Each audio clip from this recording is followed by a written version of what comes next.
All right. What is up? What is up? Greetings, everyone. Spyro, Norip, what's up, guys?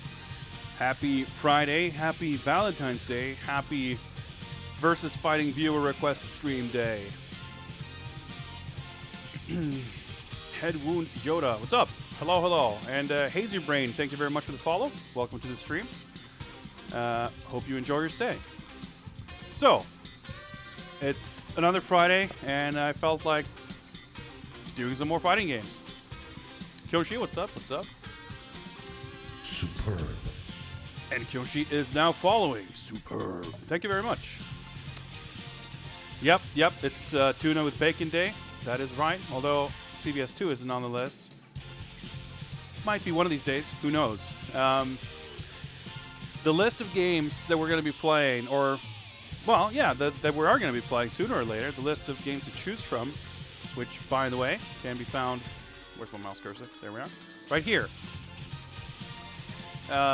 Is being constantly added to. Not specifically with any grand scheme or plan or anything. It's just I can't help myself buying more games. And ever since I started doing these streams, I've actually kind of become more tempted to kind of randomly pick up more old fighting games. And some new ones, I guess. I've also kind of gone through and I think managed to add a small handful of games that were from my collection that I just hadn't put on the list for one reason or another, that I kind of missed, I guess. I've discovered more fighting games. No, it's not so much that as I'm buying more games. Although, I mean, some of these games I am buying, I haven't played before. So, in a sense, I guess I'm discovering more games too. So yeah, I mentioned that on stream last time, but I have a shipment of games from Japan, sort of kind of on the way. I've ordered them. They're not on the boat just yet, but I shall be getting them in maybe 1 to 2 weeks, and that box of games contains a couple of fighting games as well as some other stuff. So we'll be doing an exciting unboxing stream of those whenever they show up. But whether or not we play those games or any fighting games in some other capacity, that's of course not going to make them ineligible to be picked on this here viewer request stream. And on that note, give me a second to set up here. I think it's high time that we open up for I can't even talk. For the first raffle of the evening. So the way this is going to work, in case you're new here, is we're doing raffles. And the winner of a raffle gets to pick what game we play. And we play that game for, let's say, about half an hour or so, or maybe until I beat it, or until I get sick of it. But we're trying to keep 30 minutes as kind of the minimum, at least, so we get a good sense of what the game's all about. And I highly encourage people to pick games that they know and like, and feel free to teach me stuff about the game as we play them. It's kind of happened before, and I feel like it's a nice kind of side effect of how this works out. You know, people pick their favorite games, and they're more knowledgeable about them than I am, and I get to learn something in the process. It's excellent. Excellent. Where are we? Boom! There we go. Raffle is open. Type raffle in chat in any kind of configuration, and you will be entered into the raffle. And we'll keep this open for a couple of minutes, and we'll do the raffle, and the winner will get to pick. Hey, what's up, Self-Destruct System? Happy Friday. Happy Valentine's Day. No Iron and Blood on the list? No, because I don't own the game. So when I first put together this list, well, it's kind of a holdover from my New Year's Eve fighting game stream. And for that stream, I basically just mostly focused on MAME. So that was a list of like all emulated arcade games, pretty much. But since I've started doing this as a recurring thing, I've kind of shifted focus away from that and more into, you know, it's kind of a themed backlog project, I guess you could call it. So I'm mostly focused on fighting games in my collection, in my physical collection right there, and in my digital collection here too, I guess. Which means that for the sake of, I don't know, keeping in the spirit of only adding to the list and not removing from it, I guess. I never took any of those emulated games off the list, but I won't be adding any more. I won't be adding games to this project unless they come into my possession, which means that, you know, as I inevitably, whether it's for the purpose of this project or not, end up buying more fighting games, they will be added to the list.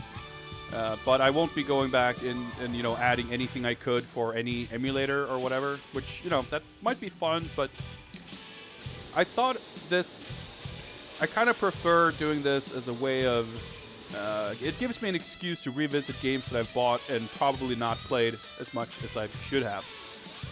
And I'm definitely better off without Iron Blood.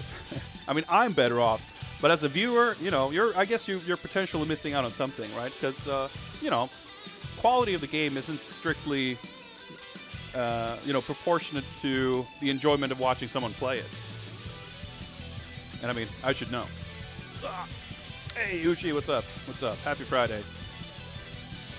Reminder to anyone half watching, maybe listening, just drop a raffle in chat, and you will have the chance of picking the next game. Pour myself a drink here, and we'll keep the raffle open for another minute or two. See, I still haven't bothered like setting up any fancy stuff for like the stream, so we don't have any visuals. I don't have like a sick countdown. I don't have any graphics or anything. I just have a very simple raffle function that's going to pick a random user from whoever's eligible. But who knows? Maybe one day we'll step up the production values here.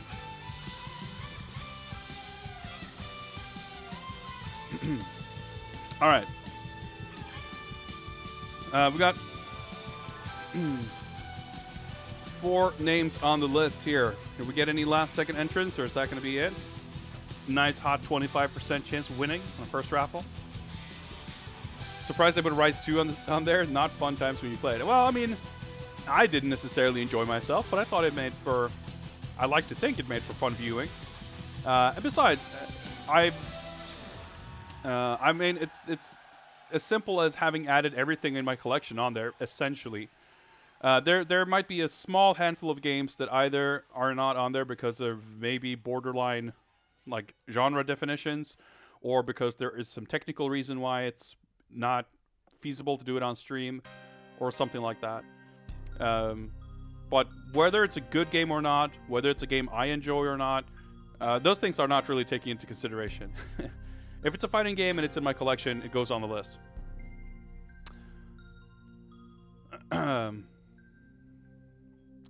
Pick games I like, wouldn't pick games to make me suffer through for 30 minutes. Well, I mean, there's different philosophies there, and as far as I'm concerned, I'm going to be doing this until I've made it through the entire list anyway.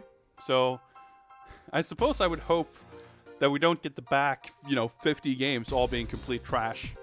But we'll see how it shakes out. Hey, Jinkinator, what's up? Right there on the buzzer.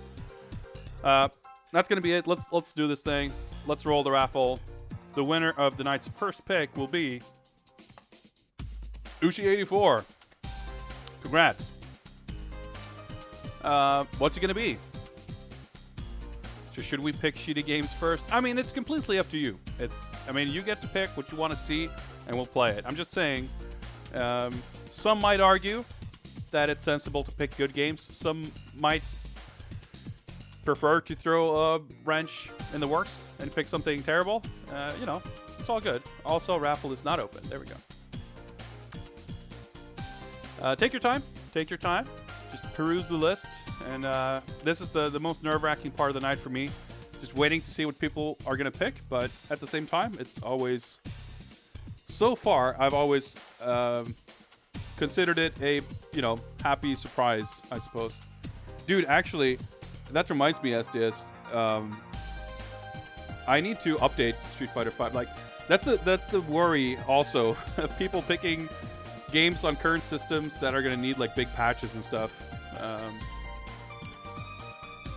But in the case that something like that happens, and I need to install something, I guess I'll just have that run in the background while we play something else or something. We'll figure it out. It shouldn't be too much of a problem. I mean, we should be able to work around it at any rate. I do have Swedish internet, so we should be okay. And then, of course, you know, you're kind of at the mercy of the console. Let's keep Batman on stream. Injustice. All right, sick. Let me think for a second.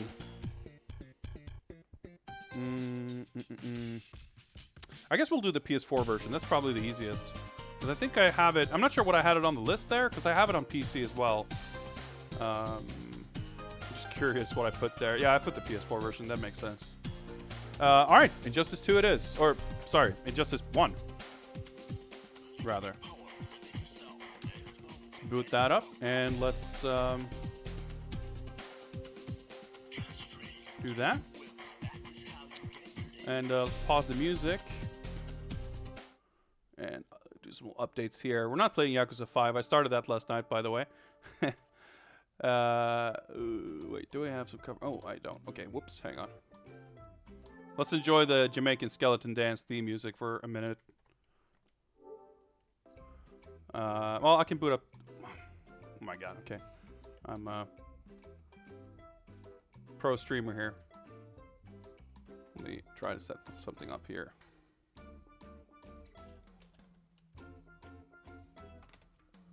I can actually boot up the game. I'm pretty sure I have it installed somewhere. Actually, I might not. Okay, well, no worries. Let's just do this then. Why don't I update Street Fighter 5? Just in case. We'll be playing the PC version because I'm pretty sure I have that installed. And if I don't, then I guess we'll figure that out. All right.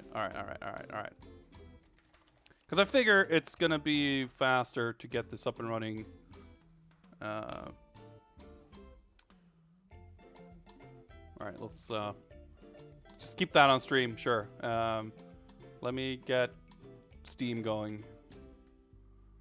Library versus fighting games. Injustice: Gods Among Us Ultimate Edition is installed. All right, good.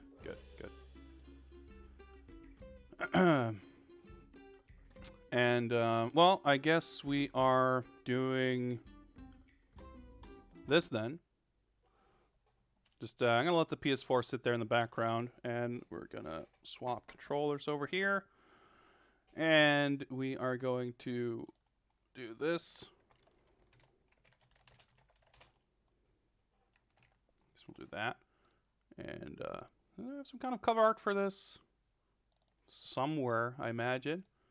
Sure, that'll do. And I have no idea about capturing this, but we'll figure it out.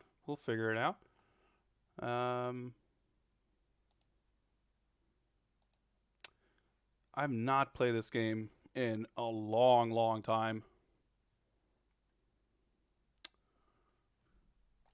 All right, it's booting up. I'm gonna wait till it boots up proper so I can capture it. I remember MK9 was also like a little bit weird to capture, so this might be too. But I'm sure I'll get the hang of it. If the game wants to boot up, that is. Staring at a splash screen here.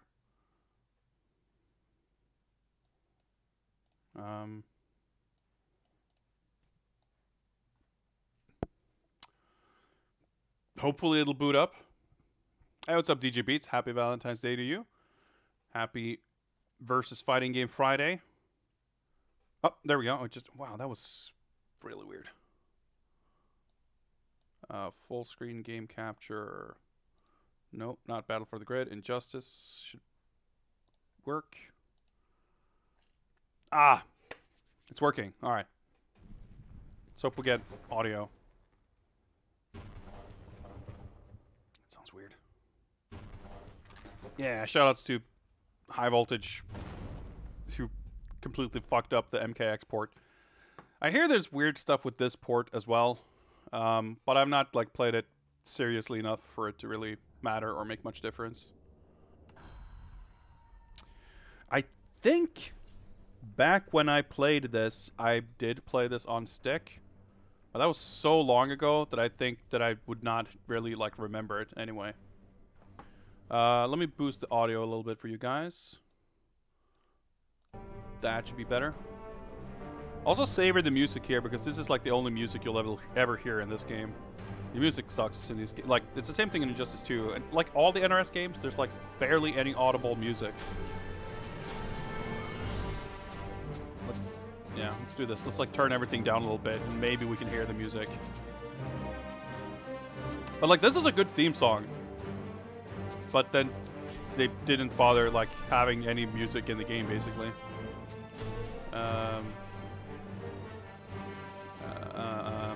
Okay, sure.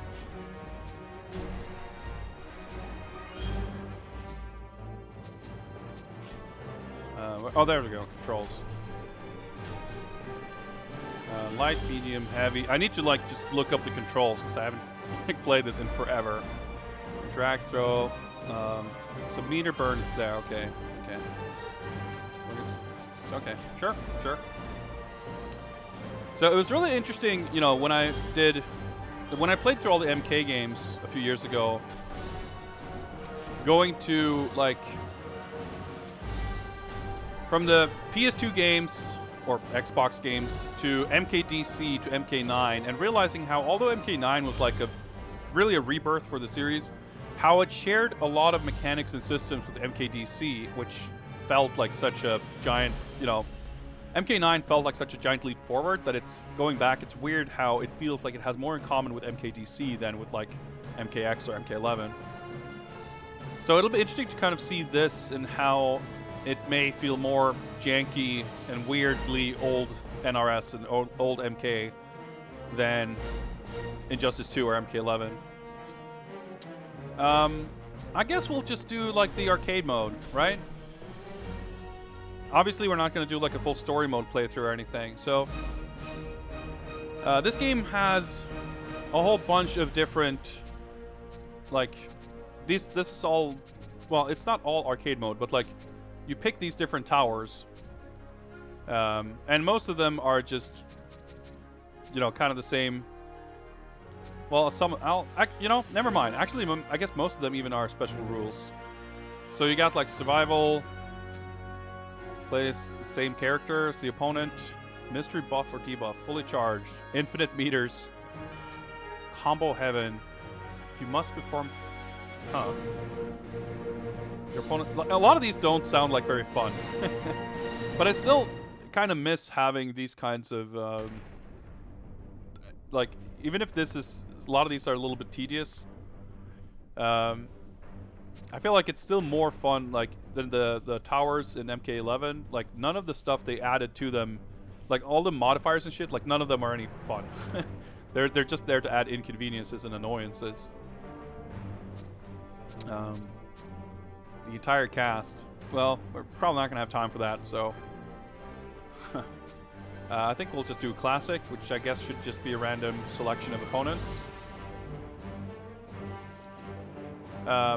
It is kind of nice to see, although I'm not fully in love with all of the character designs in this game. Like, I definitely like the character design. Overall, like, if you take into account all the different costumes and stuff, I definitely like there's more fun and, like, attractive options in this game than in the sequel. I don't think you can see... No, wait. How do I... There we go. Right, so there's like a bunch of costumes, and of course, like the most popular characters have more to pick from. Like, I guess Batman and Superman have the most. And some of these are like legitimately quite different looking. Whereas in Injustice 2, it's like, because of the customization system, there's like no real variety. I actually really quite like this design for Green Lantern, by the way. So I think we're in the name of you know, considering this the Caped Crusade Gaiden, let's go with Batman. Also, he's like the only character. Well, I played a few characters a little bit. I'm not going to pretend like I know Batman very well, but it's probably the character I know best. So let's do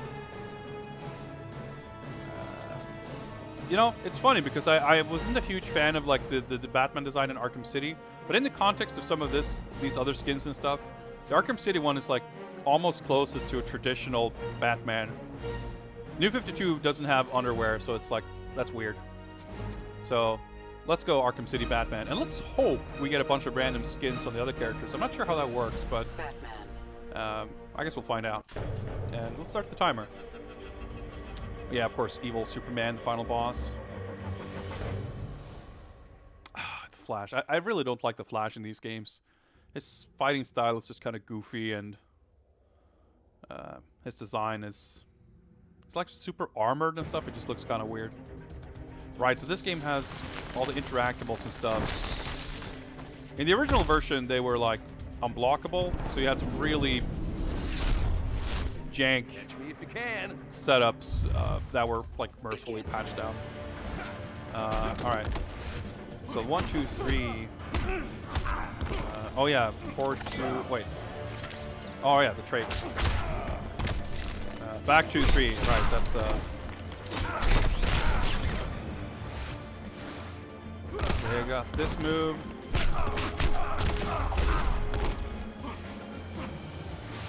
That's the throw button. Alright, you got the back 3 and forward 3 for the wall bounce and floor bounce. Can I interact with this? No, I guess not.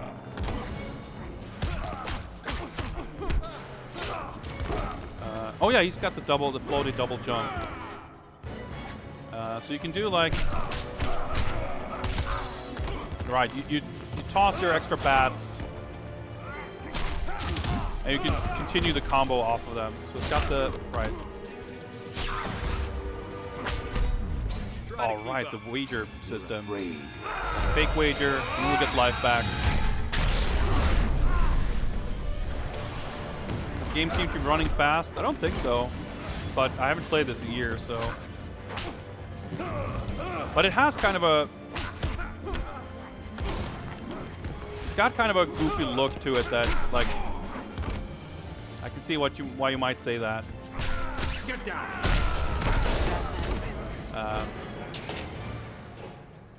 Stay down. After I changed the audio levels, like the music actually sounds really loud, but that's fine. Like I like it. It's maybe the first time I've ever played this and noticed the music, so I'll take it. All right, cool. We get to see Zatanna. She was the first, I think, of the DLC characters. Well, she was. No, she was the first of like this. Maybe no, never mind. I was gonna say she was the first of like the second season. Prepare to be astounded. That had only 2 characters, but I could be mistaken about that. She's a cool character, but she must have been fairly late because I think by the time I like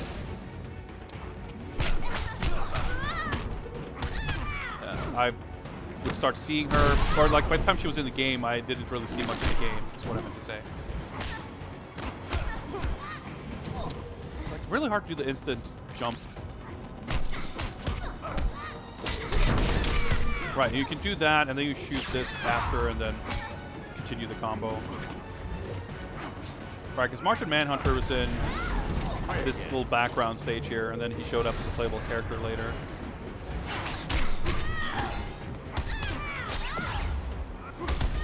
Huh, I thought that was a transition. So, little bomb. Yeah, Martian Manhunter and Batgirl are both like top characters, so they were very popular. Zod was also really, really strong. Lobo, Scorpion, and Zatanna, unfortunately. I mean, Scorpion had the one like tournament when he just came out, where he was super strong. Oh yeah, you can do stuff like this. Get down. Well, you can combo that, but. Yeah, right. There's like no stamina or there's no cost to using interactables in this game. Unlike MKX and MK11.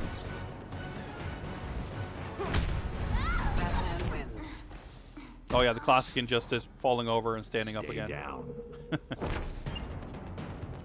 Yeah, so I mean, Batgirl was When Sonic Fox kind of first rose to prominence was when he started dominating every Injustice tournament using Batgirl.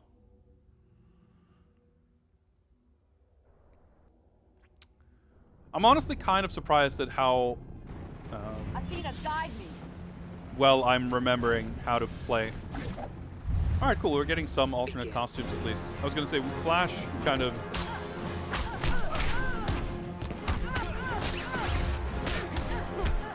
randomly, I guess, got the default. And Zatanna, being a DLC character, doesn't have any alternate costumes. Let's see. Get down. Oh, that's... you should be able to have that connect. Alright, so let's see if we can maybe... oh, yeah. That's still unblockable. Power...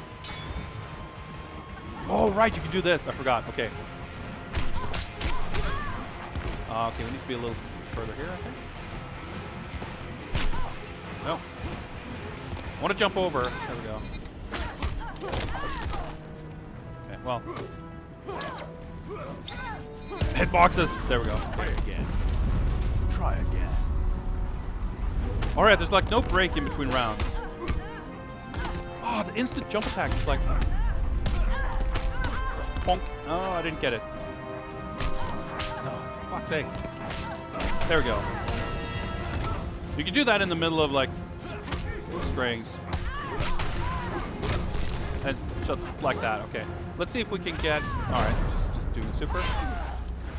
That was a block animation, by the way. It's hard to tell, but... so you're supposed to see some kind of indication, I think, or maybe you don't. Oh wow, the backdash. Alright. There we go. If you do the wall bounce move back heavy, close to the corners of the stage, you trigger the stage transition. Only in specific corners and specific stages, of course. But, how do I do? There we go. Oh yeah, this move is really good too. The projectile. Like, Batman's not a bad character for sure. Stay down. He's not as cheap as Batgirl or Martian Manhunter. But he's a good character with a lot of tools. Superman, of course, was also like super dominant, especially early on. Lex was such a fun and cool character. He's like really slow and clunky, but he's got some really cool setup stuff. And yeah, watching like good Lex players was super fun, and I was really sad remind you of my superiority? that he was not in the sequel. Begin. I like this costume for him too, like the proportions. Get down. Ah! Do this. I think this, yeah, you can see a little RB icon flash. That means you're in the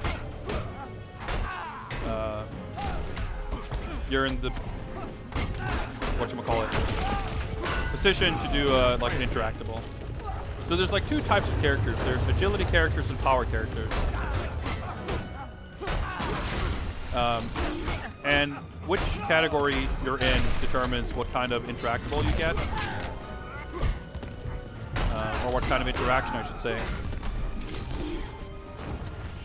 Oh, that's a parry. Right, I forgot about that. I want to see if I can get the... there we go.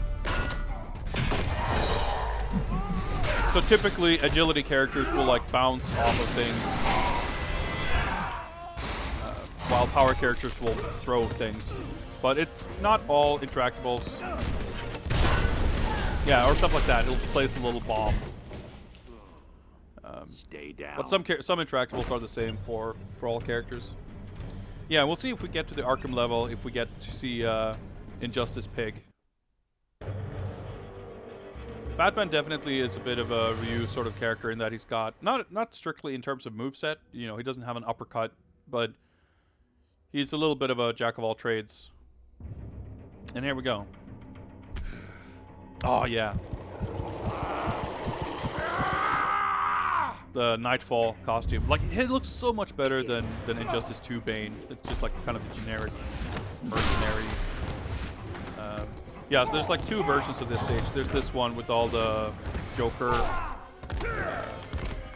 defacing stuff or whatever. And then there's like the normal one.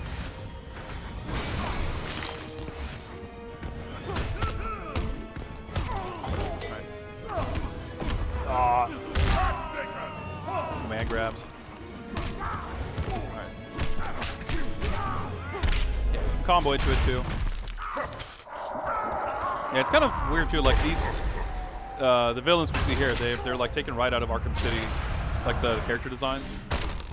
Well, the one. I think, yeah, for the other transition, we see like Penguin and Two-Face. Yeah, here's the pig.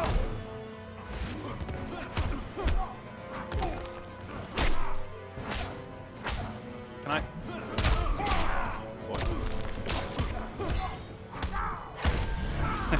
So, in the early life of this game, interactables, every interactable was unblockable, which made this thing like very difficult to avoid and really cheap. But they changed it so they're blockable now. But some things like that interaction right there is only available to power characters, and I think some of those are still unblockable. I will break the bat. I don't break easily.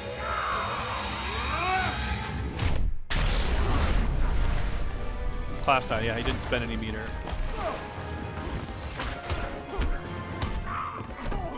Alright, let me see if I can. Oh, it's gonna whiff probably. No, wait, got him. Okay. As is usually the case in these types of games, supers are like not the best use of meter. But I thought I might as well show it off. He like fell down, bounces off the floor, then stands up, then falls down again. I'm enjoying this, though. I'm having fun. It's been so long since I played this.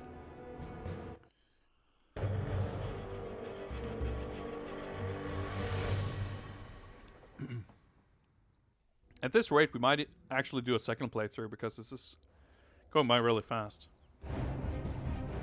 But one thing I definitely don't like about this game is everything being so gray drab. There's like no, like, look at Hawkgirl. She's dressed in bright red, green, and yellow, but she's still like gray. All right, you can't cancel dashes.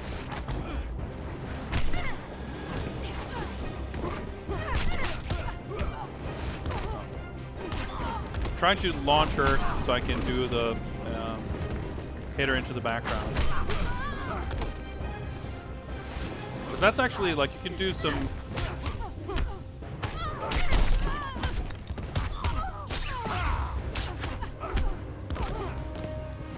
No, that's unblockable. You can knock that thing over if you're a power character or flip off of it. Whoops. Ah. Okay, I couldn't parry that. Or that. Or that. Well, fuck it. Let's just... So, in this game also, and that's something they kept for the sequel, every character has a what's called a trait.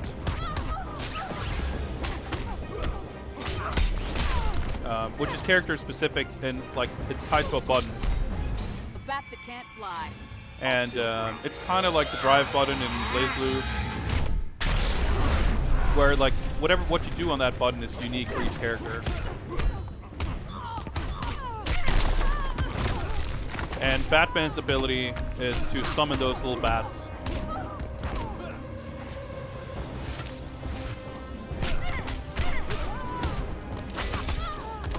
And he can use it to extend combos, he can use it to do some nasty cross-up setups. He can use it to make unsafe stuff safe. Like, it's just a really, really good all-around ability. Hey, what's up, Electro Altruism? Stay down. Happy Elfeld Valentine's Day. Yeah, right back at you. Happy Isabella Valentine's Day. Ugh, the Joker. I was very positively surprised by the Joker in MK11, I must say. He's actually pretty fun to play, and visually he's by far the best-looking Joker that they've done, I think. We'll see what skin we get. Watch out, Joker! This one looks kinda tough. Really? I think you underestimate me. Oh, it's like the weird, lanky body. Right. So this is like the Killing Joke. One of the Killing Joke costumes, I guess. Although, I will say again, like, this Joker... And by this, I mean just the Injustice 1 Joker in general. It's preferable to me over the Injustice 2 Edgelord Joker. There's Adam in the background, by the way. Right, so you can charge. Alright, I thought that was the transition. I guess it's on the other side. Let's see if we can get it. Yeah, let's get hit. Might as well. Joker in Injustice 2, you know, for all the memes, was actually not a bad character. I think, like the last big tournament, basically, that they had in the game, Sonic Fox won with Joker. Obviously, he didn't like use him exclusively or throughout the tournament, but he did use him. There we go. The physics of this is a little bit goofy, but hey, it's comic books, right? But that said, Joker was not considered a strong character. He was, in fact, considered the weakest character in the game for most of Injustice 2's lifespan.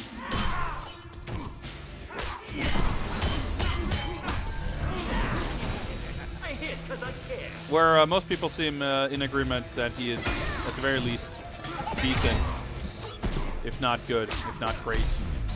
Smile. I am smiling. So you can use meter to, yeah, like whoever instigates the clash, which is like this game's version of the combo breaker. Stay Oh yeah, down. there's not even battle damage in this. I didn't remember that. Because that was in MK9 too, of course. It's here in a little bit of a toned down form. It doesn't look bad, but I guess it probably only also happens on the default costumes. Doomsday was not in the second game, and good riddance as far as I'm concerned. I don't think he's a very cool character, and he was also kind of annoying to fight. Yeah, there were some setups with his chattering teeth that they, I guess, yeah. Like those kinds of setup things is always like subject to nerf in these games. Hey, what's up, Tepid Snake? Happy Valentine's Day, happy Friday, and happy fighting game day. Oh yeah, his trade is that weird armor.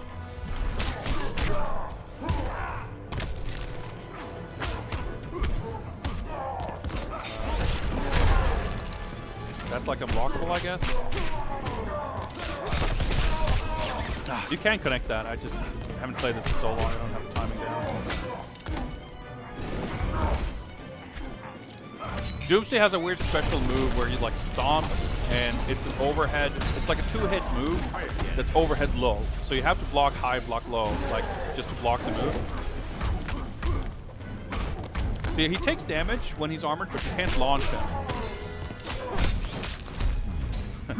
Use a wager anything, including projectiles, I guess.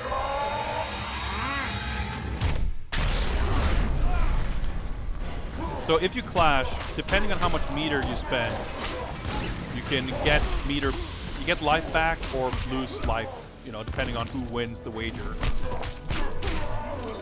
It's kind of a weird system, but it's not a bad system. It's like a little peculiar.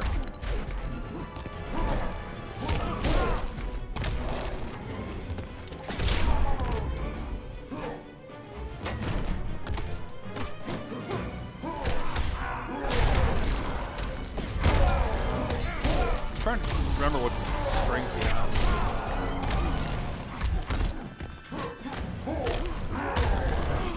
I'll win this anyway.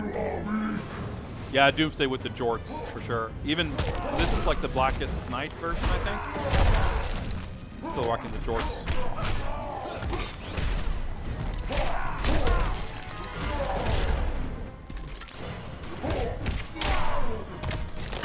Got him.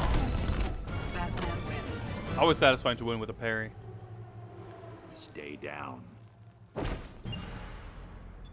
a little Deadshot cameo in the back. There's quite a few of these like character cameos.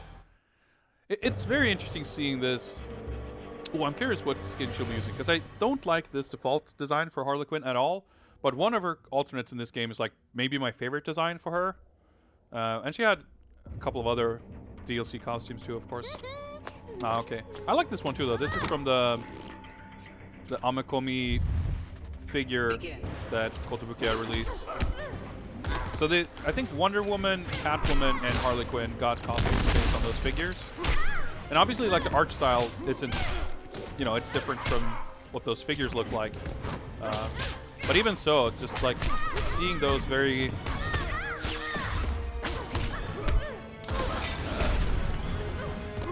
stylistically, the look of those costumes is so different from the like typical NRS grimdark armor plating, and there's like very little of that in MK or in Injustice 2, on account of their like not really being DLC costumes.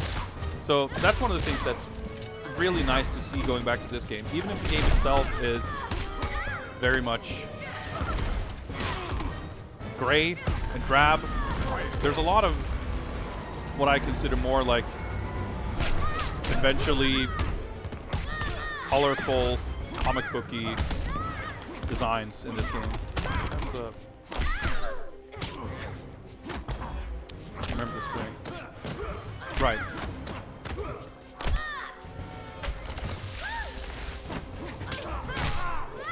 Oh, no. Not. Oh, wow. Dodged it.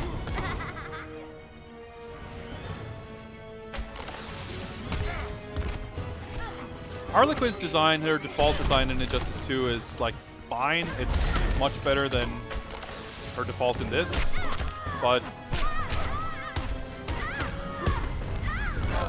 hey, we got an achievement. Bull in a China shop. I don't know, for breaking stuff, I guess. But it's so dull. Like, I feel that's the problem with most of the designs in Injustice 2. They're really dull. Like, she wears a pair of pants and a shirt. There's like, they don't feel like superhero costume designs, a lot of them. Yeah, the way they kind of get knocked down and stand up is a little weird. Evil Superman gets his own intro. Forget if he's got any kind of boss stuff going on. I don't think so, actually. Because normally in oh,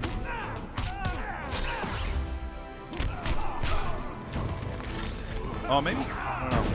Normally in MK or NRS games, the boss characters usually get like extra health and stuff like that. So, right, there's a retractable there that's kind of weird. Like, if you knock them into the air, if you knock them into the dark side there, Doomsday or whatever that is.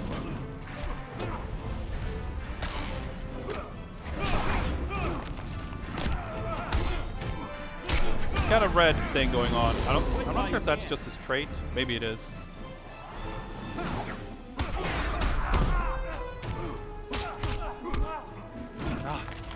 Oh, I didn't mean to dash.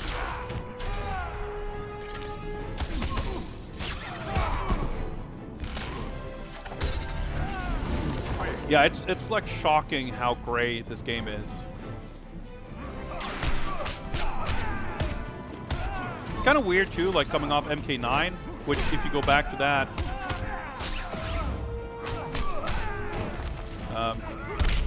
oh, I didn't really mean to do that. That's fine. I mean, MK11, of course, is a lot more vibrant, but MKX was so kind of dark. So going from MKX to MK9, that was really vibrant and colorful comparatively, like at least the characters. But a lot of the stages in that game were also kind of gray. But this game is just like absurd. You're overmatched. Prove it. Alright, I'll spend meter, because if he spends meter, we'll come out on like tied. Yeah, but there we go.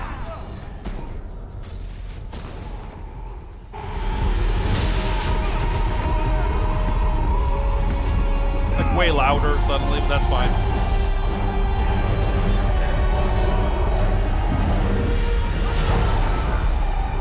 But yeah, the story in the first game I thought was quite good. I enjoyed the story mode in 2 a lot, but I didn't like the way it ended. But yeah, so in case you're not aware, the basic premise of this game is Superman is tricked. He's the victim of Joker's trick. Following the battle to liberate Well, Earth, let's watch this, I guess. Batman learned that Luthor had bequeathed his massive fortune to Bruce Wayne. He now had the means to rebuild Gotham and Metropolis. The city's residents, inspired by their hero's efforts, adopted the slogan, "We are Batman." They contributed countless hours to their community's renovation and crime prevention. The Batman of old would have stubbornly assumed these tasks alone. The post-One Earth Batman, having been rewarded for his trust in others, enjoyed his city's renewal and his role as its benefactor. Not sure what's up with this narrator, but anyway, yeah. So the Joker basically tricks Superman into killing Lois Lane, I think, or something like that. Or he kills her. There's something like that, and he ends up. He's so angry that he kills the Joker and turns super evil. And he basically becomes like dictator of Earth. And Batman sort of like he doesn't go along with like, so the Justice League becomes this kind of Earth cops. Well, they're not so much, well, they're kind of cops, I guess. Oh yeah, content ID time, by the way. This is the other good song in this game. There's the opening theme and this licensed Depeche Mode song that's in the game because it's like cool with real music. But I'll skip it because we're probably gonna get content ID'd. It's a weird play. This is like, shit, it's like good music in the staff roll, and it's like, oh, well, let's enjoy that because there's no other music you're gonna ever hear. Anyway, Batman doesn't agree with this, which, you know, you'd think he'd be up, you know, into some fascism, but apparently not. And he kind of I forget exactly what, there's some kind of multiverse thing happening, because I want to say that there was it's not so much that Batman seeks it out, but it kind of happens, and basically there's the evil Superman universe, a bunch of, you know, heroes and villains kind of unite. So there's like multiple versions of these characters. Let's do this. Let's go to the archives. We can take a quick look here. So all of the characters, we don't really have time for another playthrough, but let's look a little bit at some of the extra stuff. Yeah, it's funny, like all this stuff is locked, but in this version of the game, everything is unlocked.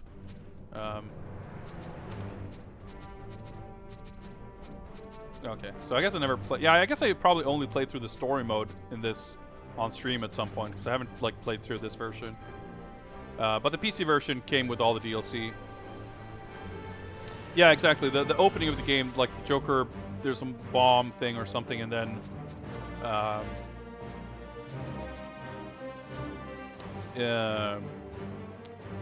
right as it's about to explode, he gets transported to another universe and whatever. But what I was gonna say is,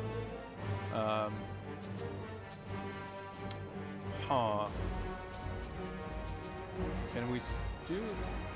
Okay, so Y is for the ending. Okay, yeah. So this is for the like the character viewer or whatever.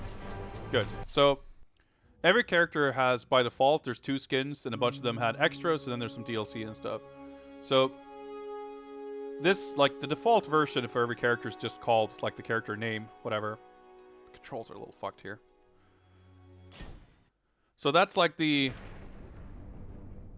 default, and then there's the insurgency. So there's like the regime and the insurgency. So the insurgency version is like the version from the universe where they fight back or whatever. I like this better than the other one, but I still don't really like this. It's got all this weird tactical gear. I would like to kind of look at everything. We don't really have time for that, but let's look at some of the cool costumes.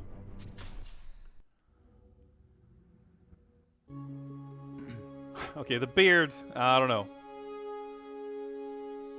And everything has this kind of weird gray look to it. And the character, the faces and everything, obviously they stepped it up hugely in the later game. Like Injustice 2 was the first game where they really used, like the jump between MKX and Injustice 2 in terms of like the realism and the like the actor scans or whatever they used was a big jump.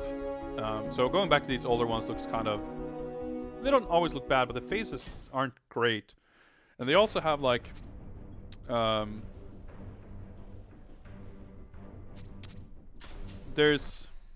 you could tell that all the characters were built off of like templates.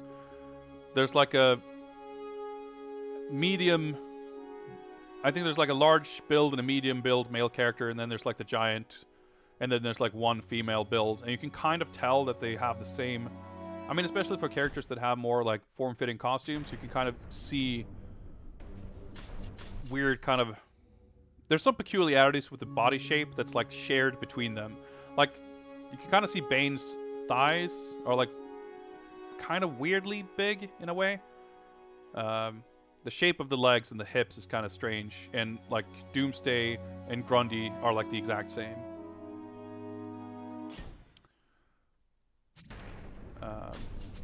Oh, his regime, yeah, this is like the weird skull mask, right? Yeah. Like, it looks kind of cool, but it's also, I don't know, it's like weird. But like the bulky thighs and even the shins too, like, I don't know, you might see what I'm talking about when we see some other characters. I saw the Nightfall one, but this one is sick too, the Luchador. Yeah. Yeah, the Terror Mask. Yeah, again, you can kind of see the weird bulbous thigh. I mean, the thigh muscles are big, but just the way they're shaped looks a little strange. And the fact that it's identical between like multiple characters, to me, makes it look stranger.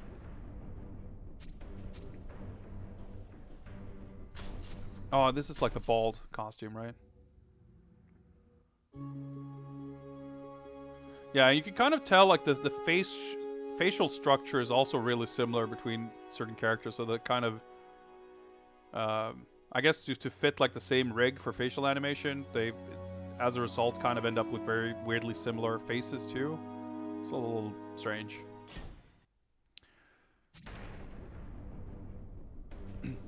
Yeah, especially with the bald head, like he looks a lot like Lex. I really like this. The Regime Catwoman, I thought was like, yeah, the faces look a little weird. Like, a lot of people make a big fuss about the female characters, but I think it's not really to do with that. I mean, sure, most people are probably more used to and conditioned to expect female characters to be more attractive in general, but I think the male characters and female characters look, I don't know, they've got, like, there's something about the way they're rigged for animation that any kind of expression they make end up looking a little strange. I've always liked like purple Catwoman, so I think this is I like this design a lot better than her default, which is we can take a look at that, I guess.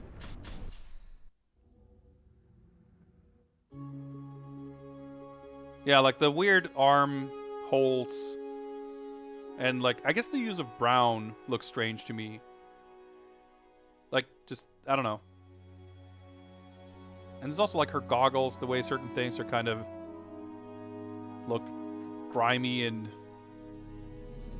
I don't know. But even so, coming back to this now, I didn't really like this costume design a lot at the time, but in some of the other games since, you know, Injustice 2, but also some of the Arkham games and stuff, like, I can really appreciate how this costume design is more, and even like MK11, even MKX to some degree, the costumes in this still have one foot in the kind of more overtly campy and exaggerated look of MK9.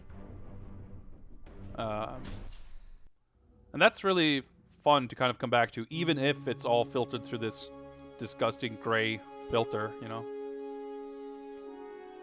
Just good nose? Yeah, I guess so. Cyborg is like... Who gives a shit about Cyborg? He's also kind of a weird character in that he's like, he's bulkier, he's bigger, but he's like not taller. I just remember him in game, he looks kind of almost shorter than some of the other characters, because I guess he's like the same height, but his proportions are a little different. It's kind of weird. I actually really like the Injustice design for Deathstroke. I feel like there were several kind of concurrent designs for Deathstroke that were all a little similar, I mean, there's this. There's Arkham Origins. There's the Arrow, like the TV show.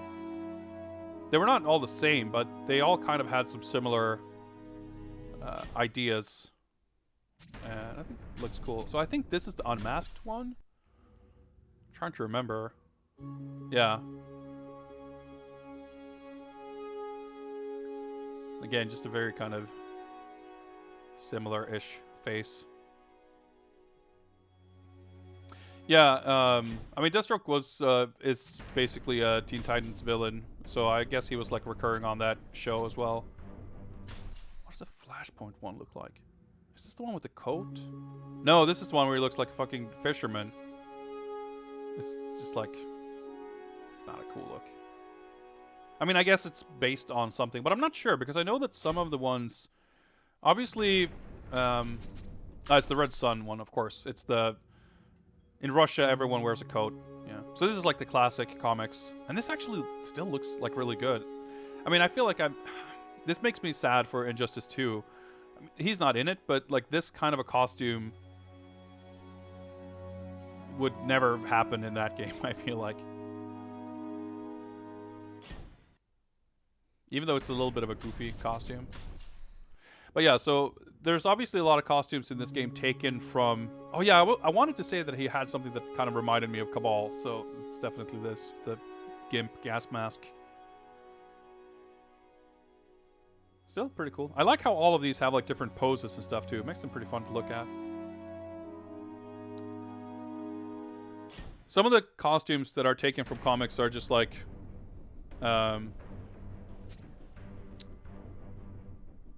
you know, the specific ones like from whatever comic, but they've also have a lot of those that, you know, like the Red Sun, Deathstroke, for example. I don't think Deathstroke is in the comic Red Sun. It's just like, so the premise for Red Sun is that Superman landed in Russia instead of in America, and kind of how that shaped the history of superheroes on Earth or whatever. So it's kind of a Russian-themed whatever. I don't know what characters. I've never read it, but like basically they extrapolate like other character designs based on that theme, which I think is cool. But it also makes it hard to know like which are actually from comics and which are just kind of inspired. But yeah, I never liked Flash's weirdly bulky boots. Also, the way he's like animated and the way he moves in this game, like he doesn't.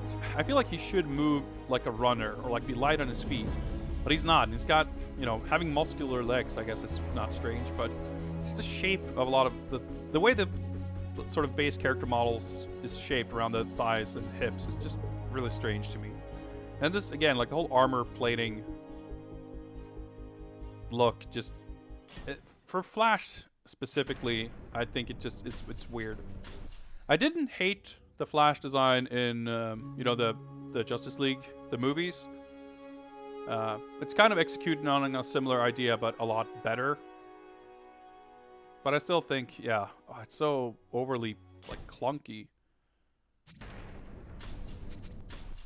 Like, Elseworld is a kind of a vague descriptor. So, like, Elseworlds is DC's, like, overall name for these... What if? Well, what in Marvel is called What If is typically called Elseworlds in DC. Yeah, fucking New 52 with all these extra lines everywhere. Anyway, fuck the Flash. None of his costumes look good anyway. Ooh, I liked Green Arrow in this game. I didn't like him much in the second game. I really like this costume for him. And in the second game, he's got a weird, like... I don't know, his costume in the second game sucks. But I really, really like this look. I think it's really cool. And it feels appropriately campy and jovial. And of course, you have this one. So this is like based, I guess, on like the first seasons. He eventually got the proper mask. This is when he has like the face paint. And I think Stephen Amell does the voice for him also when you play with this skin.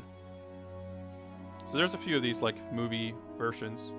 Which, I mean, it's kind of neat. I think the design, like, sucks compared to the other ones, but it's cool that it's there and they make it fit with the aesthetic. Yeah, this is just a superhero costume review show, by the way. But we'll get back to fighting games soon enough. Regular viewers should not be surprised, I guess. Yeah, I just think this is a great, like, update to the classic...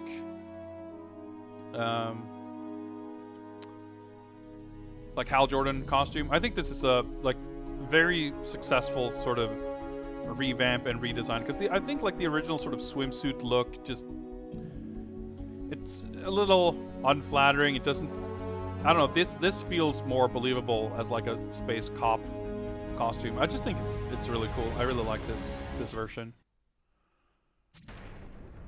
I don't remember what this other one looks like. I think it's more bulky and like robot suit. No, okay, never mind. Oh, right, it's got like the shoulder pads. Maybe that's what I was thinking of. I guess it's a little more like uniform-like. But yeah, the other one's way better. I think the Yellow Lantern is just that one in yellow?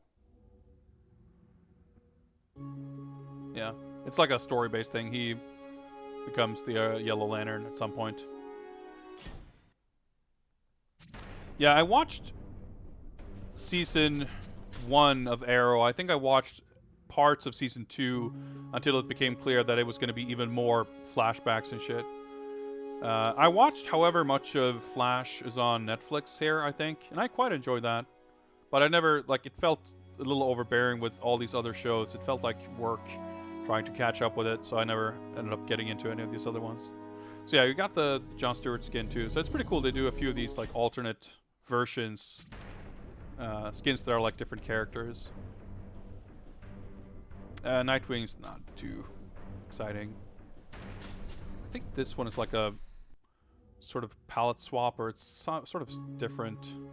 Yeah, this is like the Insurgency, but with more green and purple.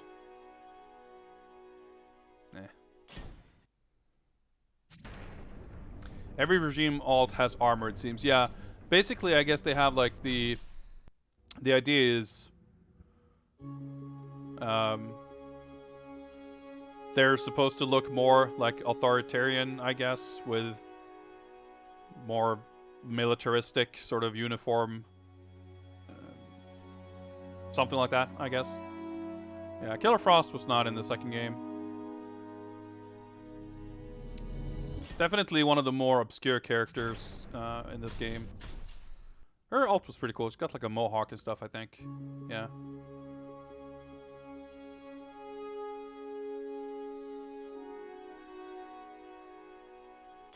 Pretty alright.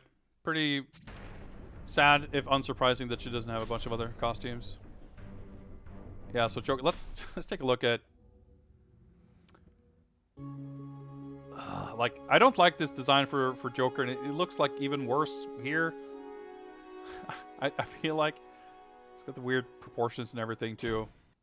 But I don't think he has a look here that I actually like. Final Confrontation. Don't know or remember what this costume even is. Oh, okay, it's the other, or the third Killing Joke costume, I guess. Of course. And it's got the red hood.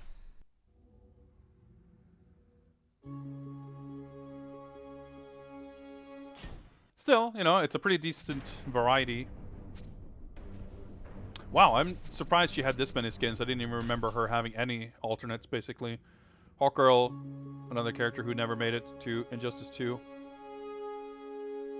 Again, with the weird face. Like, the way the mouths are rigged just does not look right. And again, like, with these colors, she's still barely standing out from the gray background. Nothing too spectacular. Don't remember what Earth 2, what that costume even is. Oh, huh. Wow, okay. I vaguely recall this now, seeing it, but I mean, hey, at least it gives her a very distinctly different look. That's cool. I just remember her being kind of awkward to play with the flight and stuff.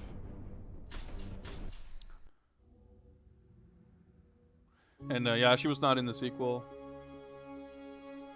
most characters had some pretty significant changes between the first and second game, and how they played and stuff. Harley Quinn's definitely quite different. Yeah, like I said, I'm not a big fan of this costume. It's the whole green hair looks kind of weird to me, and I don't know. But yeah, the Insurgency, this version I really, really like. I think this is such a cool.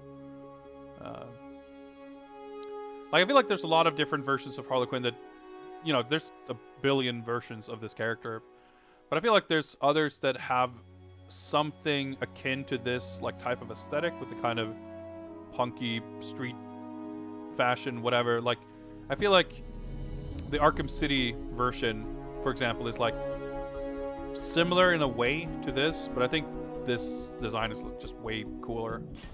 And I actually have a figure based on this design. I'm looking over because it's somewhere in my figure shelf. I could have sworn that she had an Arkham City skin in this game. Because there's an Arkham City skin pack with the Arkham City skins for Batman and Joker. Maybe it was Catwoman? I forget. Yeah, but this kind of feels almost weirdly out of place. Still, I guess I should be thankful with, again, the sequel. I would pick any of these costumes over the look she had in Injustice 2, like, especially compensating, so to speak, for the... like, I'd rather have this without the option of customization than what we got in the second game, because the customization is so whack. Yeah, let's see. Yeah, that's pretty cool. We never really saw Grundy in the game either. Or maybe we did and I beat him up so quickly I forget. It's kind of fun.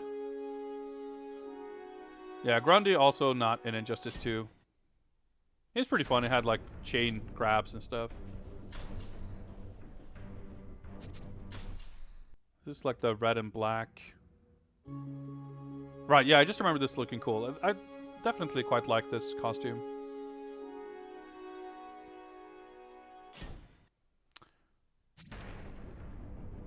His, yeah, the Regime is the evil one that we fought as a boss. Yeah, so there was the movie, the Man of Steel, like, movie skin pack for Superman and Zod. Definitely did not have the rights to Henry Cavill's likeness. It's so weird with the texture and everything. I'm not a huge fan of this costume. I think they did a good job with it, but it's so gray. It's like barely blue. It sucks. I wonder how this version, is this like straight out of okay, no. I was gonna say if this like straight out of Death and Return. This is probably a more modern design for the character if I had to guess. It's kind of cool.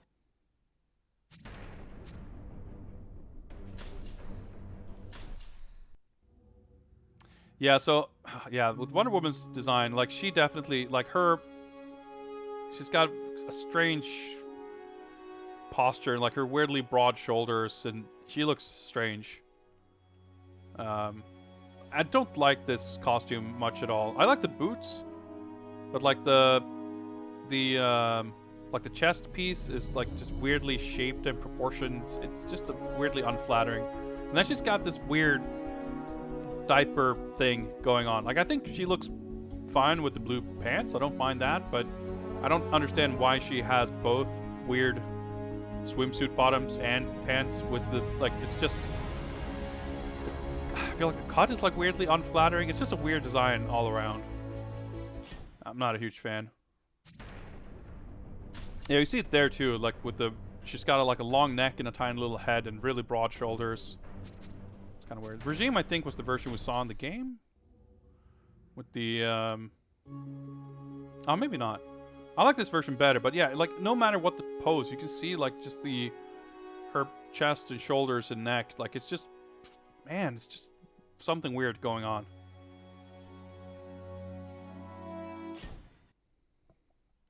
Does not look right. Try to remember. Oh yeah, I think that's actually the Amakomi version that we saw. yeah, it's just kind of whatever. But it's at least different. Like, you know, I don't expect, like, if a character has this many costumes, I don't expect to love every single one. But you know, as long as there's more variety, so there's a point between choosing between them, and there's at least one of them that I like, yeah, that I don't mind. The new 52, it's weird to me with like Wonder Woman with no gold. It's just like blue and red and silver. It's a little weird, but yeah, like look at her leg. It's like, yeah, it's weird. I guess it's not just the guys who have weirdly shaped thighs. It's just, yeah, it's weird. And then, yeah, this one I thought was pretty cool. This is like with the jacket. Yeah. I remember this design was apparently, it apparently did not go over well in the comics. I always thought it would look pretty cool. I'm just so distracted by the weirdly shaped thighs though, or like the legs. It's everything's a little weird. I think this is the one we saw, which is again based on a figure. Yeah. Can't like. I feel like they put her in these weird poses that like emphasizes the strange proportions of her upper body. It's weird. Oh yeah, so the bottom row, I guess, is like all DLC characters. Yeah, you can see that hardly any of them have like alternates. Zod does have the Man of Steel version though. I guess his eyes glowing, so you can't tell that it's not what's his face? I forget the actor's name. Again, like these like the DC movie designs kind of fit in pretty well with the Injustice look. Zatanna was such a cool character. I really wish they would have brought her back. She was kind of a fun character too. She's got like weird teleports and like she can create like fake clones and stuff. Yeah, and Scorpion. Yeah, you beat me to it. Jim Lee designed this costume for this game. I think it's a pretty cool design. Like it's a weirdly different take on the character, but it's you know, again, variation is welcome. It's weird that he's got this like black mask, and he actually had this as an alternate in MKX. I would love to see this brought back in MK11 too, with just like the higher quality, you know, the material definition and stuff like that. Just having this look more realistic. The same design, just executed at a higher fidelity. It would be cool to see.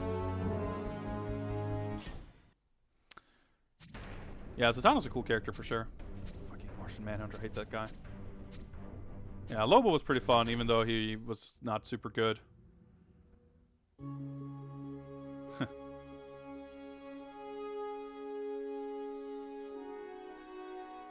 Yeah, there's a lot of things that I even at the time wasn't thrilled with aesthetically in this game. It's got a very kind of what's the word? Sterile kind of feel to it compared to something like Marvel vs. Capcom. But having seen what happened in Injustice 2 and to some degree in MKX and MK11, I can really miss some of the, like I said, kind of camp and fun that you can see in this game's, at least like costume designs and stuff. All right, that was almost an hour, but that was Injustice. Thank you very much for that pick. That was really fun. It was fun playing the game. It was really fun to look at costumes and shit too. Let's get some more music going. Turn it down a little bit. And give me a sec here, and we'll prepare a new raffle for the next game. Let's do this, and do that, and do this, and do that. And there we go. Raffle is now open. Enter your name, or rather enter the word raffle in chat to put yourself in the running to pick the next game to be played. And also, while we're at it, why don't I go to the spreadsheet? You can see right here. I'm going to scratch off Injustice here because we have now played it. Today is 2020-02-14, which means that we have now played 24 games in total, 10.96% of the currently 219 games on the list.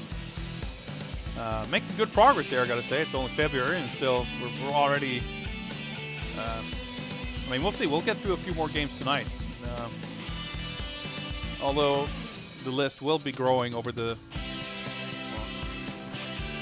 years, I was about to say, and I was about to stop myself and say over the course of the year. But when you think about it, will I be able to complete this year? Seems far from guaranteed. Although, with the Batman games clearing up now, we've only got a couple left. Oh, timer accidentally. Well, whatever. It can run. I'm probably going to be done with Batman games in March, at which point I'm going to try not to start up another big project immediately, so we'll have more time for more random backlog stuff and whatever. So maybe that'll mean doing a bit more fighting game stuff, or maybe in the summer we'll do streams more frequently. We'll see. We'll see. In any case, however long it's going to take, we will be adding more games to the list as I purchase them.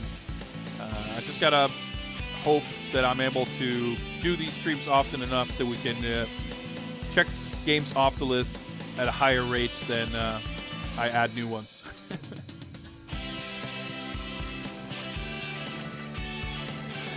All right, we got a couple of entrants. Let's wait another 30 seconds or so.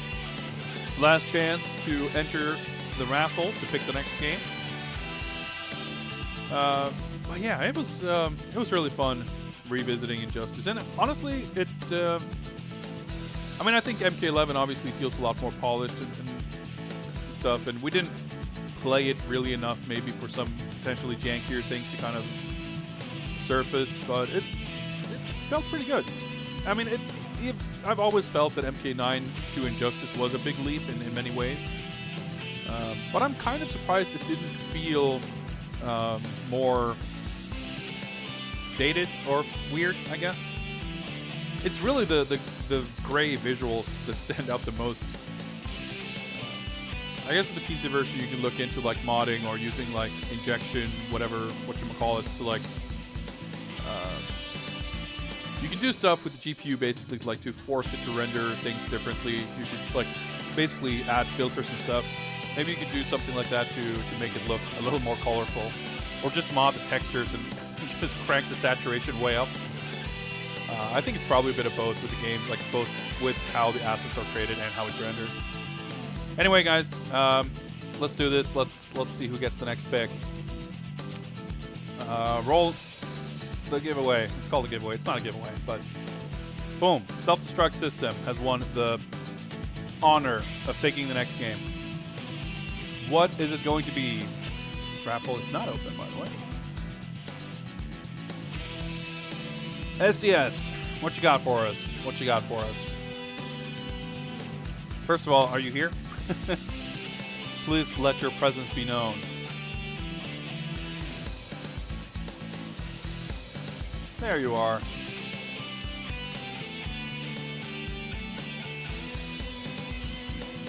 I know what? What do I know?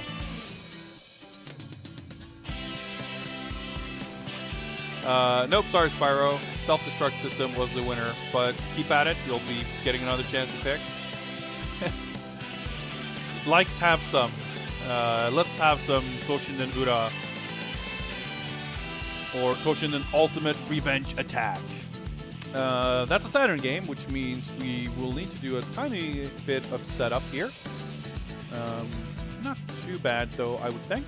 So, first of all, let me roll all the way over here. Find a power cable. Might be this one. See if my PS2 lights up. If it didn't, then that should mean it's the Saturn one. This is a game I've not played in I don't know how many years. And that's not an exaggeration. Saturn discs.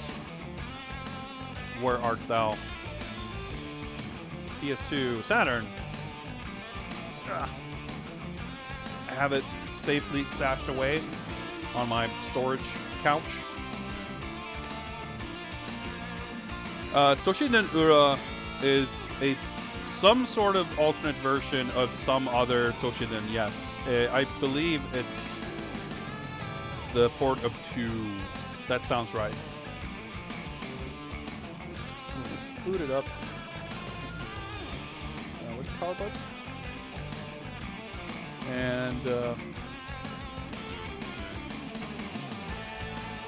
do that. Well, we might as well just hop on over here and change settings and find out which is my Saturn input. So maybe this one. There we go. And then we just gotta find the disc. Toshinden S, Toshinden Ura. So Toshinden S, I think, is like a port of Toshinden 1, or some version of it, and Toshinden Ura is the Saturn version of 2. I believe that's the case. As sick as these jams are, let's stop the brakes on that. And game start. Let's do boop. That looks a little better.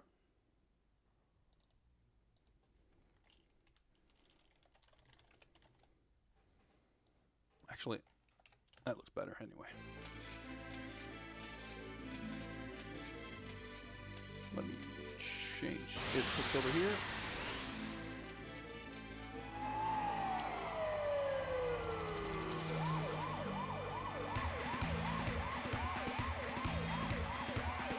Best design for Sophia. There we go. Ultimate revenge attack. He speaks little, for this man, possessed with a desire for revenge, words have no meaning. Words, emotion, hope for the future, all gone and all meaningless. The only motivation remaining for him is that of revenge. This man, whose name is Ripper, who does he fight for? He now prepares to face the ultimate battle to the death. Pretty sick English copy there on the cover. Yeah, don't mind the timer, we're going to reset that.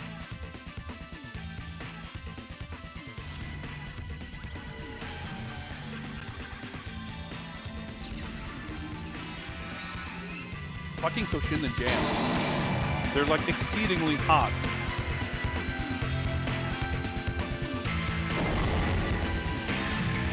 So these games, make no mistake, they are not good fighting games. I feel like every single Toshinden game is somewhere between awkward and plain bad. But they've always had sick artwork, tremendous 90s character designs, and just like insanely good music. So even if they, like, it's funny because back in the day, a friend of mine who had a PlayStation had one of those early demo discs that had, it wasn't the original, but it was like the second bundled demo disc they did that had, I think it had demos of Tekken 2, Ridge Racer Revolution, and Toshinden. I want to say it was Toshinden 1, but it might have been Toshinden 2. I don't remember. And I remember playing that demo and thinking it was kind of cool, but not too long after that, like, I basically, you know, I became a hipster and realizing that, you know, Toshinden wasn't actually good. But I've kind of come around to it in a way, because even though I definitely don't think they're good games, at this point, like, I'm very... I was going to say very nostalgic. I don't even think that's the right word for it, but I'm very appreciative of the aesthetic and the character designs and the music and stuff like that, which you kind of took for granted in those days. But there's really nothing that looks like this. It's certainly not in the fighting game genre these days. All I remember about this was the green-haired anime had weird issues because the Saturn couldn't do transparency. Yeah, so Ellis's outfit is like all sheer fabric, so it looks a little iffy here, I suppose. Right, so back and front rotate, weak and heavy kick, weak heavy slash, special 1, 2, right. Far, high side, low side. You can do like sick 3D cameras. Right, so this game adds some kind of a story mode, basically. Oh, this looks shit. Like, the character illustrations are so amazing. Why would you do this? Like, just putting shitty CG instead of the amazing artwork. Well, obviously we're gonna go Sophia, right?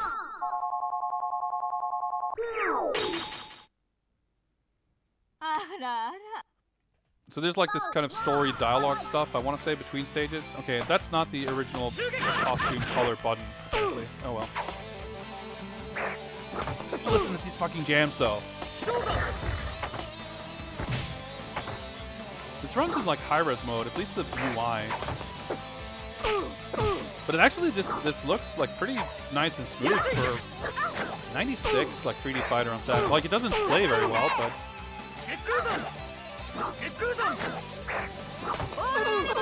There we go. This Aurora Revolution, this guy's ass.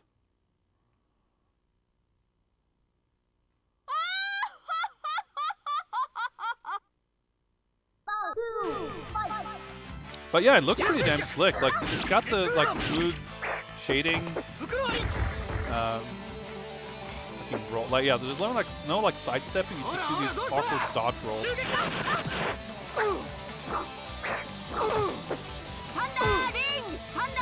Like, it does kind of have like Street Fighter style special move inputs, but the controls are a little awkward, so it's kind of hard to tell. You can press the Z and C buttons to do like one button specials. Okay, I guess there are ring outs.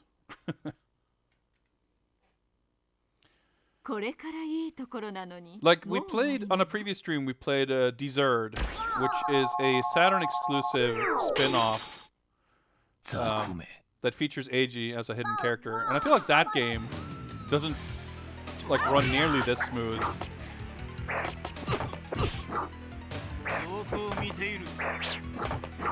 Like, I feel like this has got some weird sort of like Art of Fighting 1, Fatal Fury 2-esque, like, there's no combos, there's no strings, you just kind of do individual pokes.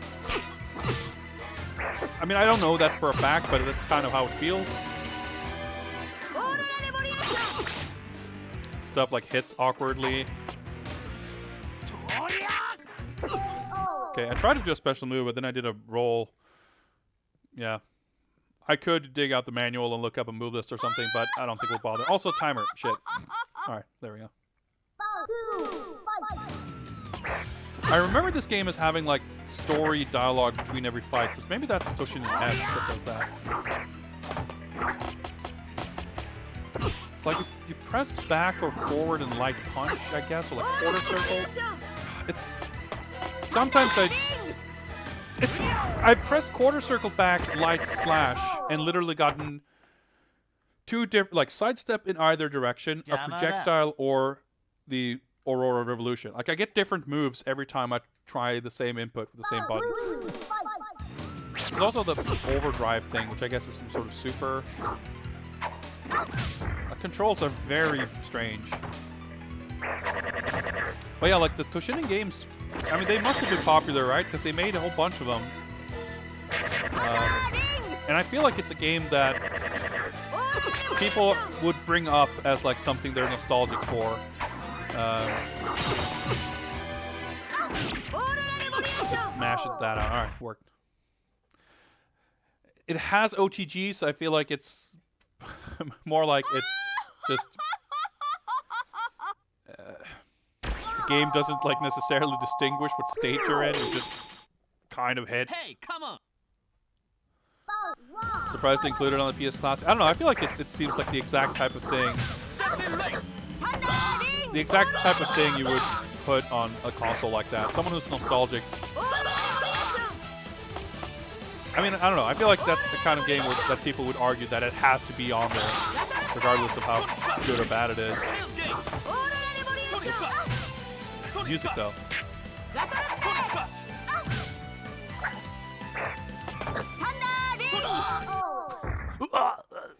Man, it kind of sucks that the music stops with every round, though.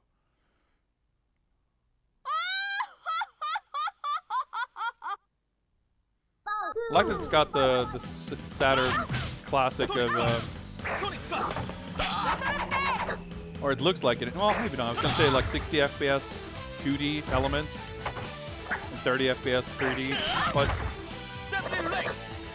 actually it's kind of hard to tell.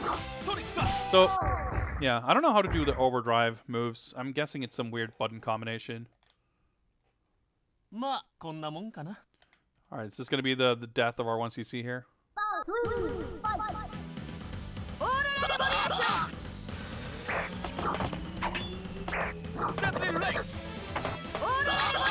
run up to him and do that. Well, let's not bring out myself here.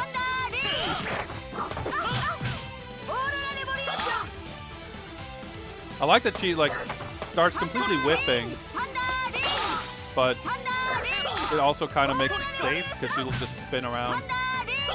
Maybe it's like a Shoryu motion to do yeah, whatever.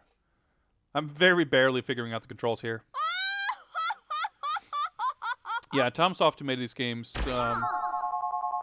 they kind of hit it big, I guess, with One-chanbara and made a bunch of those games. Oh, is that like a combo string? All right, let's see what kind of sick graffiti we got here. I am the chosen one. No, wait. I am the chosen. I am the one. Come on and love me. All right, cool. It's appropriate for today. Though I'm morbid, I play this game because it's just a game. So, are there throws in this game? And if so, how do I do them? Yeah, and they made Schoolgirl Zombie Hunter, right? They've, I don't know, I feel like they've not done much. I mean, some of the One-chanbara games are pretty decent for what they are. And there was the Toshinden reboot on Wii, which I definitely want to play sometime. I mean, it has nothing to do with these games. It's like, it has the same name. I don't know if it has some characters with the same names, but it's like, it's kind of an arena fighter sort of thing, and it doesn't look anything like this. Oh wow, okay, we can do that in the air. I wonder if that's I wonder if if that's something you can normally do, or if it's just a weird, I can press the special move button in the air. Oh, okay. I did the super. I just pressed both special move buttons at once. Got it. Whew. Toshinden reboot is bad? I mean, of course it is. Alright, Stream Fighter. Yeah. Because I could have sworn that it was not the same developers. Oh shit, we got CG.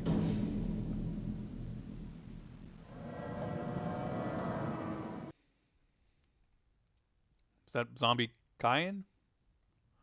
Was it the original character Do Not Steal? Rapley.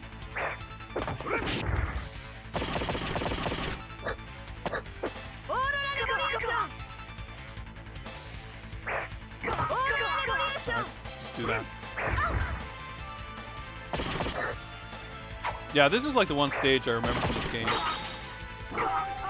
I wonder if we will get a mirror match, because I was going to say, I vaguely recall Sophia having a super awesome song, which I think is like on this stage, but I could be completely getting things mixed up. I don't know if the stages are character specific. I feel like that wasn't his stage, but it could have just been like a random stage. Like this is Rungo's stage for sure, right? Oops. But yeah, oh nice. The Disco Stage Sophia said, "Hey, I know. Apparently, I know things about these games. Who would have thought?" Nice hitbox.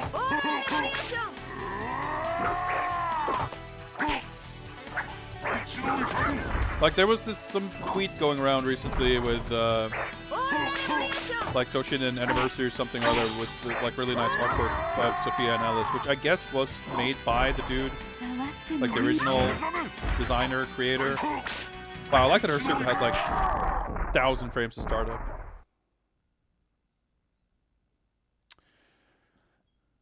And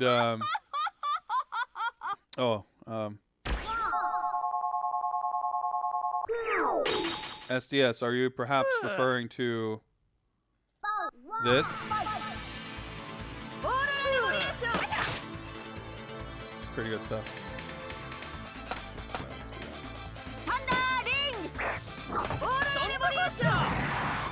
Let's not ring out myself here. Okay, he can ring himself out. I'm fine with that. I love her idle animation, by the way. Her, like cocking her hips. Yeah, we'll take that. We'll take that. I chose a good round to mess around and play with. I should not say mess around and play with one hand. That's unfortunate connotations. Doing live stream production mid-match, let's call it that. Wow, the damage is really weird.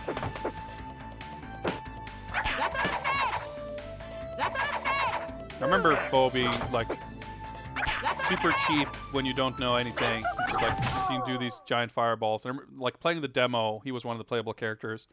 I remember just thinking he was ultra cheap when I was like 10 years old and didn't understand anything.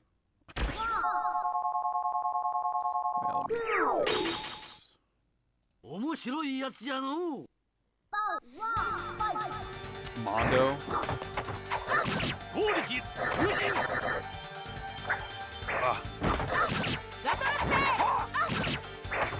Alright, let's just aura revolutionize this guy. I like that he's lying on his back on the giant wooden backpack. I love this like growing spear. It's pretty cool. Alright, the 1cc is still alive.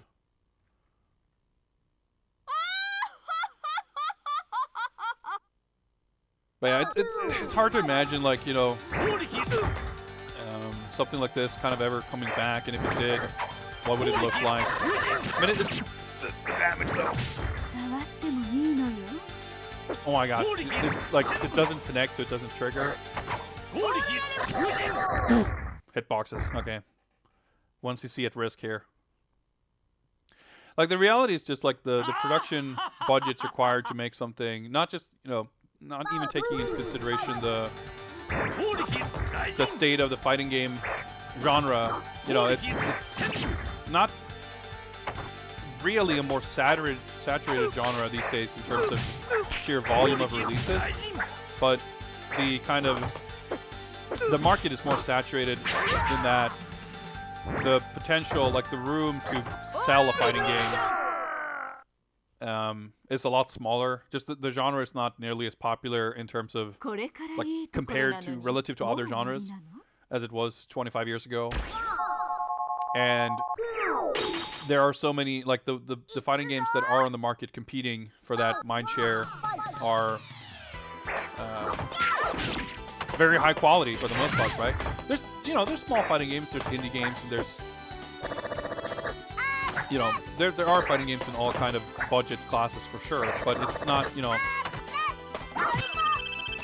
to even make something, you know, something like Fighting EX Layer, or I don't know, Omen of Sorrow, or Punch Planet, or Cerebral, or whatever other, you know, whatever games that came out of these kind of indie things, whether it's 2D or 3D, to create something that has a chance, you know, of making a dent in the market. I feel like it's just a higher risk and a higher level of investment required than it was back in these days. Like, it's hard to imagine, not, you know, looking at what this game looks like specifically here, but thinking of a game occupying the same kind of space that Toshinden occupied, at this kind of relative quality to the top tier games, being popular and successful enough to get several sequels. Her super seems kind of shit.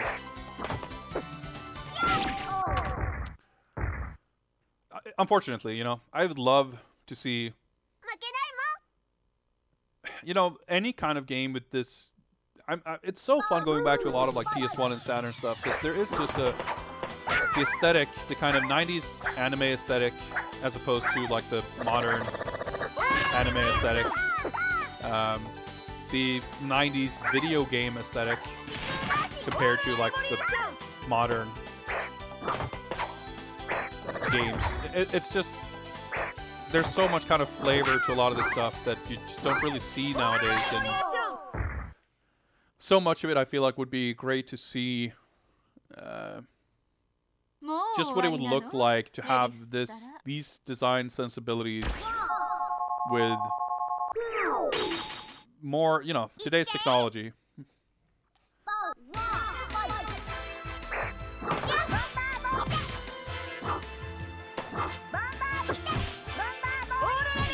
Wow, okay. Well, at least I now know what that move does.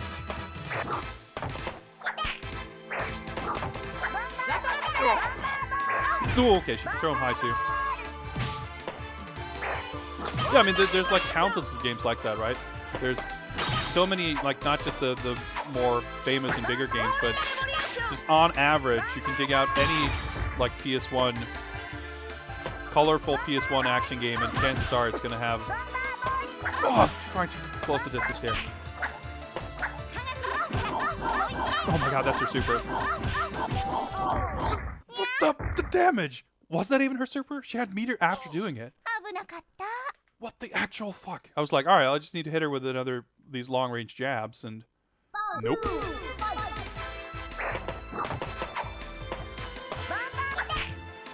I need to stay at this range where she will do the move, and I can hit her out of it. But if I do a running jab, I do this short range jab. I need to run and then stop, and it's kind of weird.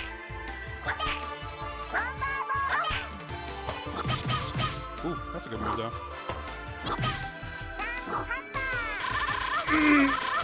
The damage!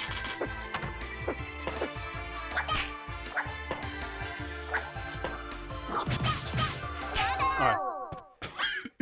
Have to be real careful. But yeah, like Earth's Value and Psychic Force, they have. I love the way those games look too.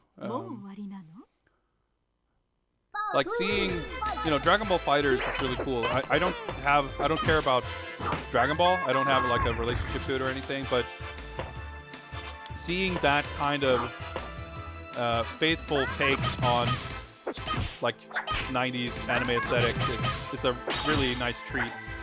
And it wouldn't have to be a fighting game. It wouldn't have to be, you know, that exact look or technology, but like that sort of broadly, you know, that kind of thing, as opposed to like fucking Jump Force or whatever. So when I say like, you know, 90s anime with a modern, you know, using modern technology, I don't mean fucking Jump Force. But even anything kind of and something like Fighting EX Layer actually is a good example of where I can think that can be a little disappointing in a way, because I mean I really like that game and I like the way it looks, but a lot of the character designs are, you know, not the same as in the old games. Okay, heavy, it's a throw. Some of the new designs, like I think Jack's new design is sick. I love it, but Blair is like my favorite character, and I really don't like her new look. So it's a little. If only they'd had the option of, you know, new and old looks. It's always that tricky thing of like wanting to update things, but I really love this aesthetic, you know, specifically. Hell, I'd love to even see a game like this, you know, try to capture this look and feel with like PS1-esque level graphics, but like 60 FPS and like high quality gameplay and, you know, sort of HD 2D artwork and that kind of thing. I mean, that would be, I'd love to see that as well. But I understand that it's probably a tough sell, you know. I've come to realize and accept that I'm not my weird idiosyncratic tastes are not representative. Okay, Robo Cayenne 2. He almost killed it once he's seen last time.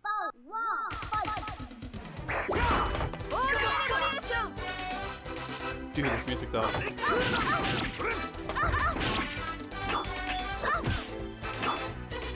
see if not minus, but.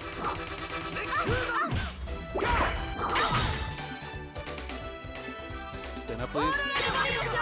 Ooh, okay, I feel like I hit about 3 times as many times as it's supposed to. Like, I guess on the one hand, you could do something like Dragon Ball Fighters that really, really exceptionally makes use of technology to do something really, like, fancy. But I guess the point I wanted to make is it wouldn't have to be that. It could also be something that is more faithful, but still... like, you could certainly make some concessions to make it more palatable to a wider audience, but the point is more that regardless of how it's executed, exactly from kind of a technological standpoint or from a fidelity standpoint, I would want the aesthetics and designs and you know the music and that kind of stuff to not be compromised. Yeah, the damage is quite something, but it definitely feels like some of these things like it just hits way more times than it's supposed to. Dude, this guy's animation though.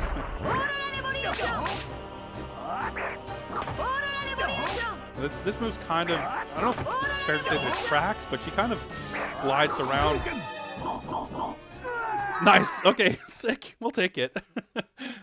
So this is like a boss character, I would imagine, and if we get, I don't know, we're on the 1cc. There could very well be like a hidden 1cc boss or something, so I would hope that we have the opportunity. We'll see. Weird ground humping. Alright, that's good. Nice.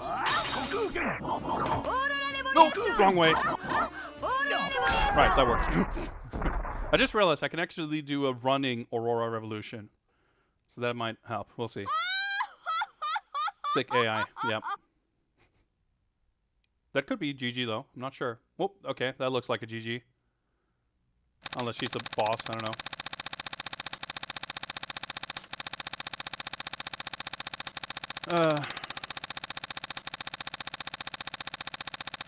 Alright.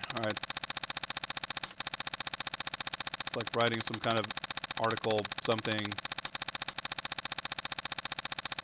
about a murder case, whatever. Okay, yeah. Toshin Battle God Army Project, something or other. Text only endings. Exciting. Well, I'm assuming this is the ending. I guess I'm not sure, but yeah, this is, what's her name? Ronron. I guess she was a new character. Yeah.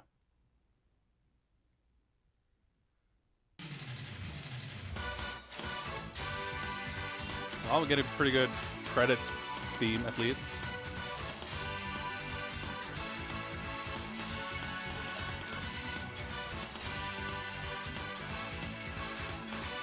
That's weird because I recall the first game, or one of these games, I'd assumed it's this one, I suppose. It's like a BUGI. Hell yeah. I definitely have a distinct memory of like these story dialogue scenes, but I guess they were in the first game. These high-res stills though. Very good picture quality. I mean, the renders themselves are a bit questionable, but like, fuck, if they had just like high-res 2D artwork here, like it would look so much fucking better.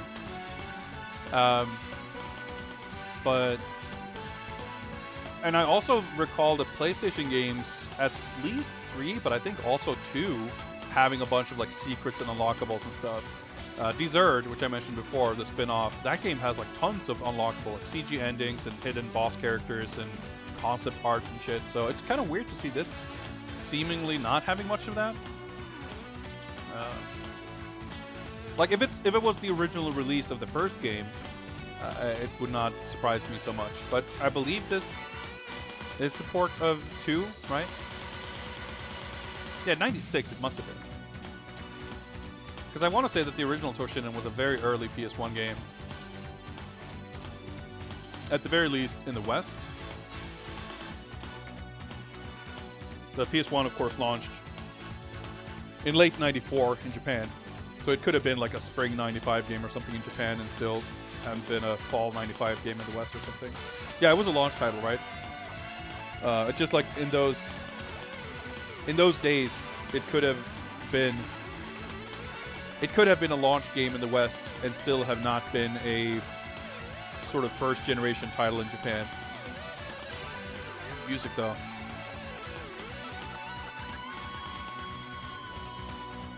It is definitely a shame that the music stops in between rounds because it's a lot of it doesn't really get going, you know, until 30 seconds to a minute in. And it just kind of stops the momentum of everything too. It just, not just the track starting over, but the game going basically silent in between rounds. It's a thing that I think it's weirdly like, I feel like it's a weird amateur mistake for any maker of a game like this to make. But there's so many examples of it. So many like Neo Geo CD games and stuff like that, where these relatively early CD-based fighting games where you would have, whether or not it had like these sick live studio recordings, even if it was just like sort of CD, like Red Book audio versions of arcade music, having the track start over every round, it's just like, that's terrible. Why would you do that? Thank you for playing. Bonus game. Oh, whoa. Okay. Is there a bonus game? Yeah, definitely noticed the quad designs, and I think some characters have different designs. Like I mentioned, I like this design for Sophia, and I think like the design with the pink sleeves and whatever, I think it's only in this game. And Ellis too looks different, right? Ellis doesn't have like the sheer whatchamacallit. She's got this kind of more, I don't know how to describe it, but it's different design.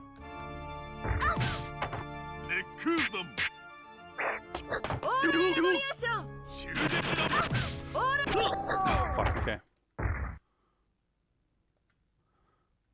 So yeah, it makes sense that the character models would have to have been remade, basically, right? Ooh, that's a little unsafe, maybe.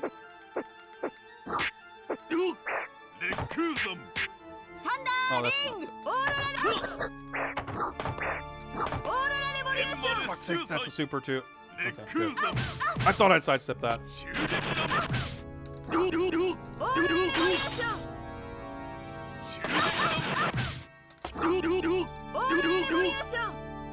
The music, though.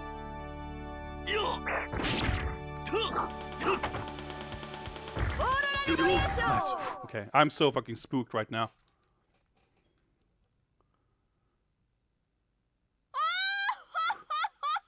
Pretty cool stage, though.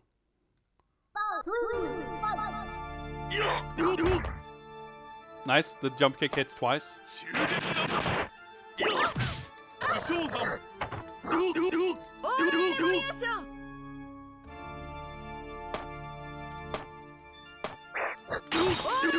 Nice. Got him. The AI is a little... Shows Eiji's brother. Okay, sounds about right. AI turned off. I don't know what you're talking about. I outsmarted him. Okay, Takara. No, like, bonus screen or anything.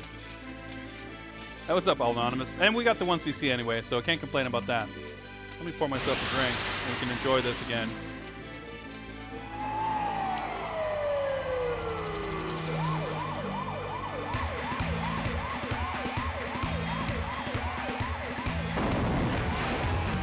But it's kind of weird, like, by 96, I feel, doing these, like, in these CG movies, the pre-rendered stuff, to still have, like, the hard edges, like, the flat shading.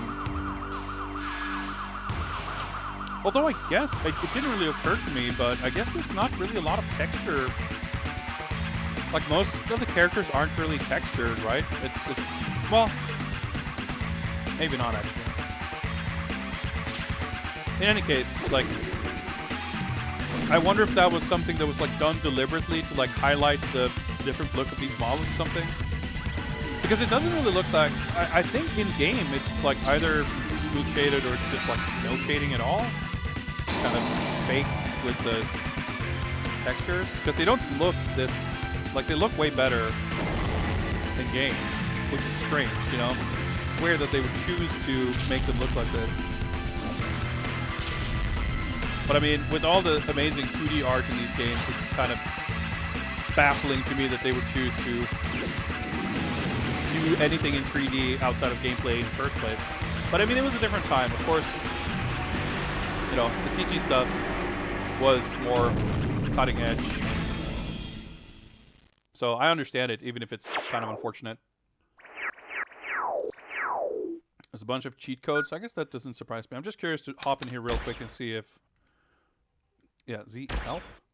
Oh, okay. I guess I didn't notice this before. I was curious if it would, like, unlock a new option menu or something. Because that's a thing in Dessert, I think. Anyway, Let's actually do this. Oh, fuck me. There's not even a sound... There might be a code for a sound test, but I thought I would play some music here. Well, I guess we can do this. I think... Well, let's find out.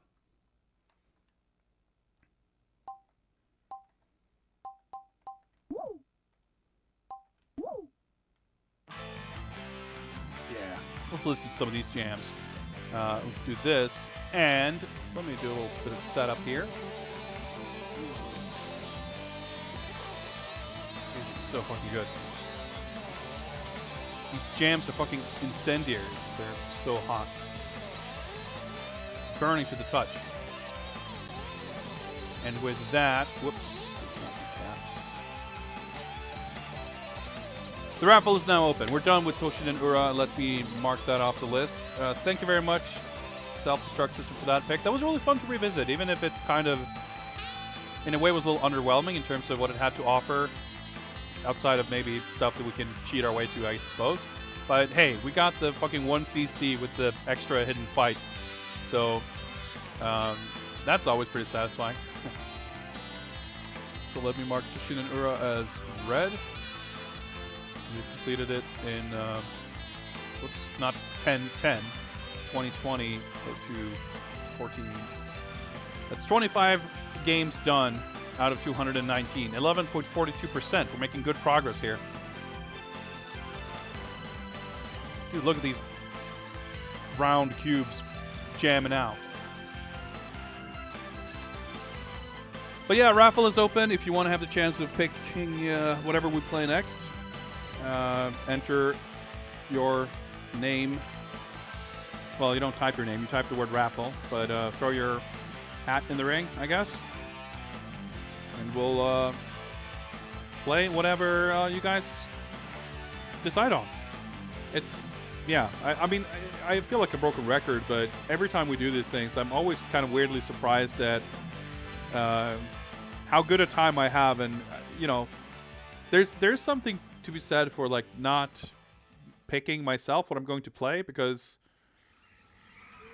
you know, I'm always, and this is not in any way exclusive to my streaming or my collecting or anything, just in general, I'm a pretty indecisive person. I always get, like, I have a hard time making snap decisions. So a lot of the time I might, you know, I'm hungry, I go to the kitchen, it's like, all right, I gotta cook something, and I don't know what to cook, so I might even think, like, hey, I'm hungry, so I want to cook something that goes quickly.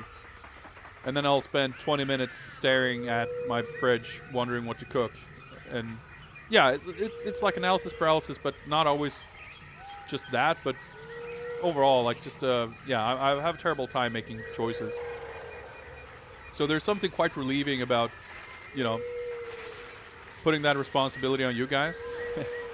Because inevitably, by definition, something will be picked that I wouldn't have thought to pick myself, because I'm not really thinking about it at all. And it's so far leading me mostly to games I have not played in a long, long time. And it's really fun. All right, I think we can skip to the next track.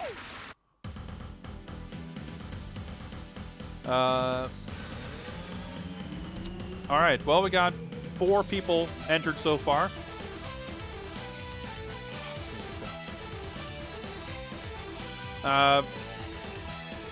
We'll give another 30 seconds to a minute, and anyone else wants to join, type raffle and pick the next game. Or let me remind you also, if you would like, you can spend your channel points, aka your con coins, to bypass the queue and just pick the next game. Dedicated Lurking, One Munch Man. What's up, guys? Welcome. Happy Friday and happy Valentine's Day. Happy Versus Fighting Viewer Request Raffle Day.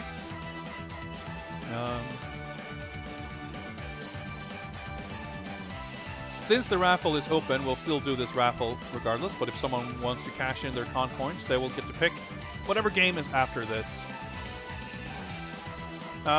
Okay, last chance, last call here to enter this raffle. Obviously, we'll be doing more raffles, but Ben wants to join, speak now or for at least 30 minutes or so, hold your peace. Is that the expression? Whatever. Let's do it. Winner and picker of next game will be Dedicated Lurking 9 to 5. Good job, man. Just swooping in there last second and you getting it. That's executed beautifully, if I say so myself. Congrats.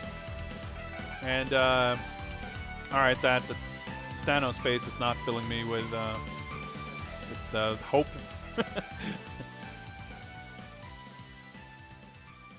Lurker strats.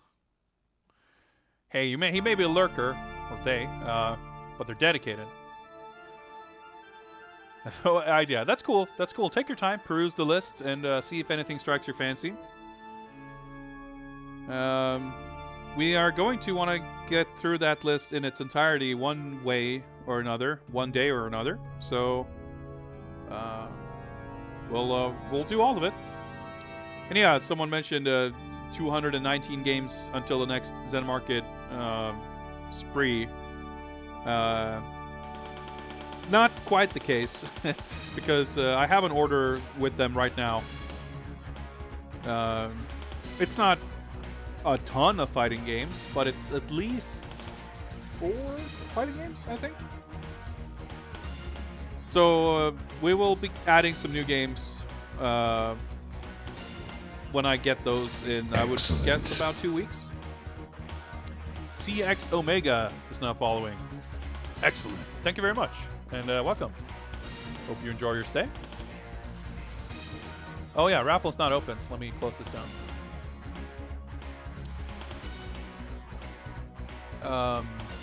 Yeah, so I've got some stuff coming in the mail. I've got a bunch of games from Japan, including but not limited to fighting games. It's not the biggest order, but there's some. It's a mix basically between some spur of the moment fighting games, as well as some games that I actually kind of wanted to play for a long time. Virtua Fighter. All right, cool. Virtua Fighter, a bona fide classic. Which means, unfortunately, we're going to have to say goodbye to some of these jams. But Virtua Fighter, not without jams of considerable warmth itself. Now where are we? Virtua Fighter 1, the original, the kind of rushed, not terribly great launch game. Let's. How do I? There we go. But obviously, a stone cold classic, legendary game, often cited as one of the most inspirational games of all time, as far as like Japanese game developers.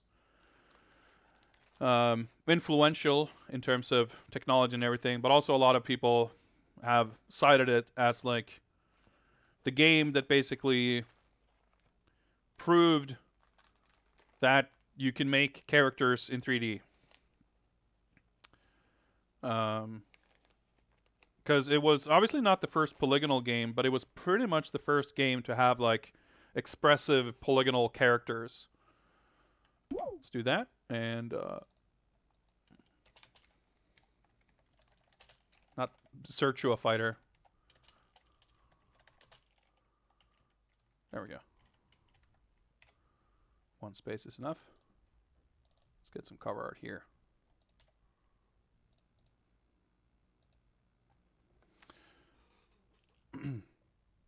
All right, Tippet Snake, thank you very much for tuning in. See you around, and hope you have a good weekend. Advertise this track.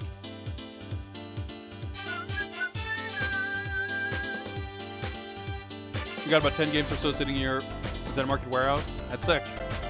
Yeah, I've ordered some stuff from Surugaya, but it takes a while for it to get there, and shipping is, yeah, it's a little hard to predict exactly, but it's, like I said, 2 weeks or so, I think we should have some new games.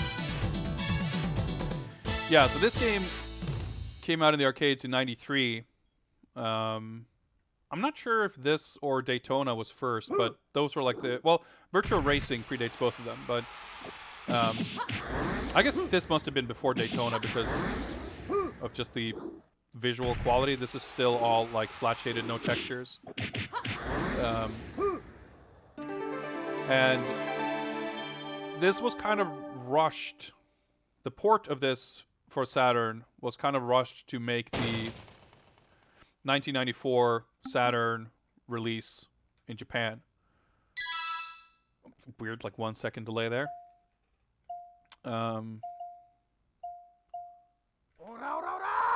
Yeah. Guard, punch, kick. So this was kind of weird. I mean, it kind of replicates the shape, the layout of the button on the arcade, but it's a little weird. Punch, kick, guard. This is actually having a guard button on the shoulder buttons is actually kind of nice. So I think we'll go with this. But it's and it doesn't look great. It looks significantly worse than the arcade, which is to be expected. Like the you know, not that this was like the peak of what could be done in so let me see if I remember something correctly here.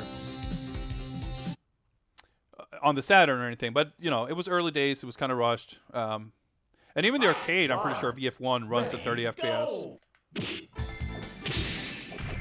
Right. Okay, I'm clearly not remembering this correctly.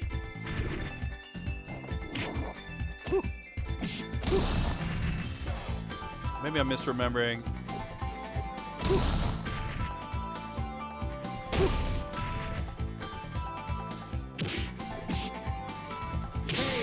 Alright, I vaguely recalled a strat from my Virtua Fighter 1 guidebook, but I'm clearly not remembering it correctly. Also, it may have been a strat against Akira, which I'm remembering as a strat with Akira, which obviously isn't going to help, but I'm trying to do a throw here, but...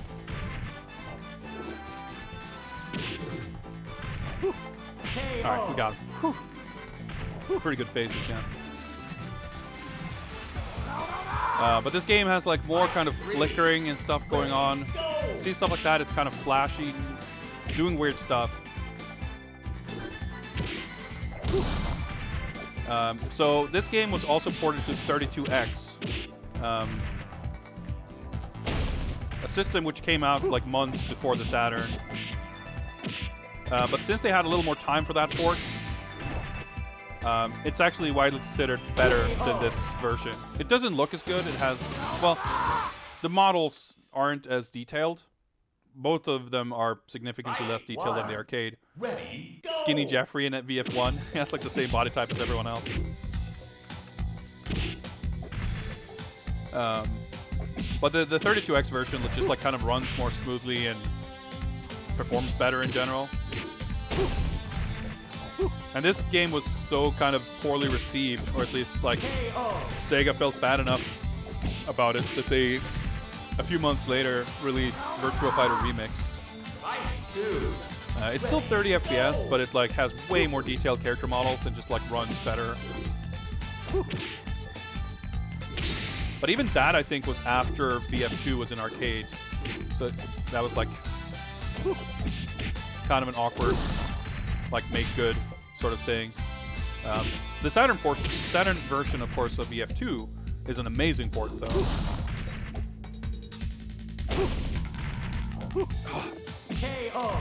The down attacks are a little tricky. They're really slow. Fight 3. Ready, go!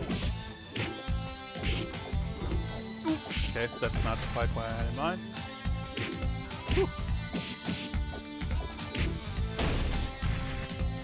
It's definitely pretty like stiff and sluggish. I mean, I don't know this game super well or anything, but it's like, okay, I try to do a 2P, just a crouching jab, and I get the elbow, but this stays pretty cool. I like the different like lighting directions and stuff. What's up, Trippy? 2 versus VF5. VF5 is not on PS2. VF5 was a near launch release for the PS3. Well, it was a launch title in the West, or in Europe anyway. It came out like February of 07 in Japan. And it came out about 6 months later on 360, based on a later version of the arcade. Virtua Fighter 5R never came out on consoles. And then Virtua Fighter 5 Final Showdown came out in arcades in like 2010, 2011. And then that came out on PS3 and 360 in 2012. 2012.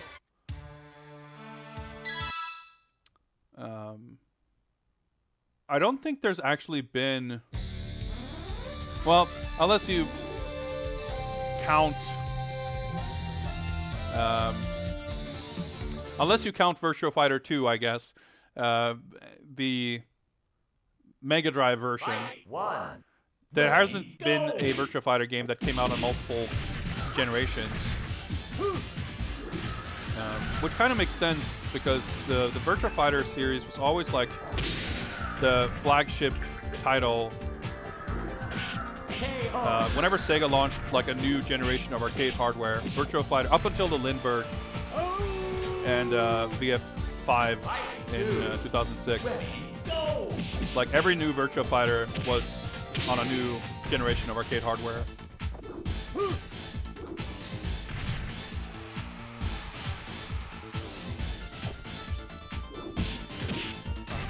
Remember, like the moves in this game are a little awkward too. Like the giant swing, like there's certain command throws where the inputs is like not punch plus guard, which is the normal throw input. In later VF games, every command, like every grab. Well, grabs against crouching opponents are usually with all three buttons, but any other grab is just some kind of motion with punch plus guard. But I think the giant swing is like half circle forward punch. Yeah, we'll see if we can get by Tiger. Damage in VF though.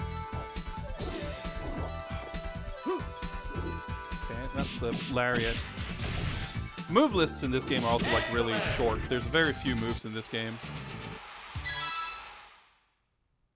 I kind of wish I didn't get to continue just so we could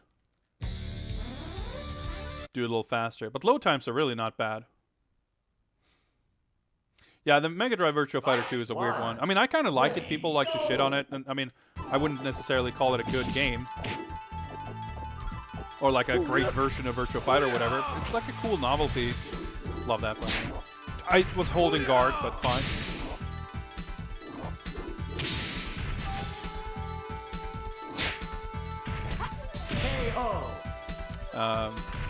But it's a pretty cool idea to like do a sort of a 2D version, because like Virtua Fighter 2 doesn't have sidestepping. Like it's not like you need 3D movement to, you know, do that kind of gameplay.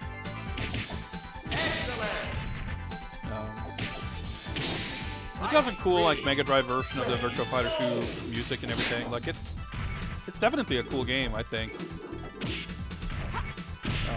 But I mean, it's still an oddity, and it's kind of weird. You can't really, again, say that there's like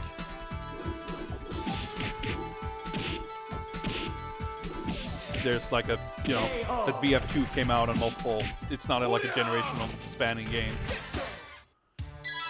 Virtua Fighter 3 came out in '96 in arcades, but there was still no Saturn version. There was, I mean, I suppose there must have been, they must have been working on one at some point. Ready, go! Oh, dude, throwing in this game is like so weird. Okay.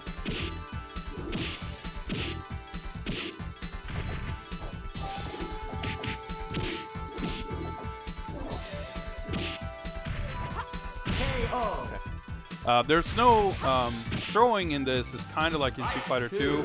There's no like whip animation for throws. So unless the throw actually connects, it's like hard to tell if you did the input correctly. And also, you cannot throw if your opponent is doing a strike, which is like, that's the way it's always been in Virtua Fighter. Okay, he threw me into the stage. That's fine, I'll take that. So it can be really hard to tell. Time over. Okay, I'll take it. It's just awkward to tell if a throw isn't coming out, whether you did the input wrong, or they were doing an attack, or they were crouching, or something. Like, there's a lot of different things that can cause a throw to not come out. Oh yeah, forward punch to do that throw. And it can feel unresponsive as a result. I mean, I wouldn't say MD Virtua Fighter is like Sonic 1 on the Master System, and I don't really... It has nothing to do with the quality of the games.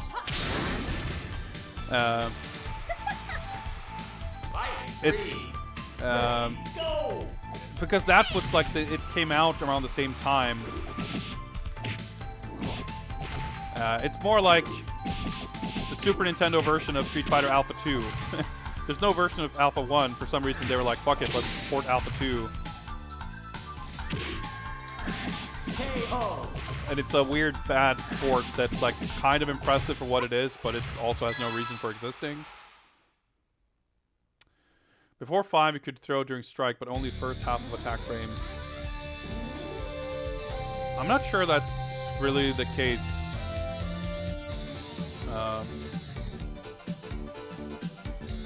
I'm definitely not an expert on pre-4 Virtua Fighters. Far from it. I mean, I'm not an expert on 4 or 5, but it's the ones I've like played.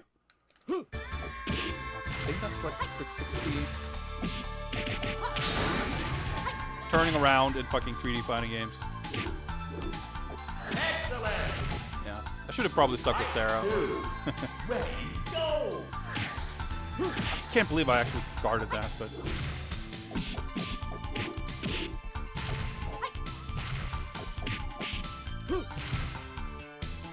Like weird canned animation for the lariat. It's so awkward. Alright. I was like, hey, maybe I can lame this out. But it's like, nope. Rounds are short, but you can cover distance really quickly and... I'll try to do an elbow drop, but... Does he not have it here?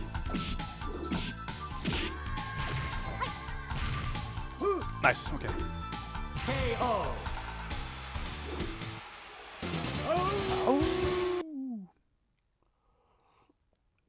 Fight. 1. In any case, it's still hard to tell whether, like, regardless of the specifics of how throws work, them being, like, hard to decipher, like, fatal throws being hard to understand when and why they happen, like, that's a thing. Like, I think the lariat is like 660. Oh, okay, maybe not. Well, okay. I was gonna say I think the command is 66p, but you can only do it in close range. But that clearly did not seem to be the case. Okay. Oh, see, I try to punish the knee with a throw, but he somehow got a second knee out before I could punish him. Maybe he was still airborne. I don't know.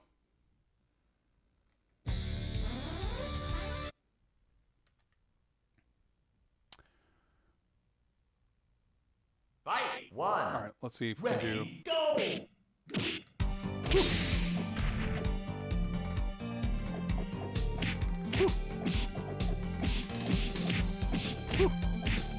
KO. Oh, it's really hard. Ready, go. Ah, it's like, yeah, the input reading is tough too. Nice, we got him. Because you... Fight 3. Ready, go. Because it's all like higher mid and like... It's so easy to get interrupted. And And essentially, you know, not knowing frame data.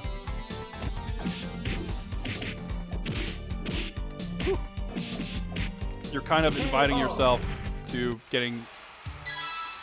you know, these games are very much about sort of taking turns, right? And pushing your advantage. And, you know, when you're in disadvantage, it's unsafe to press buttons. But if you never do it, like, you let the opponent kind of bully you. But if you don't know the frame data at all, then you don't really know when it's safe to take a turn. And the computer, obviously, you know, quote-unquote, knows frame data, but it tends to sort of very aggressively, is that the right word? But, like, it doesn't play nice. Okay, I tried to do a palm. It's so weird that his knee feels like it's, like, unpunchable.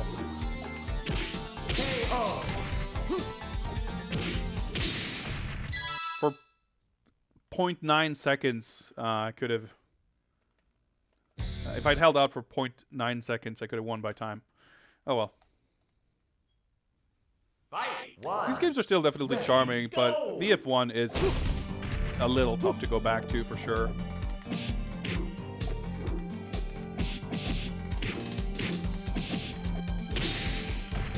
Like, VF2 is also tough to go back to in some ways. Like, definitely feels pretty primitive. But, oh, fuck me, I'm dead. But it's still a pretty big leap between 1 and 2. And if nothing else, like, just presentation-wise, 2 is so much nicer to look at, and the music is fantastic. I mean, the music is good in this one too, but VF2 is like an all-time soundtrack.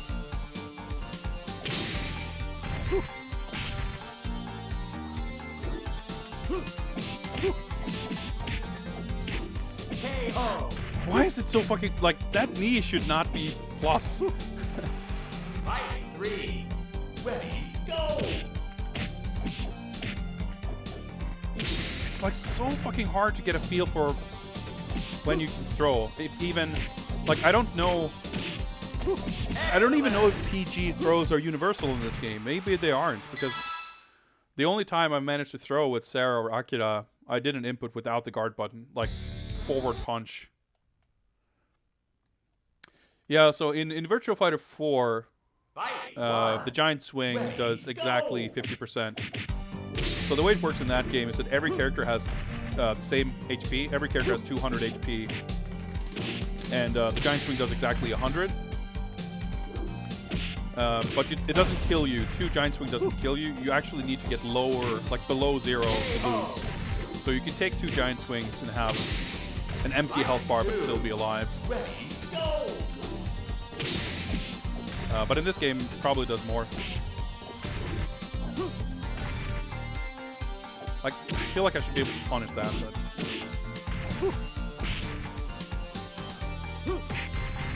Is that unblockable? Yeah, I guess it is.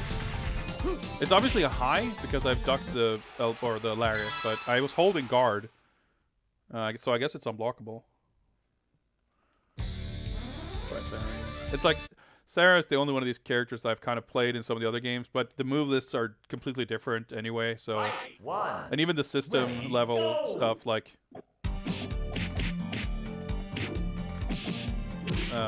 You know, how throws work and shit is like different in this game anyway, so I guess the double mid kicks at least. I know like 2 moves with Sarah, which is more than any other character. What's up, Jimbo, by the way? Yeah, he's got a bunch of big old power moves. Yep, that's I almost said unlockable. Even like the down jabs are kind of unreliable as... you know, that was punishable. As the kind of get out of jail free card that you expected to be from later games. Okay, I tried to do the flip kick, but still good damage. I'm just glad he doesn't like... he's not able to like combo off of that.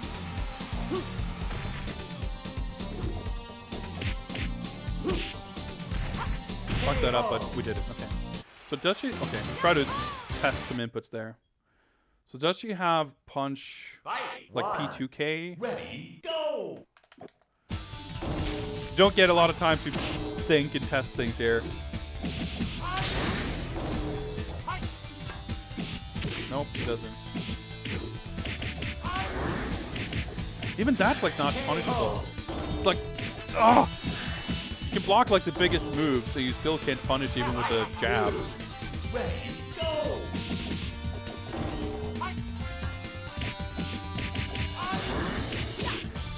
Yeah, she's got the elbow to the knee at least.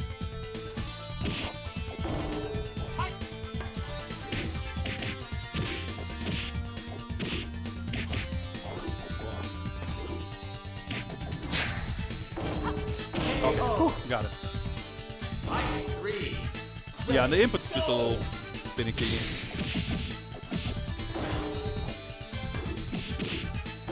Okay, no, she does have the punch.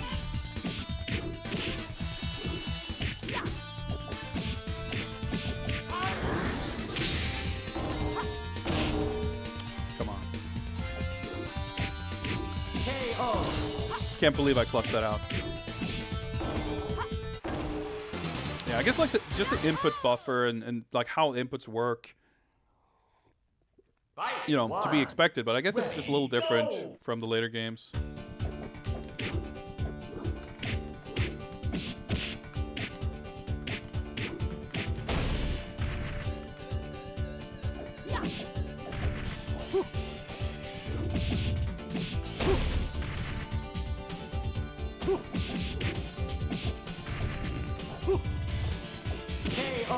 Oh, I didn't want to do the 2P. I wanted to do the normal punch, but yeah, the range is. I don't know, a lot of stuff is just a little awkward.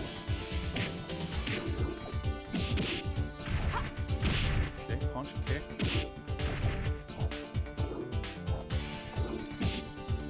Oh, I'm trying to do the fucking neck breaker, whatever, the throw. Of course, he throws me in my throw attempt. Oh, this game is like infuriating. Yeah, I never played these. I mean, I didn't have access to these games back in the day, really. So I've only kind of come back to them after the fact and as a fan of the later VF games. But there's still a lot to appreciate about them, of course. But at the same time, they're for a lot of reasons, you know, both just overall difficulty, but also kind of being used to conventions in the sequels and being used to just overall higher level of kind of polish and kind of quality of life. They're challenging to go back to. Ring out. Fight 3. Ready, go. And I think the thing I'm having kind of the most trouble with is just the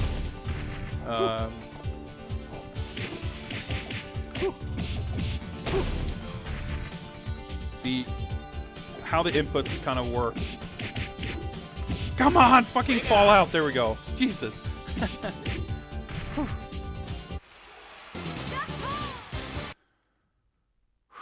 Yeah, it's kind of weird how they put a bunch of EF characters in Dead or Alive 5. Oh yeah, that's it. There's only 8 characters in this game. I kind of forgot. 3 rounds versus Brawl for some reason.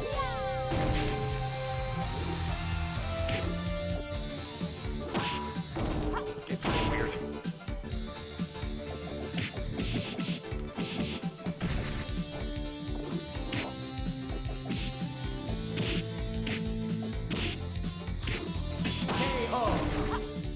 And if we, you know, taking a round of Dural is, I'm happy with that. I've tried to get a fucking 2P jab out, but I couldn't do it. Like, how did that whiff?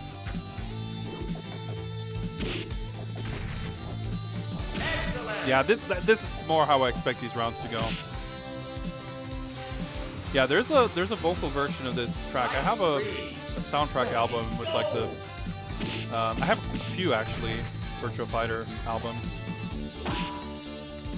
There's this one, and there's the album that has all of the Virtua Fighter 2 CG Portrait songs on it too. Yeah, well, we got the first round. I'll be happy with that.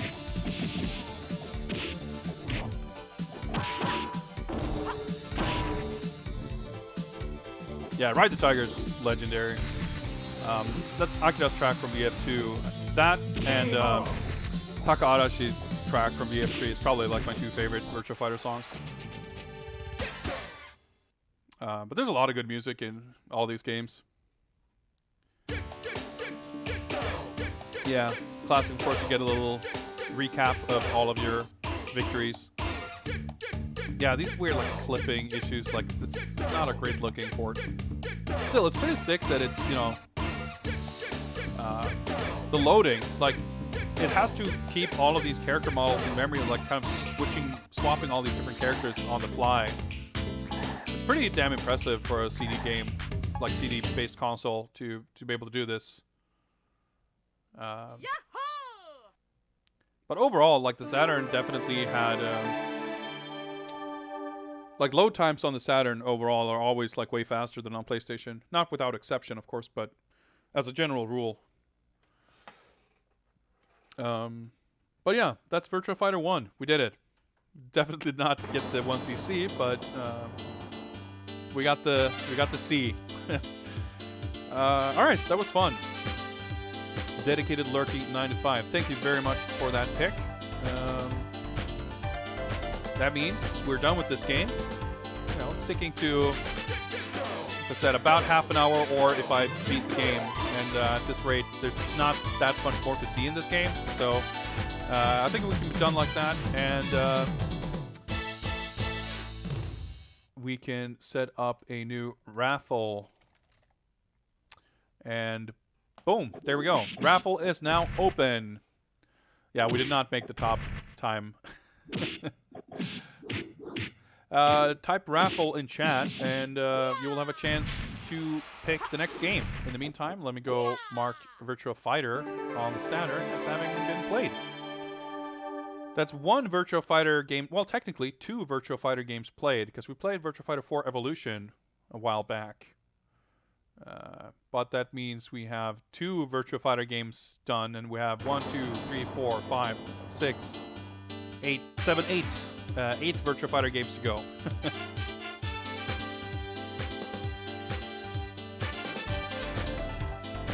That's 26 games total done out of 219 currently, but this list will expand. I know for a fact, like I said, I've got some games coming in the mail in the next few weeks.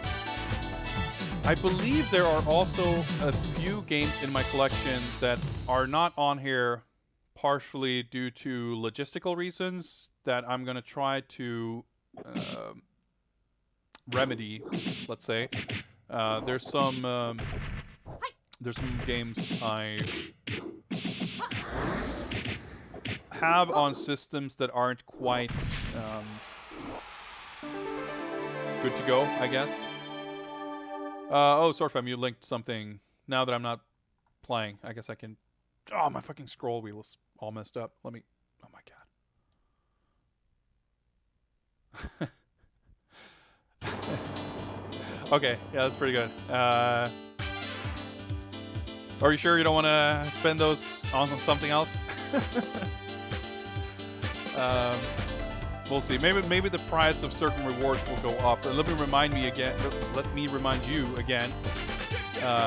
that if you're saving up on con coins, you're more than welcome to spend them on bypassing the queue and bypassing the whole raffle nonsense to pick the next game. Or you can have me draw something based on what we're playing, which I definitely have not forgotten about your request, Swordfam. We'll be drawing some Power Rangers at some point. I'm kind of shaking off some rust with drawing, actually, in the last while. Unfortunately, I've had some issues with my tablet monitor, and I need to see if I can get it to work. If I don't have that, I mean, I can still draw on stream without it, but it would be easier. I've not made promises that I will draw the artwork on stream either. I will hopefully do it, but if not, I will definitely make sure that any art that I draw as part of the, purchased drawing requests, I guess, will be showcased for sure on stream, and I'll post them on my Discord and Twitter and all that stuff too. But since you indicated specifically that you were not in a hurry, I'm not prioritizing that stuff. But we'll make it happen sooner or later, for sure. Okay, guys, last call. If anyone else wants to join the raffle, we'll do the drawing in the next minute or so. Type raffle in chat if you want to have a choice, or a chance rather, to pick the next game. Spyro sneaking in there. All right, let's do a little countdown. 5, 4, 3, 2, 1. Sorry if you're suffering from Twitch lag. Here we go. Self-destruct system with the second pick of the night. All right, no rules against that. It's going to be the random choices of whatever anyway. So, self-destruct quality rigging there. Very well done. 01 Kenobi is now following. Thank you very much for the follow. Hope you enjoy your stay. Welcome. All right, self-destruct system. Let me know what's next. So, Samurai Shodown Sen.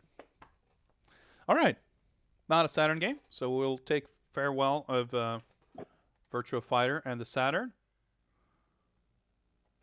and we shall set up the Xbox 360. Whoop. Which means I'm gonna have to do a little bit of digging to grab my arcade stick. My 360 compatible arcade stick. Not seen it, but not heard good things. Well, let's find out. Let me first of all get rid of this because the raffle is no longer open. It's kind of an unfortunate game in some ways. You know, coming off of the sixth game, the last, well, not the last Neo Geo one because the sixth was not on Neo Geo, but the last 2D game. Which was really cool. I know a lot of people prefer 5 Special, but even so, the 6th game has a lot of characters and cool shit going on, and it was an Atomic Wave game, so it made use of some pretty nice-looking high-resolution backgrounds and that kind of thing. But this game came out in the time when SNK was kind of dabbling in more 3D stuff to sort of I don't know, tried to cling to relevance or figure out how to be relevant when 2D arcade games were a dwindling market. Okay, let me not have a bunch of controllers and shit right on top of the vents of the 360. It's probably not a great idea. Let's just boot this up here and see if everything is hooked up to capture it. We'll find out here.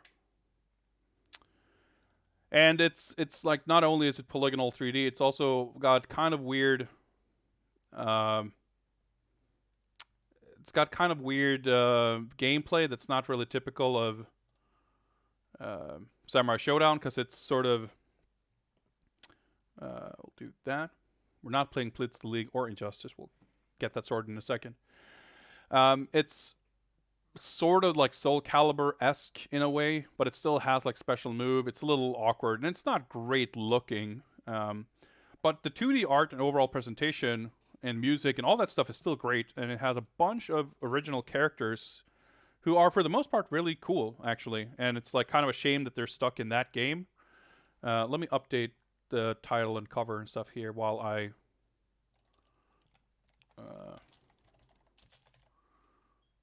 hook up. Must be an HDMI cable not connected here or something. Give me a second while I get that sorted. There we go. Yeah, Haumari in Soul Calibur will be interesting. Okay, let me first just see if this is... Something is getting a signal here, but that's probably my Xbone. Okay, I'm going to have to feel around on the back here. Is there an HDMI cable? Feels like it. Is this connected somehow?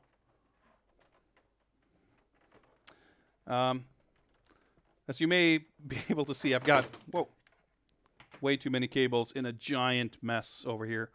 So it's easier said than done to figure out where everything is. Okay, that one is clearly not connected though. So, right, I think I used this cable because I was... There we go. It looks like something is happening. There we go. Hey, we got it to work. Right, the arcade stick.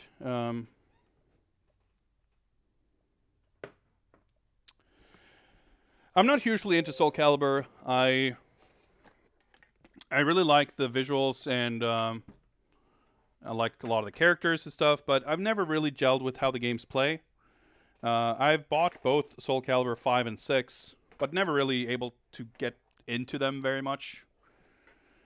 And I'm, I don't know if I would say I'm excited to play as Haomaru in 6 or anything, but I'm at least curious to see, like, I'm sure he's going to look cool. So, it'll be neat. And I'm always happy for these characters and stuff to get, like, more exposure to new and different audiences. So, I mean, I'm certainly a lot more interested in Haomaru than fucking Gerald from The Witcher. Or Darth Vader or Ezio or whoever else they've put in some of these other Soul Calibur games in the past. Yeah, we won't be able to go online. I think we'll be okay. Oh yeah, this is a disc game. I forgot. Where's my 3? Oh no, right, it's over here.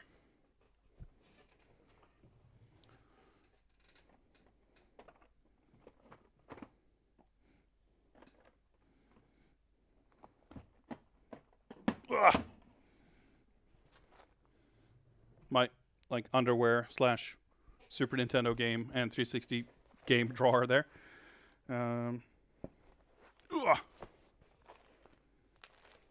Let's see. I mentioned this in the past too, but like I've been impressed sort of with how feasible doing these kinds of streams have been. Like I was really hesitant when I first did the stream like this for New Year's Eve. I focused on like arcade games, emulated stuff, because I figured swapping back and forth between all these different consoles would just be too much of a hassle. But it's actually not that bad.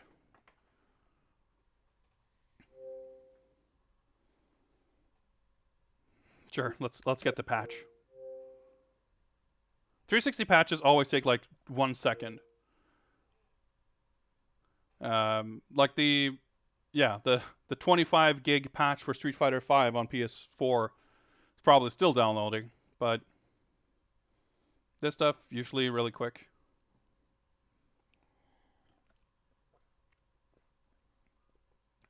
Yeah, the character editing stuff is pretty fun.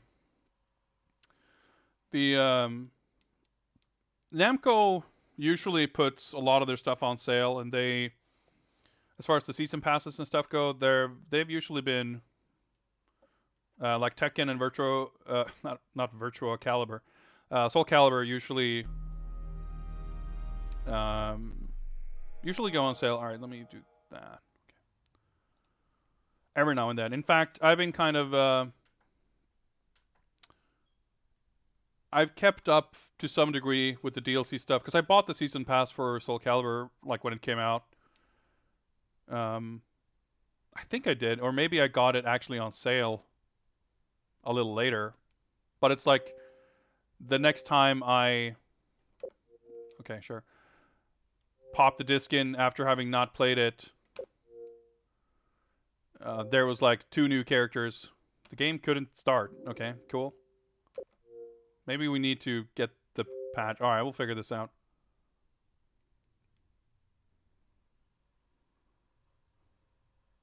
Yeah, I don't know what that was on about.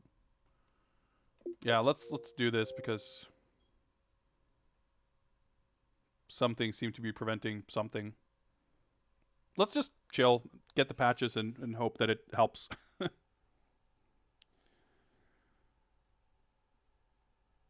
And yeah, so like I happened to recently pick up Dragon Ball Fighters, and I didn't get any of the DLC. I I bought it kind of on a whim because I was ordering some other stuff and it was on sale. But from a financial standpoint, it would have been smarter to just get the game digitally because you could get it with some of the DLC for like not much more than I paid for just the base game. But like I said, those season passes usually go on sale every now and then at pretty deep discounts. I think Tekken 7, I don't think I got any of the DLC when it first came out, but I think I've gotten both the... Because they've done 2 season passes, and the third one is the new one, right? For Tekken? Or was it just the one? No, I guess this is still the second season, right? Because the first one had Geese and Noctis and whoever else. Was Zafina in the first? I forget. And then they did Negan and... No, I guess it is the third season. Yeah. Because they had Zafina and they had Julia and Ganryu. And now they've got Fakomram. And is there anyone else who's like not announced yet? Yeah, Lei and Armor King was the one I forgot. Right. Yeah, that makes sense. Yeah, so I think I got the second season pass after the fact when it was on sale. And I still haven't like touched it really, but it's one of the things that if I ever have the opportunity to, play the game, it's just kind of nice to have those things. Or in some cases when there's like one character I'm interested in, I might as well buy the pass on sale because like buying one character standalone versus buying the pass on sale, it's more money, but it's not like a lot more. Plus, when it comes to buying games these days, it's playing them and enjoying them is like almost secondary after supporting, the developers and stuff. So, I mean, I want to support fighting games, so I'm happy. Like, I bought Soul Calibur 6 at launch full price. I've played it for maybe 5 hours, if that. I played it enough to get bored of it.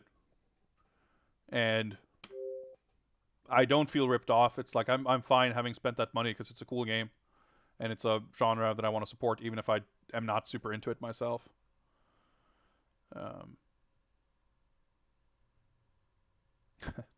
Yeah, I guess it's downloading a bunch of shit for games with gold that I did before. Hey, we did it. We're into the game. Let's see the arcade opening, I guess. The fucking elementary school subtitle font, though. Of course, they gotta do like a remake of the Samurai Shodown 1 intro in every Samurai Shodown.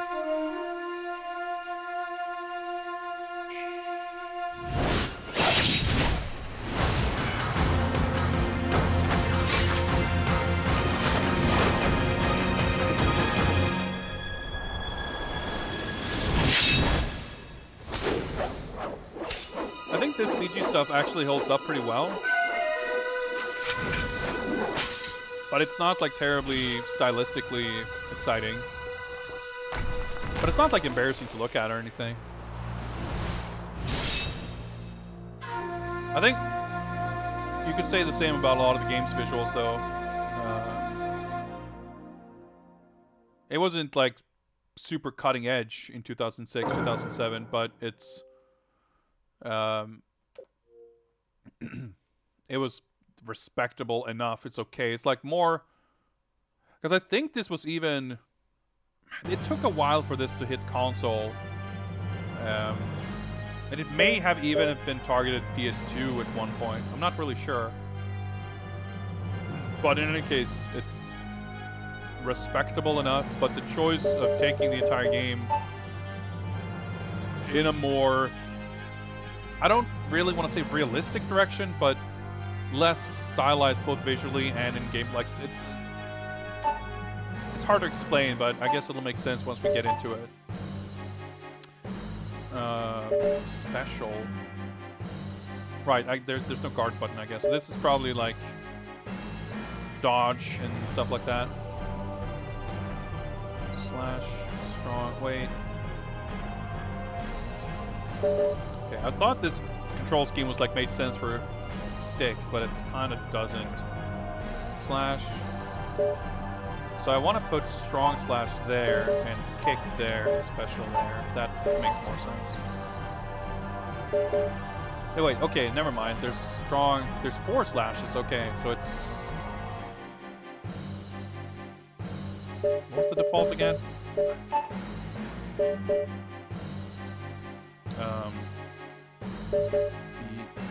Boy, this is. I'm trying to figure out how this. Oh, okay, it says there on the right. I didn't even realize it's horizontal, vertical. So these are macro buttons, basically.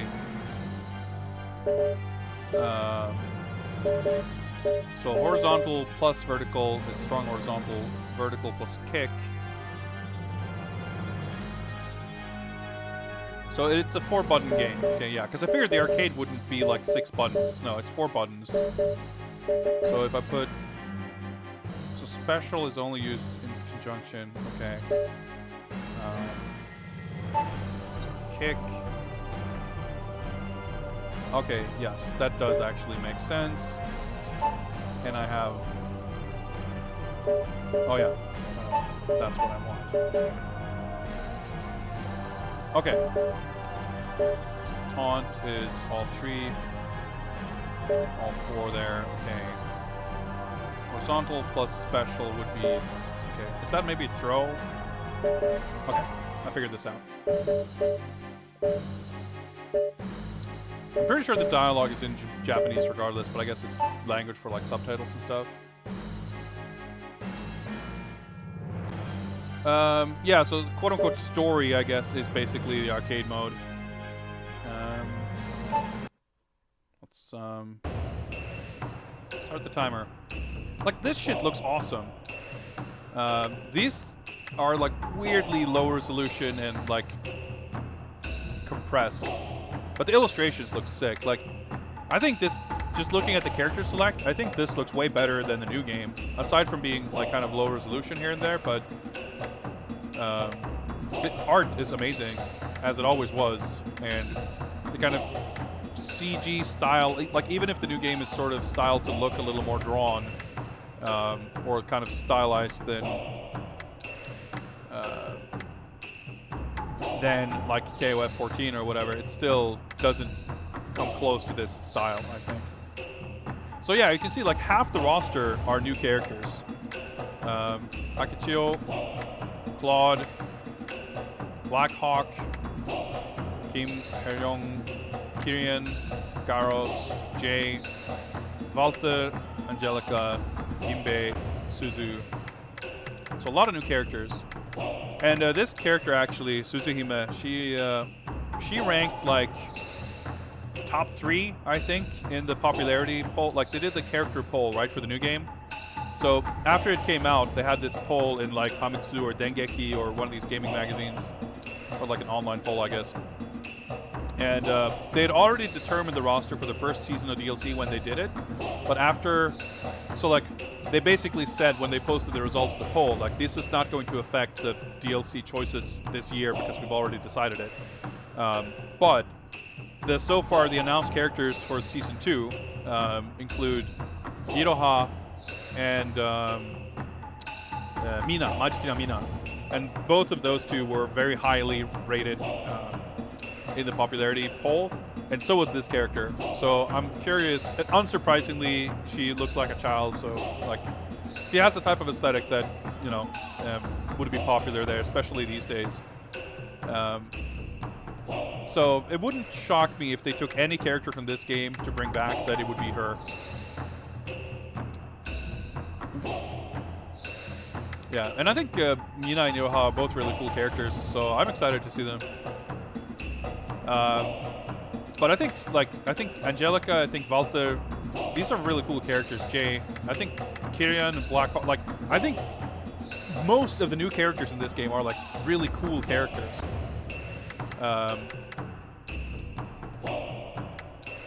Let's kind of play against type here and not pick who I maybe would have been expected to pick. And I'm actually going to go with Walter here. Solid Steel Fortress. I just think he has a really cool and unique style for these games. And he's kind of, I don't know, A little different from, I was going to say, the type of like knight character you might expect or might see in some of these other games like Soul Calibur. But most importantly, I guess, like just compared to the most of the characters in Samurai Shodown, he has a knight and he has a sword and a shield, which gives him kind of a different fighting style. And there's a few characters like Garros has an axe, but he also has like a buckler. Like all of the new characters have kind of, obviously most of them are kind of not the typical Japanese samurai characters. But regardless, like almost all of them have kind of different weapons or different weapon style, which kind of give them a bit of a unique feel. But I mean, that's definitely true of a lot of the later characters in the 2D games as well. Beste Schlag, der Wille von Kaiser, Schlossmauer zerstorben. Pretty good move names.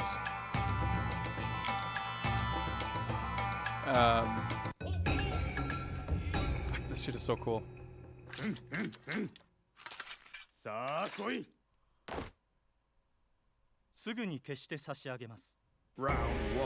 Like these character models again, like they don't look bad. But you've got these kind of strings and stuff that's just a little, like the guard reaction there is a little bit, you know, kind of typical Samurai Shodown-y.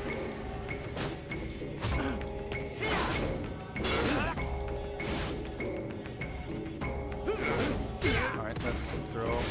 Trying to figure out the controls here. Is that a script? No, not really. Forward. Okay, I'm trying to learn the controls here. I'm not going great, but I guess I'm not. I'm focusing more on learning the controls than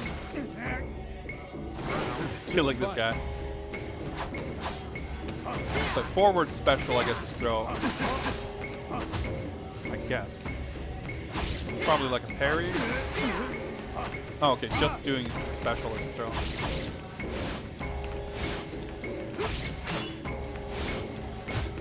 Alright, let's try the Rage Explosion. Yeah, blockable attack. Didn't seem related to. There we go, okay.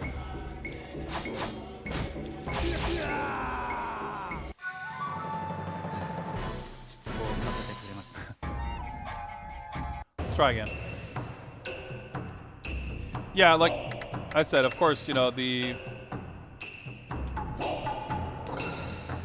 an alternate color or something. The presentation, everything around it looks way cooler than the actual characters and the fights and everything. It looks okay, but it's like nothing special, you know. Not as nearly as good as that kind of stuff. And it's definitely we'll see when we see some other like classic characters. We've got Sogetsu here, but them being kind of rendered, there's definitely a stylistic flair to like the proportions and stuff, but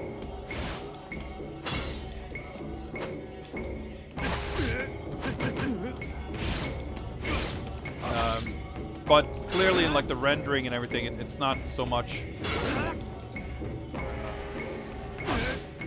It's still kind of more reined in and, you know, quote-unquote realistic than we'd come to expect from the other games. I think Valter is probably like very, very slow. He doesn't seem like he has a lot of quick slashes. But we've got the kind of Samurai Shodown stuff of these counter hits, but I guess you gotta land the heavy counters for it to do real damage. Because I did like a counter hit that did like 2 pixels. See, like that.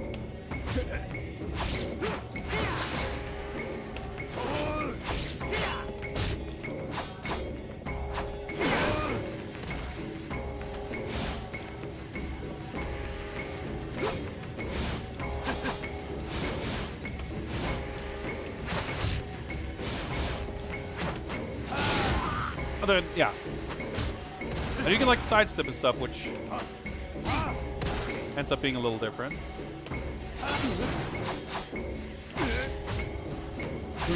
Low. But the game still doesn't really fuck around, you know. It's like the first enemy on normal difficulty. But since we're not getting anywhere, why don't we jump around and take a look at some of the new characters. This game, it's funny because I remember the first time I played this, I actually played it on stream back in like 2013 or something when I bought it, and it took me like a couple of hours to get through it. And then I revisited some other time, also on stream actually, an early stream in this, when I'd moved to this apartment and everything, did this kind of stream, this first setup, so to speak. And then I finished it like way faster. I remembered it as being really difficult and frustrating. Then I don't know, I picked a character that let me do it more easily. Alright, this top guy looks pretty cool. It doesn't, like, that wasn't that much damage, really. I think you just kind of get that visual effect regardless when you do a counter hit heavy.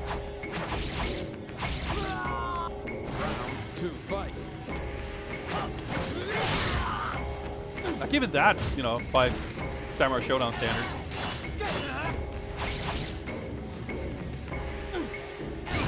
Like the throw does kind of more damage. Yeah, I noticed there's some kind of, it's like back in special, it looks like. Yeah, I tried to do it there, but might have hit like the recovery frames. Yeah, and he's got these. You kind of get the sort of Tekken thing of like, if you don't know how to block strings, you're fucked too. Also the Soul Calibur style, keep hitting them to keep them standing. Hey, we took a round at least. Hey, I got a parry. Okay, yeah, he countered my parry attempt. Oh, shit. I got hit like a feint?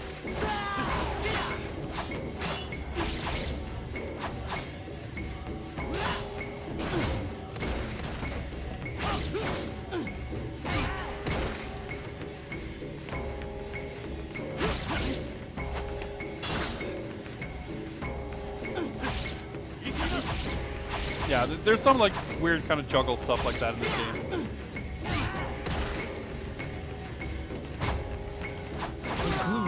Fuck's sake, the fucking lows.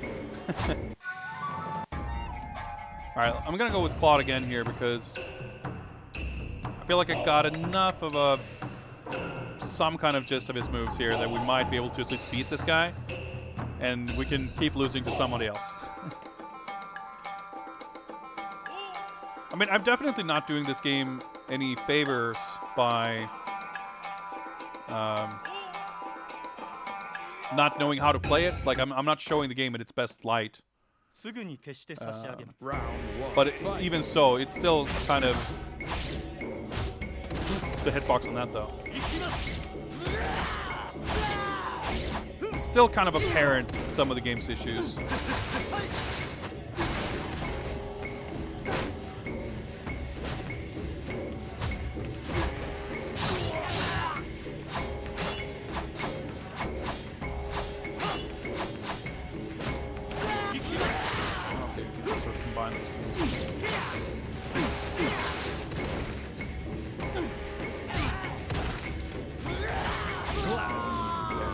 I want to see if I can, because he's got these strings. You can do like the heavy horizontal and heavy vertical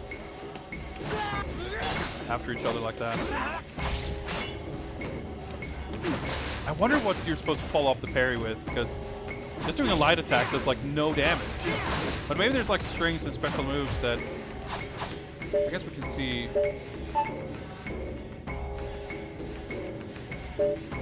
Yeah, so there's like these directional inputs. Quadruple ace. Which is kind of weird, right? Like it's this kind of 3D fighting-esque moveset. But there's also these like, I don't know.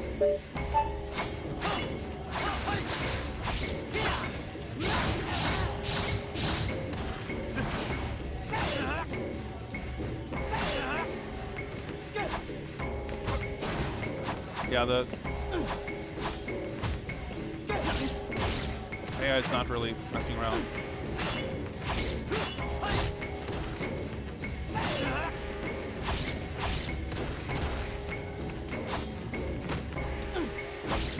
Conclusion. Dude, I definitely guarded low. I don't know if I stood up. Unless that was a mid, who knows? Alright, I'm learning like 2 moves at a time here. We'll see. Hopefully we get to see a few more characters. If I lose now, we'll just start over on lower difficulty so we at least get a chance of seeing more characters. Like, it's showing these tips, like, oh yeah, it's a good thing it's showing off the unblockable attack that's literally the same for every character. Just push all buttons. Like, it would be more helpful if they showed me, like, useful strings.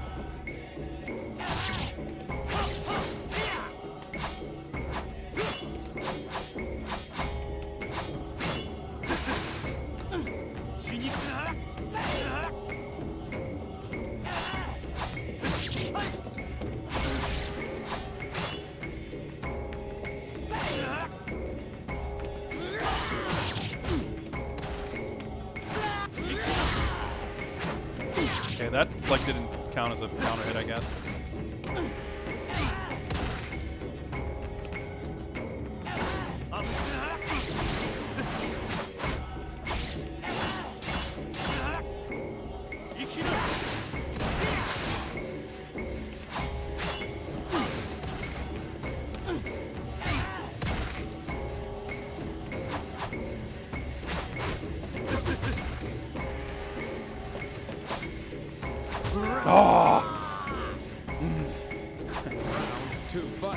Yeah, not having a block button feels really weird.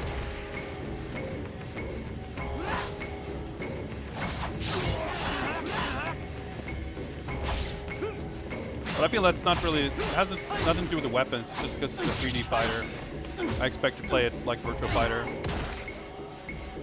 I mean, I feel kind of weird in Tekken as well. No, block button. That fucking went right through him. Yeah, that felt pretty good though. I was gonna say, I just want to fucking throw.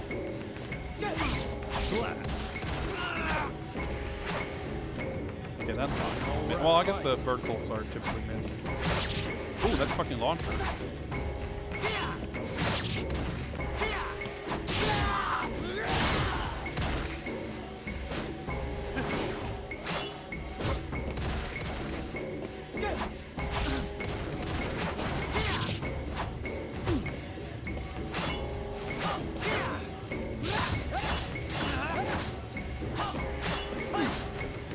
Try to like squeeze something in there in between.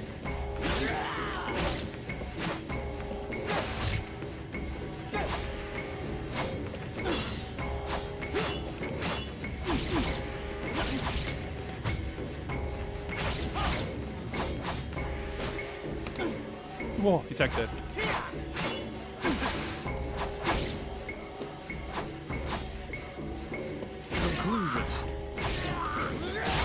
Oh, that was very stressful. But I'm definitely getting into it more as I'm like getting more of a feel for what my repertoire of moves is. Even if I don't know the move list, just getting a better sense for what kind of moves I have available. It's a Ukyo. Or am I getting the location mixed up? Oh, it's well, it's because it's the same. Aomoro and Ukyo is like the same stage, right?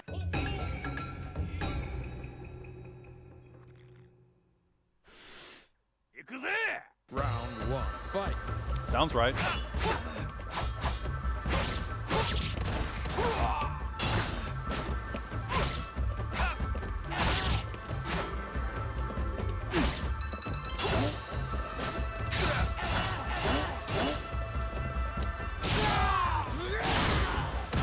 It's real nice that you can at least follow those attacks up with one another.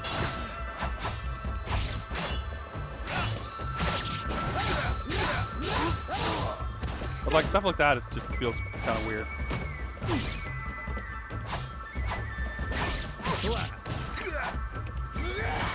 I'm not sure if there's like down attacks.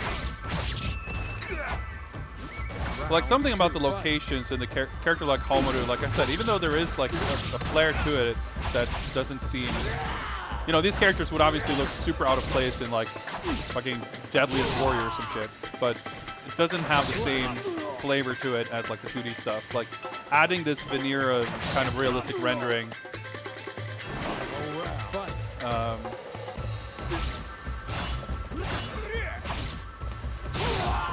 Yeah, he parried my, or he countered my parry attempt. Yep, that's a whip throw. I tried to do the rage burst. Hey, what's up, Sampler Info? Yeah, like everything around it, like the music, the artwork, the character designs, everything is amazing. Like, and that's why I really feel like you could take any of these characters, a lot of stuff from this game, you could so easily kind of put into a proper Samurai Shodown, and I would love to see many of these characters return. Ironically, if you want to call it that, Suzuhime, which is like by far the most likely character to actually be added to the new game, is probably the one I would be the least interested in personally. Yeah, the older 3D Samurai Showdowns have the benefit of being made in an era where, like, the limitations were such that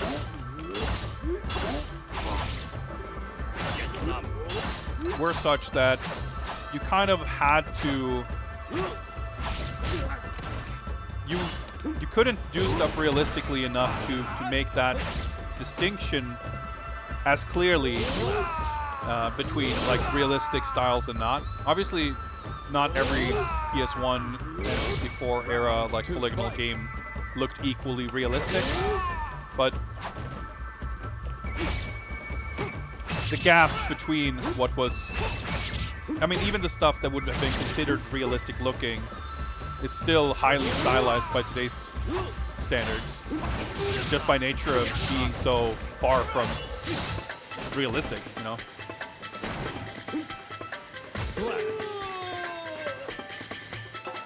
Not to say that they didn't have to put effort and artistic work into getting it to look right or getting it to look as good as it did, but it becomes kind of a different situation.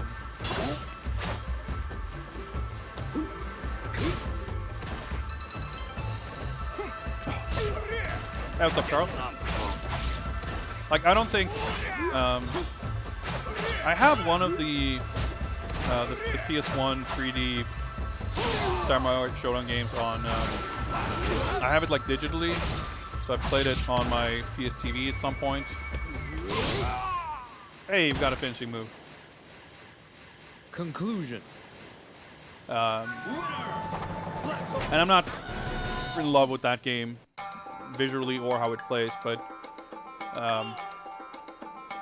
the visuals are the least of those game's problems, really.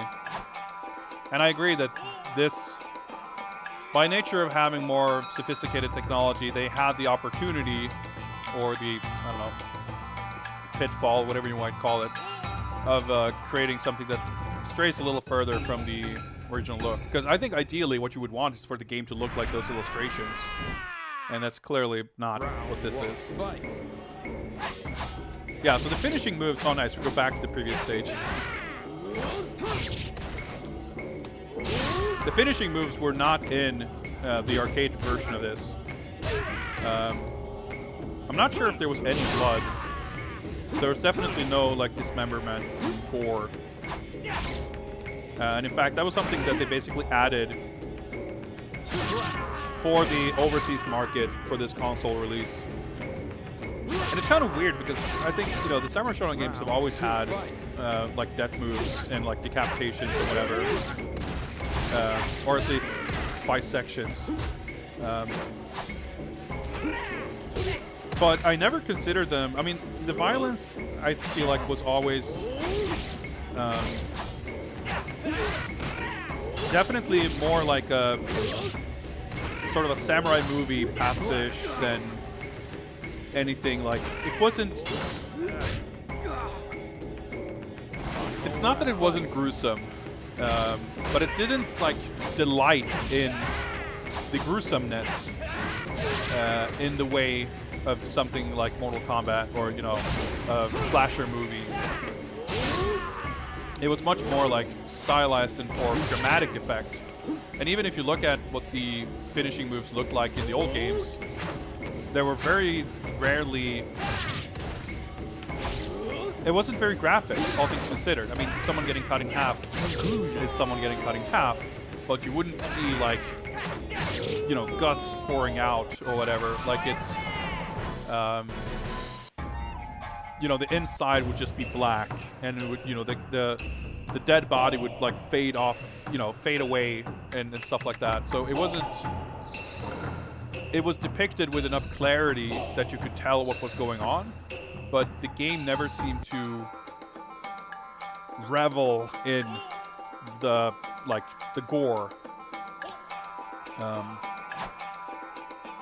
But that's kind of how they did it in this game, and it always struck me as kind of weird. I mean, you saw it when I cut off Homer's arm. Like, it's dramatic and it's like well done, and it's not terrible for what it is. Like, it works. I just think artistically it's a weird direction to take it. But I suppose it's also more sort of defensible in a sense, given the overall direction visually of the game. Like, a more... I mean, that's kind of the logical end point when the entire visual identity of the game is more kind of realistic, right? Yeah, he's got like these tricky stance things, I guess. But I think it's a thing where they could have done it. Like, I think those like kind of killing moves is an area where they could have taken the game in a more stylistic direction, but instead chose to double down on this kind of realistic thing, I guess. Alright, that was pretty cool. Like, this character's fucking sick.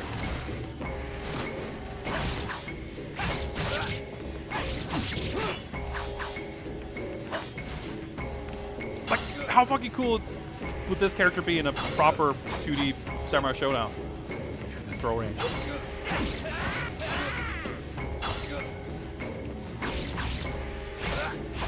He's a little tricky for me though, because I keep accidentally doing feints and dodges and shit, but...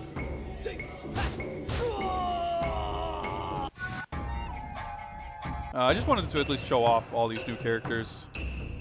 I don't know how to play them, like, at all, but... Yeah, so this guy's got, like, a wooden sword. And I want to say Suzuhime has, like, a giant surfboard sword.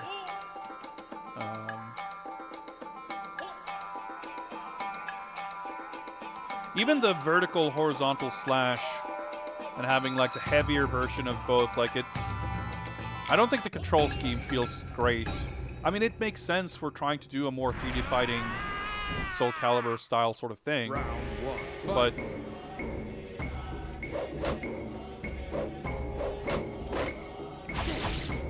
it's tricky, like, to me, having not, like, I don't know, I feel like instinctively it's harder to get a feel for what's... Yes, in terms of 3D movement, I understand that horizontal moves are going to be better against sidestepping, and vertical moves are likelier to be, like, mid. Or, like, it doesn't matter if they're standing or crouching, the vertical will hit. It doesn't matter if they're moving, the horizontal will hit. But even so... I still feel like I'm struggling to intuit what move is fast, what move is slow, what move is a mid, what move is a low, that kind of thing. Compared to something like Virtua Fighter, which is just maybe not inherently more intuitive, but I'm more familiar with it. But it's also the problem with, you know, horizontal, vertical, I can keep track of. But horizontal, vertical, and then you have to use button combinations for heavier versions of both. And then you have kick, and then you have special. There's a lot of buttons to kind of keep track of.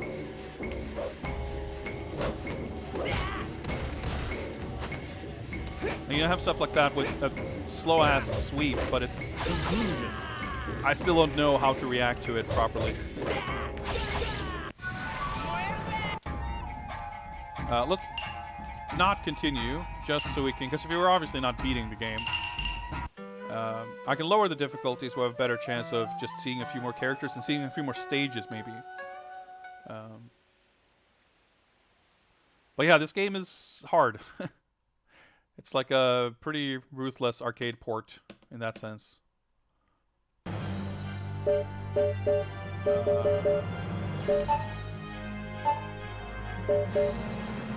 Let's go beginner, might as well.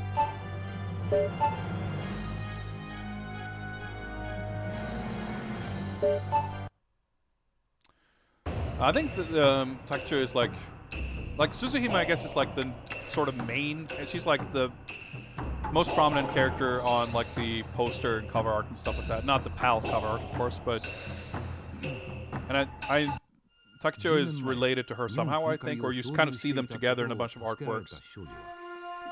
Oh, I'm gonna skip this if I can. There we go. So I don't know if the stages are like in order or whatever. Well, we're going to Gairu Jima again, but it's nighttime this time, so it's probably this Ukyo stage. Yeah.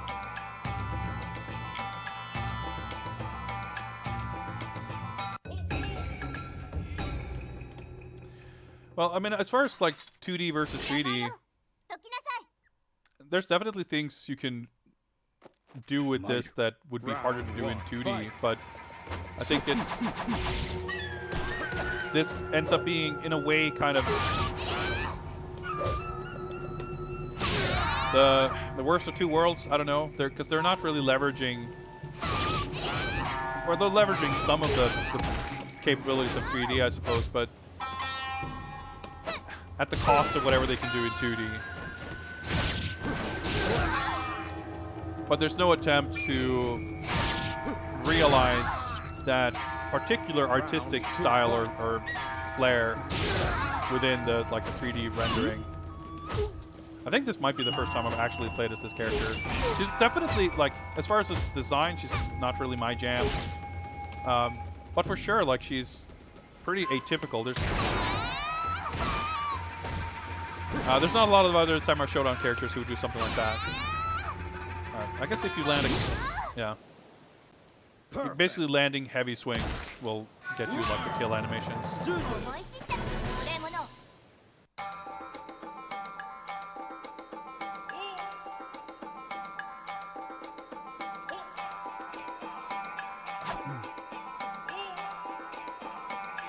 But I think for sure, like, for everything that's... I think most of what's bad about this game, most of what doesn't work, most of what's unsuccessful, whatever however you want to phrase it, I think comes down to just the overall idea of what this game is. Because I think Fight. within the constraints of choosing to do that, it's about as good as you could expect at the time, I guess. But, you know, presentation and character designs and music and to some degree the atmosphere is, like, definitely not bad. And I think as far as how the game sort of functions and plays, I mean, I don't know how it sort of holds up at a higher level, but I can't really tell you, since I don't really know how to play, I don't know the characters, I don't know the movesets, I don't know the systems, I can't really gauge a lot of it, you know?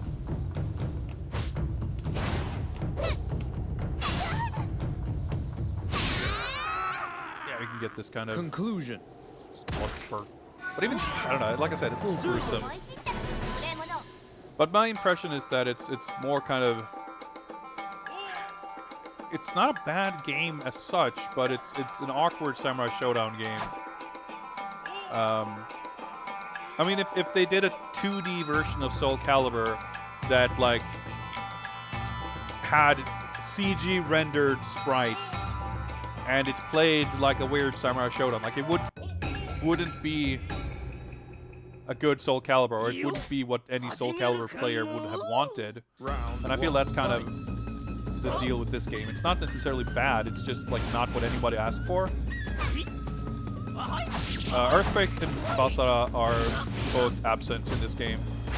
The classic characters in this is pretty much all characters from 1 and 2, I think. I mean, Earthquake was in those games, but it's not all those characters.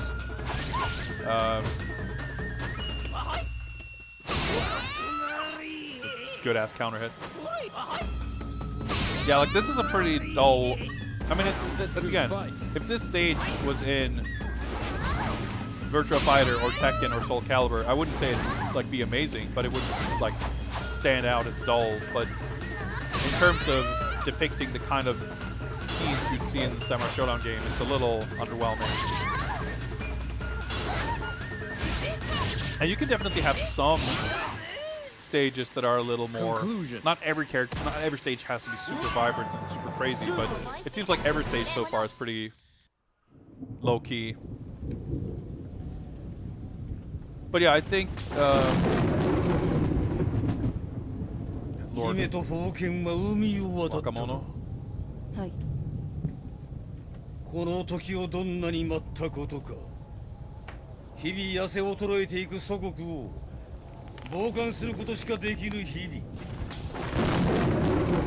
強きレスフィアを取り戻すこと。あなた様以外の何者にそれが叶いましょうか。世辞は無用。お前もそれを望むのであれば、与えた任務見事成し遂げてみせろ。承知いたしました。では。Yeah, so that's the final boss.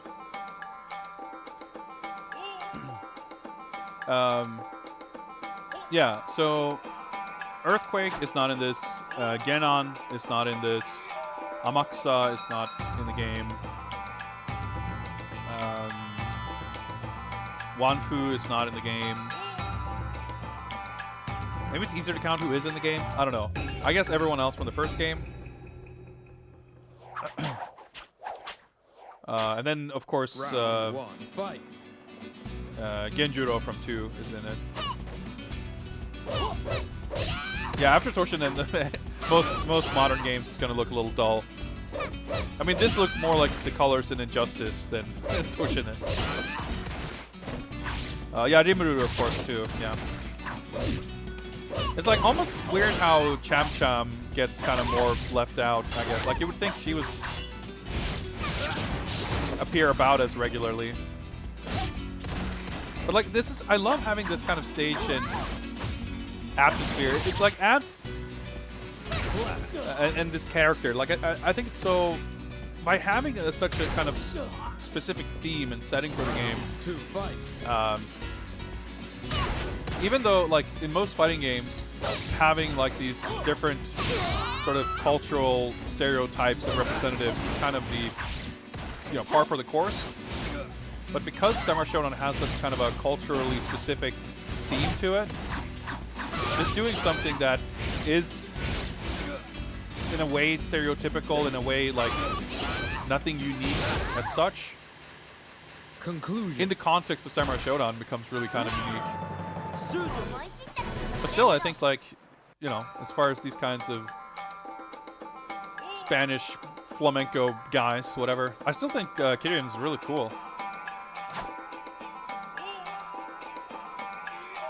Oh yeah, Tom Tom? Is he in this? Is he? No, I don't think he's in this game. So I guess it's like half the characters from 1. I still think it's a pretty good selection of roster or selection of characters. Oh yeah, no, there's Kazuki and Sogetsu are in this, so I guess it's a bit of a mix from the old games. But with how many new characters there are, I still think the classic characters feel pretty well represented. Okay. I think the settings for a lot of these stages are cool, but just by nature of being kind of down to earth as a whole, the game. You could take the theme of any one of these stages, I think, and make a cool 2D stage out of them. But yeah, this game is basically a PS2. I mean, I think this game, the arcade game, ran on the same hardware as Maximum Impact Regulation A. It came out not long after it. Because this game took like a year or two to come to console. And I think it was at one point slated to come to PS2. But SNK kind of, because SNK were going to put, they were going to make a version of MI2 on 360, and then Maximum Impact 3 was going to be a 360 game until it was canceled. Well, both of those releases were canceled. But MI3 was at some point announced. So I guess they were interested in doing more on 360. Yeah, I guess it would have been titled. Well, yeah. I don't know much about 3D capabilities of the Type X or Type X2 because most of the games I know on that hardware are 2D games. And it's very possible that that MIA was not exactly pushing that to its limit. But it's also possible that that was on the original Type X and this was on X2. But like I said, I don't really know the specs of them very well, so I'm not really sure. Still, this was definitely a kind of a game that came out in that sort of transitional period. Round one, fight. But they probably, you know, the PS2 could probably do an okay version of this, but it probably wouldn't, you know, it wouldn't look this good. But this isn't really like, I mean, I don't think there's no like normal maps or anything. Like it's pretty basic, the 3D rendering here.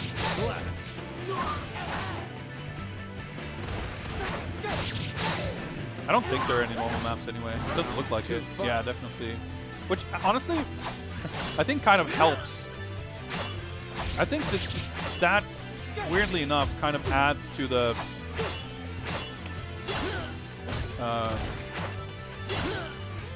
it doesn't add to like the stylization of anything really, but it kind of prevents it from looking too generically, you know, quote unquote next gen, with whatever that meant at that period in time, you know.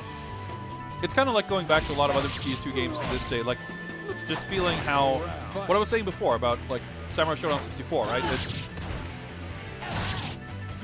by nature of the technological limitations when making the game, there was a limit to how realistic they could make it look.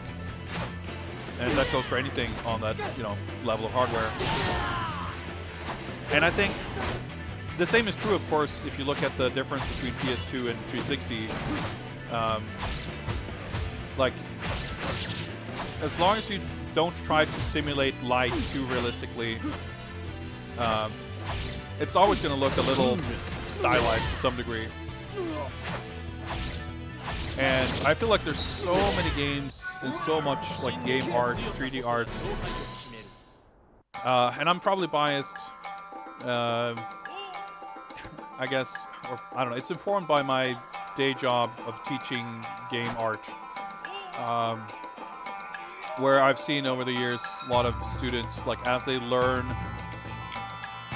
more techniques and methods for rendering and stuff, and having a little trouble determining what's, like, getting confused in a way between technical sophistication and like artistic expression, and having the kind of overall idea in a way that more tech equals better art.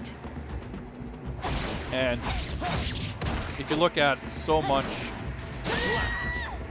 game art on like the PS3 360 generation where it was expected to do stuff in a certain way, and once you had the ability to render certain things in a certain level of fidelity and with a certain type of tech, that's just what everyone did, and you could still, of course, do that better or worse or more or less aesthetically pleasingly, but I feel like this game is honestly helped visually by its sort of technological PS2 look, if you will, because if it had more of a typically generic 360 look to it, it would probably look more generic.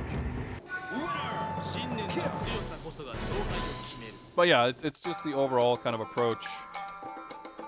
I mean, like, you could easily leverage that to make something better, sure, but it also, there's no guarantee it would actually look better. Wild West, that's a pretty good stage name.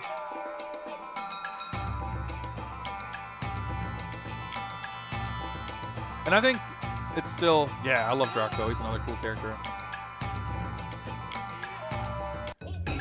And this is a cool stage, actually. I like this stage.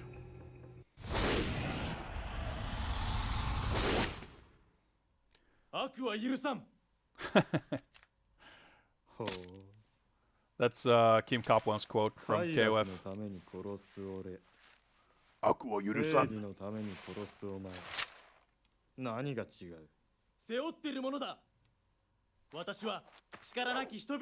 And yeah, I think this looks really cool, but it's definitely for a Samurai Shodown game, it doesn't rank very highly in terms of. But it's definitely, you know, as far as being this game, this is definitely one of the cooler stages, but with the dramatic lighting and everything. Got this fucking sick spaghetti western music. But yeah, like, this is the Samurai Shodown game where you can be a cowboy or a flamenco dancer or a Viking or a German knight. Like, I love the roster in this game. It's like, honestly, as far as Samurai Shodown games, it might be one of my favorite rosters in the entire series.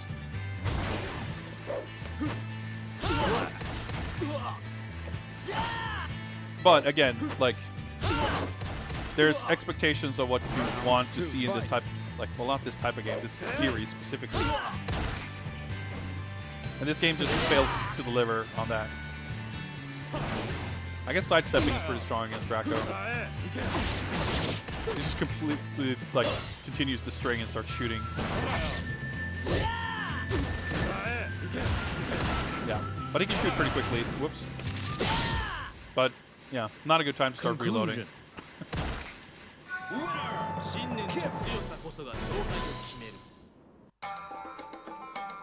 Still, I think there's a lot to like in this game. I guess it wouldn't necessarily be accurate to say that this is unfairly maligned. I think this game is very fairly maligned. Shit, I just realized that I have the timer there, but I didn't actually put it on stream. There we go. We've been playing this for 4 to 6 minutes.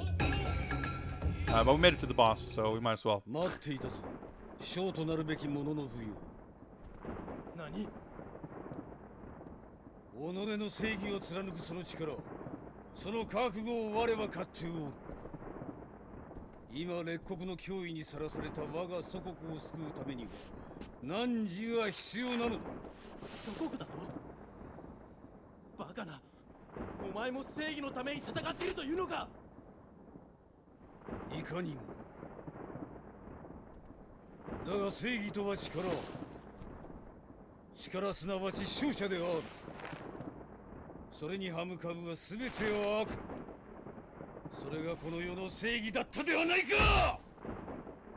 Sick fucking mic clipping there.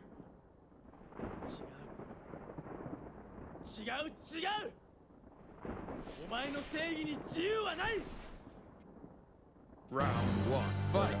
Actually, looking at it, there barely looks like there's any, like, specular shading at all either. Like, it's rendering is really quite simple. The lights and shadows do look quite nice, but it's definitely very simple 3D rendering. But like, it's more the art direction that's at fault. Like, again, I think Golba is a really cool character. He's a good boss character. But like, compared to what we've seen in this series, it's very down to earth. He's just a dude, you know? The other games have like this giant ass fucking demon characters and shit. It's like hard to picture anyone here in this game use magic, basically. I mean, not that that's a hugely present element in the old games, but more so than here.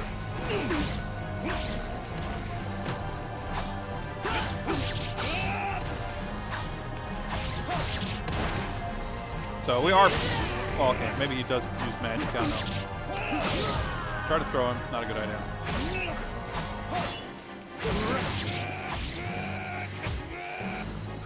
It's a good Wakamoto screen.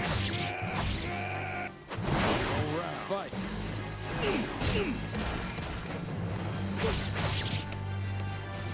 I don't remember what he does exactly. I just remember if you play on a higher difficulty level, he's like super cheap.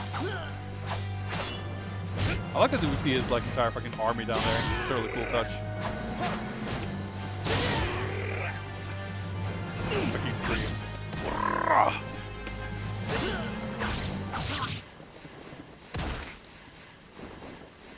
Conclusion. All right, we get one last chance to show a few more characters. I know we didn't see Garos yet, and I think there's the old dude, Jinbei, and Jay. Yeah, there's a couple of characters we haven't seen yet.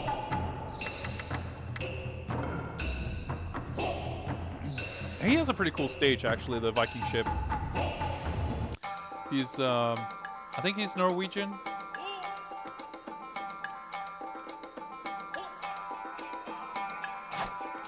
Alright. Faint axe, whale horn, decorative hit. Okay. They actually didn't show the unblockable move. That's amazing. Round 1. Fight. He's not my favorite design, but oh, actually, I don't know, I just remembered. I thought he had like a buckler or something, but I guess he's just got the giant axe that he uses with one hand.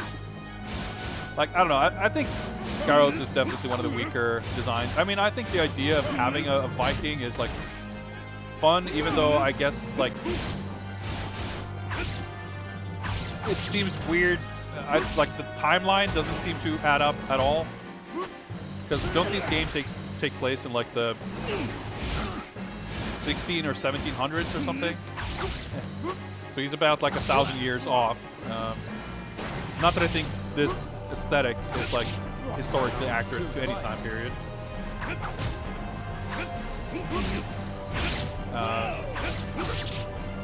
But I think conceptually, I think it's fun, even if it's goofy. Nice. I just think he is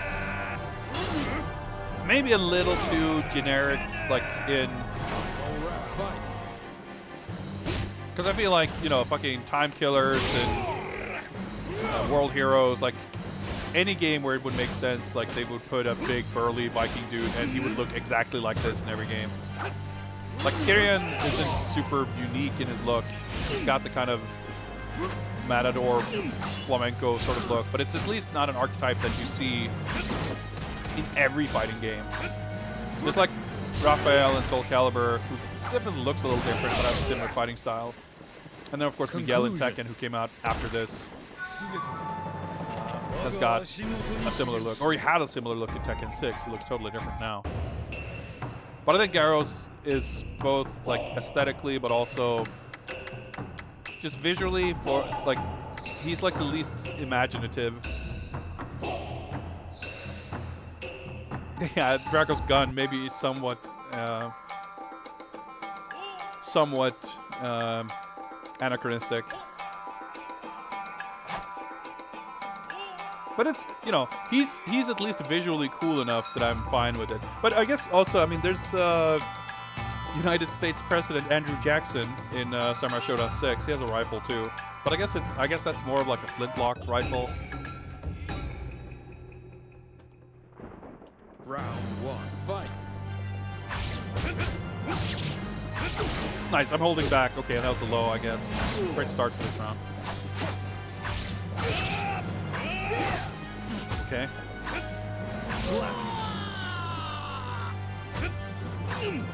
And I feel like Jay is also, like, he's kind of cool, like these types of characters always are, but it's also It's kind of been done as well. Oh, well, okay. Conclusion. That went great.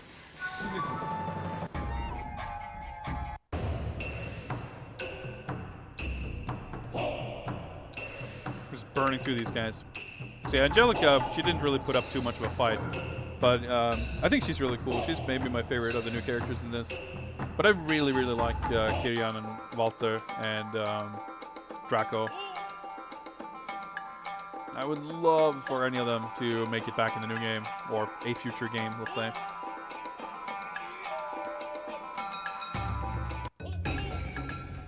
I don't know what this guy looks like at all. Round 1, fight. Yeah, not like the most unique. Like, I feel like the designs, some of them, like Black Hawk, are a little more kind of outlandish, but this guy, I don't know. I guess you could say the same thing about Ukyo or Jubei.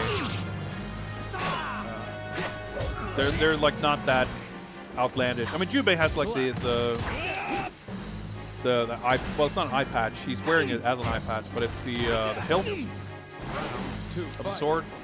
And it's got like the hair and stuff. But this, some of these characters just feel a little less elaborate in their design.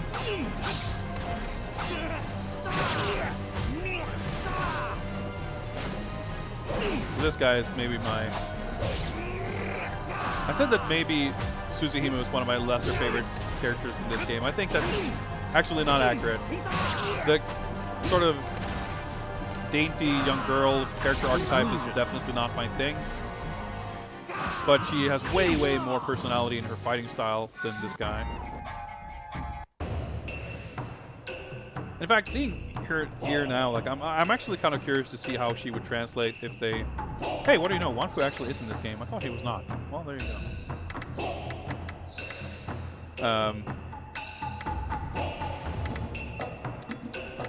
It would be interesting to see how she would translate to the new game.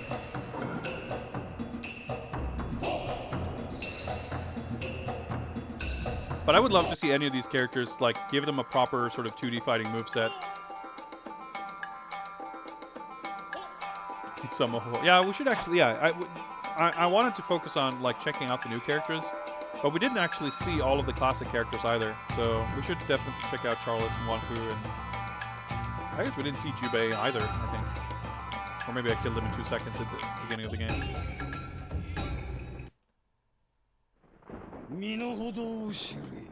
Round 1, fight. Oh, hey, we got an alternate costume. Just kind of pressing random buttons. Wow.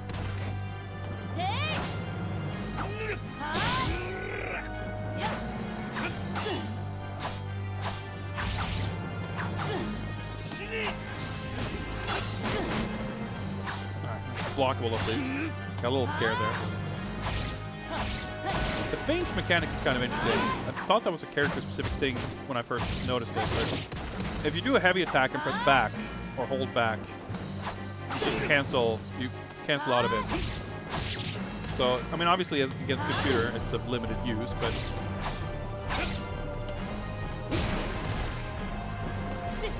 As a mechanic, I think it's pretty neat.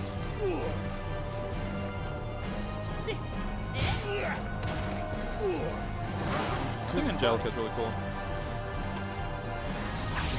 Oh, okay, so that's just his, like, unblockable. Maybe you can only do it once per match. I just remember that it's a thing I want to try.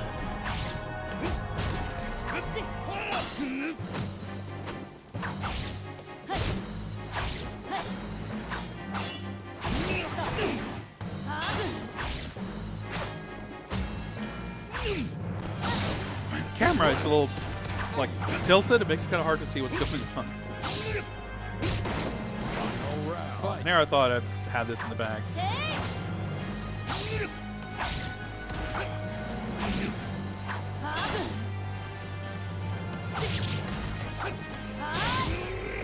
Aiming that doesn't do a lot.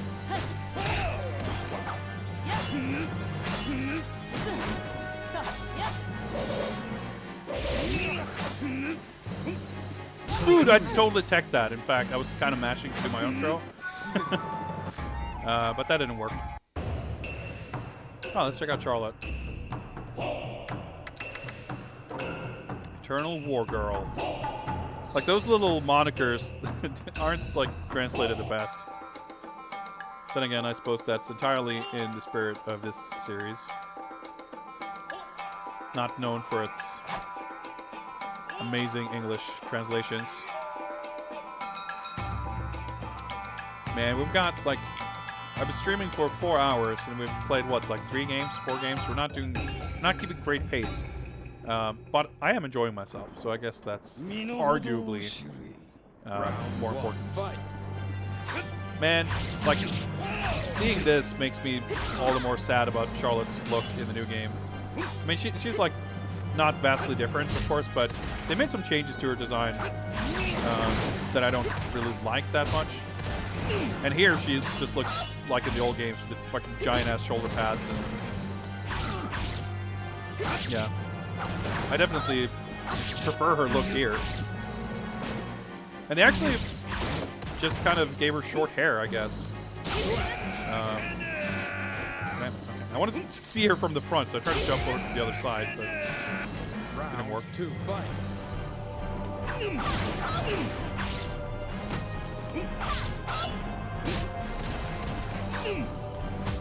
I feel like her triangle slash and shit.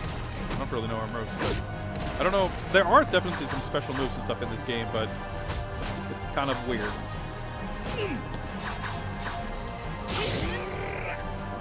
But yeah, her armor actually looks really cool. It looks really good. But like, so in the old games, she just has like long hair, right?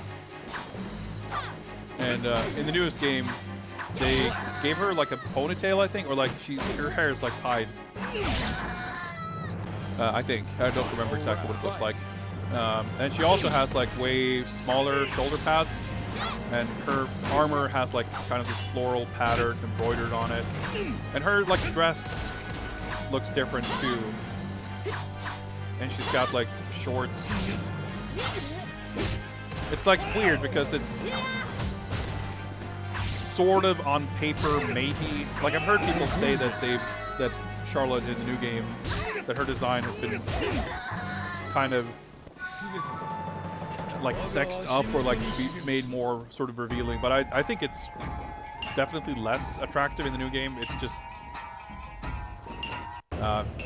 the way, like, technically she shows about 3 inches of thigh, I guess, that she didn't in the old games, but I still think on the whole, I think her new design is like less attractive. She's fine, but I think it was really cool to see her here because she looks way more like she does in the old games, I feel. And it makes me retroactively sad for the changes to her design in the new game.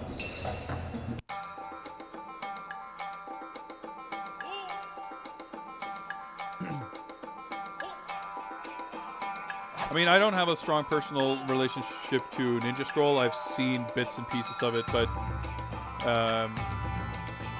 I wouldn't have made that specific connection, but I can see what you mean. And there's definitely, I mean, certainly Round 1. at the time, exposure to Japanese pop culture and traditional media, you know, historical stuff being what it was. There's a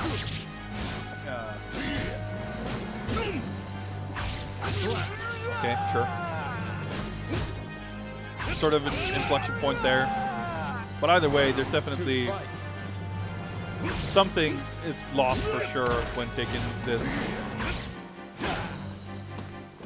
more, I don't know. Again, it's weird to call it realistic, but in the grand scheme of things, more sort of down to earth, toned down approach to it. Conclusion. And yeah, 2D art is great. All right, so how many more hours are we gonna try to do this?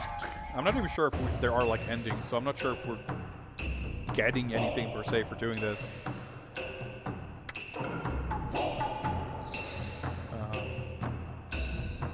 So we'll probably be moving on to the other. Well, I guess this is kind of a tradition in this series of streams, isn't it? There's been a number of games where we've played until we got to the final boss and then given up. So I did get the 1cc on Toshin Denura, and I did get 1 round off of Dural, so maybe I shouldn't feel too bad about this. Yeah, like even seeing Jubei's proportions here looks kind of weird.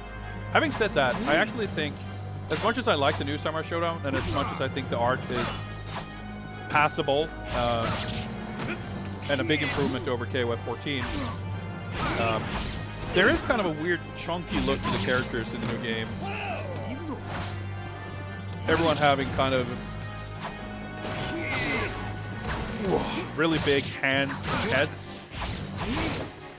That looks kind of weird. In this game, it's kind of almost at the other end of the spectrum here. But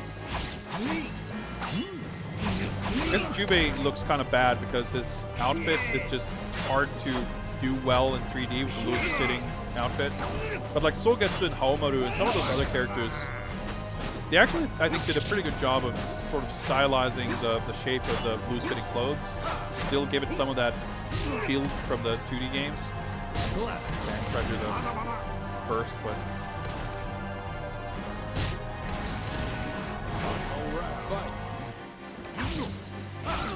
Yeah, and I think there's something to be said, because I think you probably the proportions of the characters probably should be a little more stylized than it is here.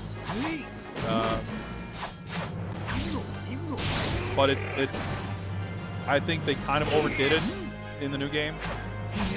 I don't love the way it looks. I mean, I think on the whole, I think it's far more successful at capturing the feel of the classic games in 3D than this game is. I mean, that's like by a long shot. But I definitely don't think that they nailed it. I mean, I think the existence of this game and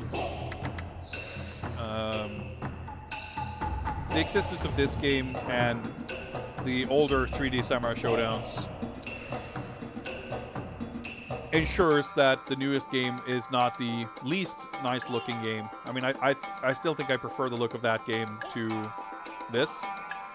But it's honestly not as clear-cut as one might think, because there are parts of this game, like these character portraits, this kind of presentation, I think looks much better in this game than in the new one. Because in the new one, they don't have these classical 2D illustrations. They have these kind of 3D renders with some slight paint over and stuff like that. And I think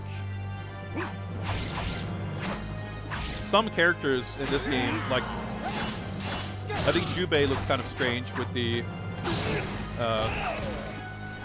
his little tiny head, but I still think some characters that I don't have a preconceived notion of how they should look good here. Whereas even the new characters also look chunky in that kind of strange way in the newest one.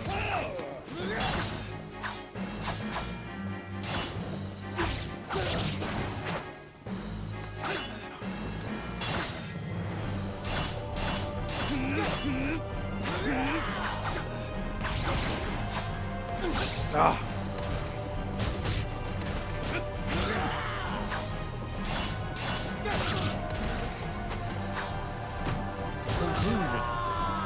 Oh boy, that was the second round even. Okay, fuck it. We're calling it there. I could be stuck here all day. So. But yeah, it was fun revisiting this for sure. I think this is a game. I'm happy to revisit this every now and then. I'm happy to show it up on stream because, yeah, you can't defeat Lord Wakamoto. Because I do think that this game, like I said, even though it is probably fairly maligned, I do think it's overlooked still. I think there are things to appreciate about this game, not in an ironic fashion, not in a like, well, at least this wasn't terrible or whatever. Like, I think this isn't a terrible game overall. It's a misguided game, I think. But it's definitely quite playable, and there are very much some very cool things about it. Music, a few nice stages, some really cool characters. On the whole, I feel like I don't dislike it. I just feel a little you know, it's unfortunate. No one CC. Nope. So with that, let me set up a new raffle. And we shall have a new game being picked very shortly. There we go. Raffle is open. But we're going to do this. I'm going to hop on over to this scene right here. And let's get some music going here. Because I'm going to take a short break. In the meantime, do I have the thing here? Whoops, let me do this. Give me a second. Let's go back here. I'm going to copy this thing. And we're going to go back to this. And we're going to do this. Boom. Beautiful. Gorgeous.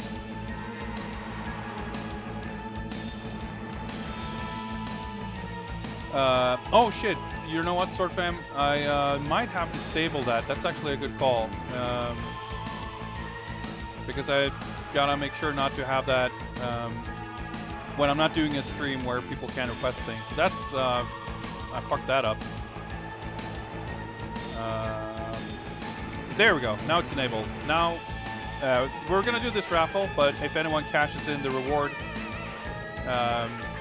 then you'll get to pick the game after this. Null Vortex, what's up? How many games did you miss? Well, we played Toshinden Ura, we played Virtua Fighter 1, we played Samurai Shodown Sen, and I think something else that I forgot.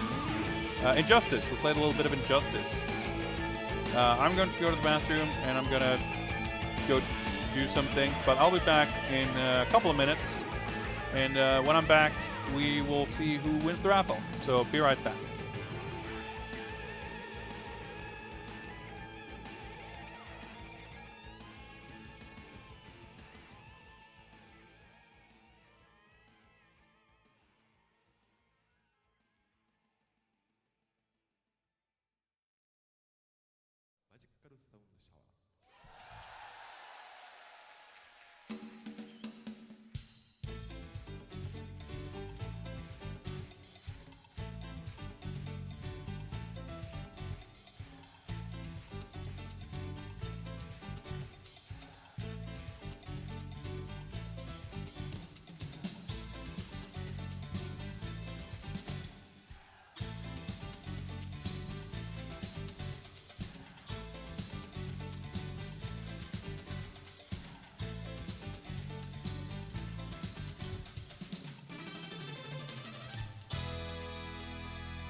All right, I'm back.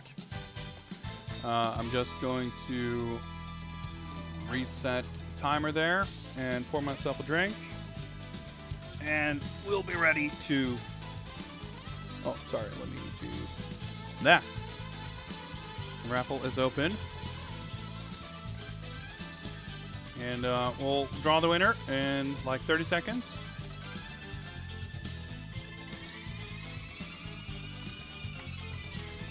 Well done. Luffy Gamer 28 is now following. Well done. Thank you very much for the follow. Welcome, welcome, and I hope you enjoy your stay.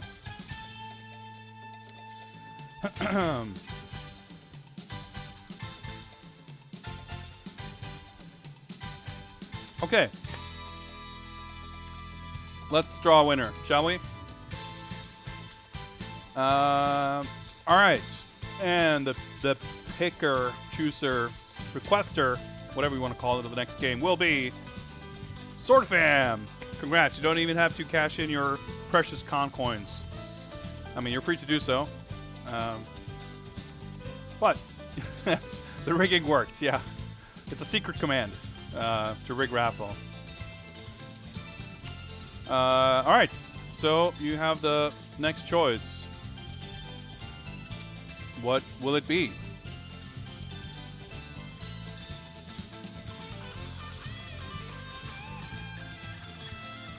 Since we're playing weapon-based fighters, I thought we'd play Soul Edge. All right. Soul Edge it is. Then I shall get rid of this arcade stick and pull out this arcade stick. We will, I guess, be using the PS2. So I'm going to need the extension cable just down here.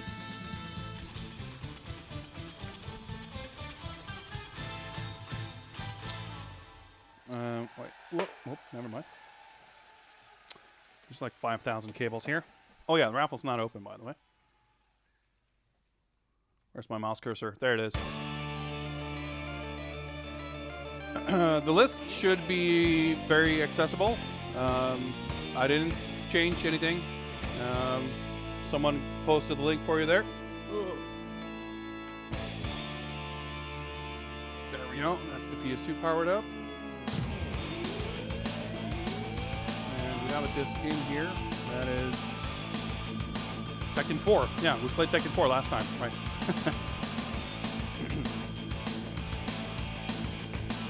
That means PS2,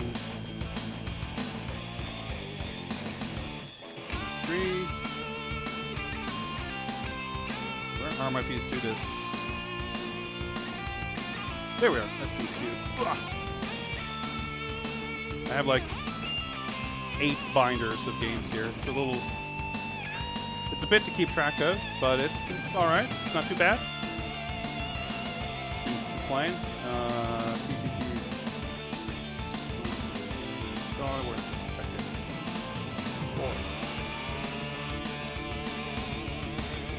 Ah, come on. And PS1 fighting game binder. Soul Edge, there we go. Find it right away.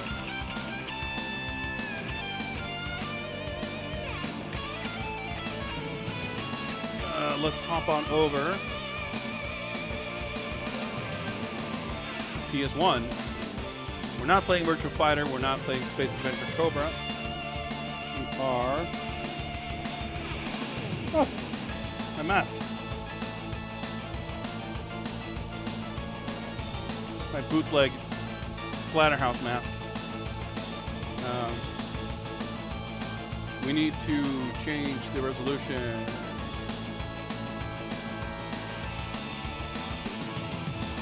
There we go. Let's pause this.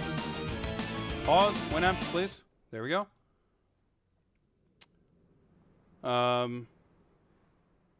Yeah, it's really weird that you cannot access it. Maybe it's a bit.ly link thing. Because it's a Google Doc. You should be able to open that just fine.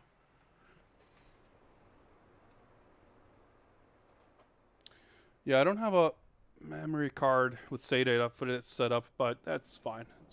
Who cares? Game cover art.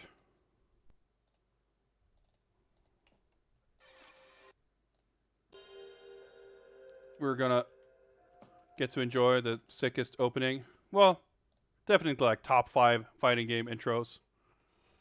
So I'm gonna shut up and we'll watch this together.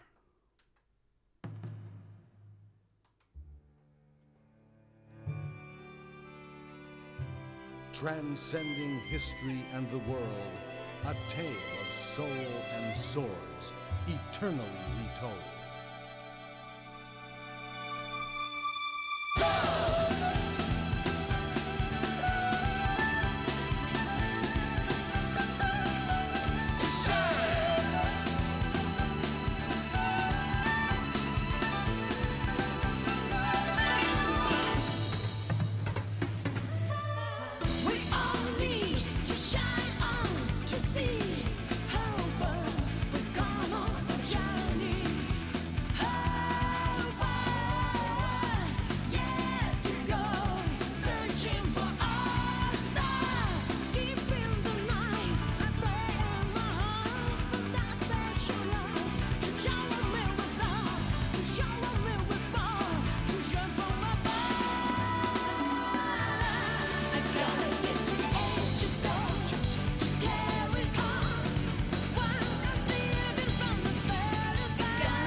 That one last shot of Cervantes ripping his face off is a little goofy. Edge. Ends on a little bit of a funky note, but it's still such a good intro. Hey, what's up, Gundam? It's I feel like Namco with the intros to Tekken 2 and to some degree Tekken 3, but Tekken 2 is like maybe the best intro. Dude, fucking PS1 games, you chill for 2 seconds and it starts loading the attract mode. Jesus Christ, it drives me nuts. Hopefully we can stay here. Whew, I'm like short of breath after that. So many fighting games. I mean, we saw the Toshinden intro. Like, so many fighting games in this era had these kind of dodgy CG intros that were kind of, especially stuff that had super great 2D art. I mean, there's stuff like, is it Critical Blow? I think that has like an animated 2D intro. There's a couple of games like that that have like anime intros that look amazing, even if they're compressed to hell. But so many of the games that try to do these like pre-rendered CG intros, most often it kind of looked pretty damn not great, let's say. But Namco definitely had some sick intros like that. Like this game, Tekken 2 primarily. Tekken 3 I think was alright, but Tekken 2 had the better intro. It's cool to see because they just had like the great music and the editing and like the composition. Everything was just really good. Yeah, I love that there's like fucking 3 alternate soundtracks. Well, let's rock the original. Yeah. Actually, I wonder the production values of these fucking options menus. Like, shows how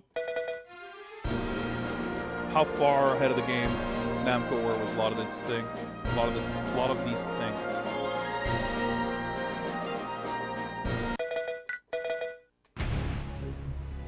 Yeah, it's like just totally different tracks.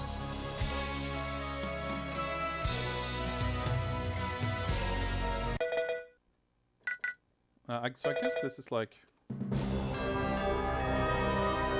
yeah, this is like, it's called the Arcade BGM arranged version, but this is basically the console, the new soundtrack, because this is all yeah, it's like chip music basically, and the arranged soundtrack is a little fancier sounding, and then the Comp Super Session soundtrack is like totally different. Yo, Sting with the host. What's up? Thank you very much for that. Welcome, welcome, Sting viewers. We're just about to jump into some Soul Edge action. All right, let's. So this joystick is a weird old joystick, so it's got a kind of a funky layout. You can see it's got the L1 and L2 on the far left, and then the face buttons in the center. So I always get confused and put my thumb and fingers in the wrong place. But I guess we're going to actually do kind of a different layout here anyway. Push select to joystick mode. Can I not? What the? Oh, okay. I thought I was supposed to hold the button to change it, because that's how it works in some other games. Oh, yeah, okay. I just had to go to free setting to be allowed to do that. So L2, guard, L1, A, square B, triangle K. Yeah, that's what I want.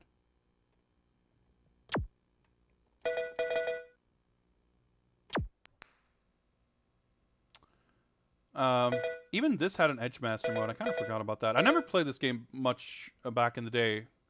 I didn't have a PS1. I knew people who... I mean, I played this game, but I definitely played Tekken 2 and Tekken 3 more. And seeing the intro, I'm also like kind of surprised and reminded Welcome that, all right, to the stage of history. That Wang is in this game. I keep thinking of him as like debuting in Soul Calibur, but nope, he's in this game.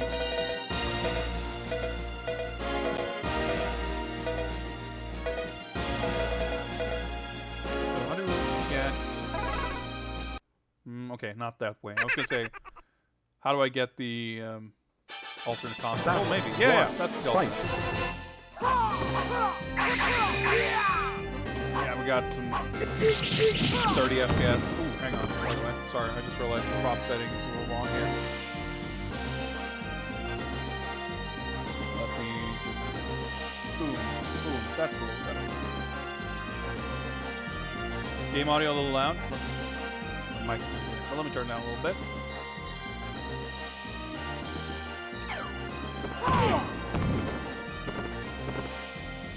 Yeah, I mean, this game visually is like quite impressive. Like the quality of the models, the textures, the shading, there's even 3D stuff happening in the background, which is not something to take for granted. The grueling battle ended with the victory of Mitsurugi. You win. It is loud. But it's running at 30 frames, which is kind of the death knell for fighting games. So even at the time, I remember people loved this game, but I could never get into this Out of the ring. Compared to Tekken. The grueling battle ended with the victory of Mitsurugi. You win. Facial animation, like it's definitely fancier looking than Tekken 2. Battle 1. By far. Fight. Like the grass, there's a lot of little effects like that. And the production values, like with stuff like the CG intro. Out of the ring. Yeah, I love ringing out on this stage. The grueling battle ended with the victory Stuff of like seeing the name, the title of the You song win. at the bottom of the screen at the beginning of the match. Like, I love that little touch. Battle 2. Fight. There's a lot of stuff like that that's very cool about this game, but for sure, it was just, to me, not as enjoyable to play. Dude, the fucking animated sky? That's really sick, actually. And of course, I mean, I think everyone was in agreement that Soul Calibur was as much as people enjoyed this, I don't think anyone preferred this to Soul Calibur. Mitsurugi. You win.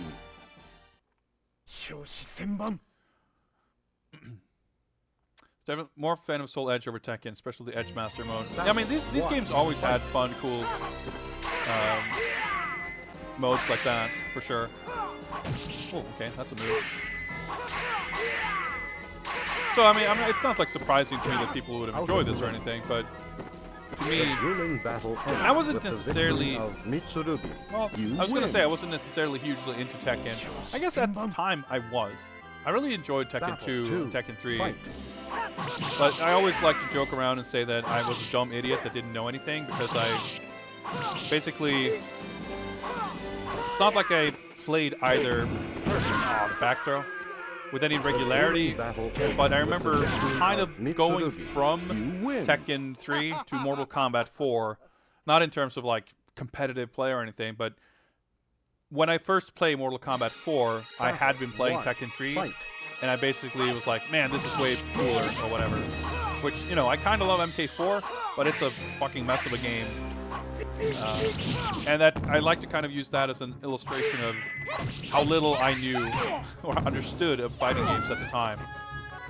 You know, personal taste is personal taste. It's not like I was wrong to enjoy one over the other, but clearly I was not capable of judging the merits of fighting games very well, I guess. Battle 2. Fight.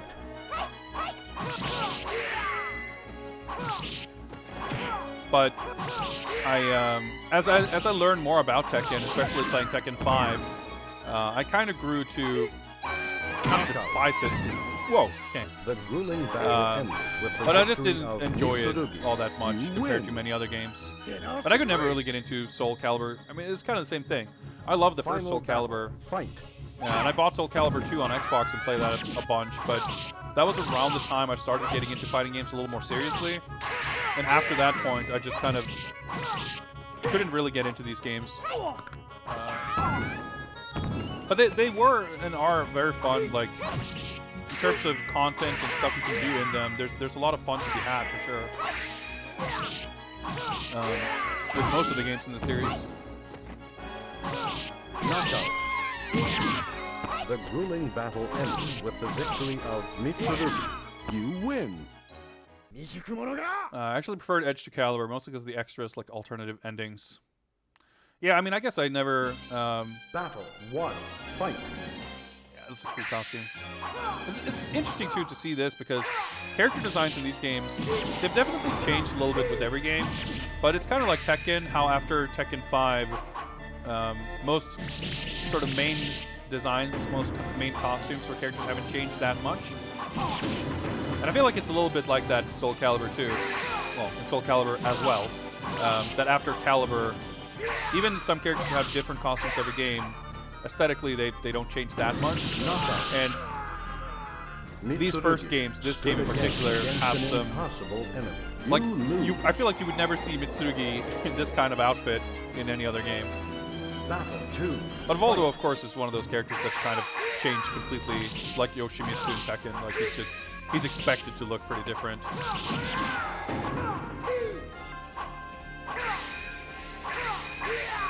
You don't need to invest that much time to have fun. Yeah, I think that's true. I mean, you could look at something like Toshin and where we're kind of struggling with figuring out controls, VF1. A lot of those, especially early 3D fighters, had just a way to them that was just not as intuitive and easy to jump into. Battle 1. Fight. And I think that was definitely kind of a, I don't know if innovation is the right word, but that's something that these games, and to some degree Tekken, had over many of their contemporaries. Whether or not you understood the games, kind of whatever, like they were easy to get into and have fun with. The ruling battle ends with the victory of Mitsurugi. You win. Battle I mean, 2. obviously, this is still a very, very good game, a very polished game. I think it's unfortunate that it's, you know, I think the frame rate definitely kills my enjoyment, or I shouldn't say kills, but diminishes my enjoyment of the game. And I could, even if I probably would not have been able to identify that as a factor at the time, I can believe that had an impact on my preference of Tekken over this. But it could also just be completely arbitrary reasons. I don't remember, you know, like what I felt, well, how I thought about it at the time. Battle 1. Fight. But there's plenty of like 30 FPS fighting games on PS1 that don't look or run or feel 10% as good as this does. So it's just like I feel like I could have gladly sacrificed a few visual flourishes for 60 FPS and probably enjoyed it more. And like that's something I would have could say for anything. And it applies just as much today as it did 25 years ago. Battle 2. Fight.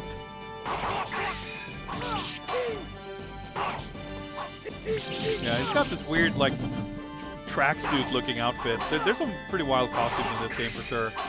Actually, this kind of in a way goes back to, once again, what we're talking about, you know, limited graphical fidelity.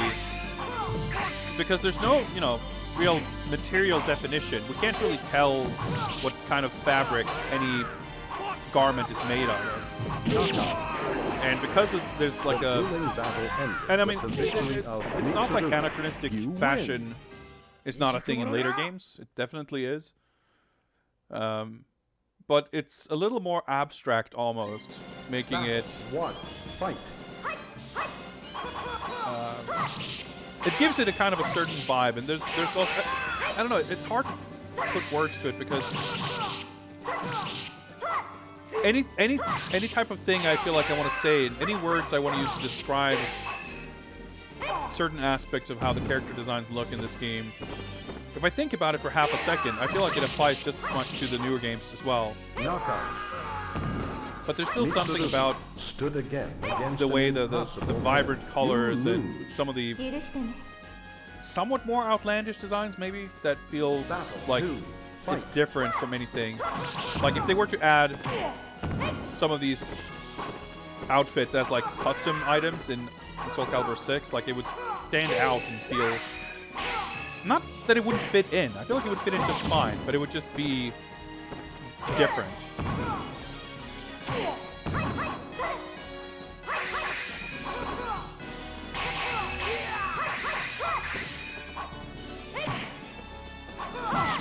Ouch.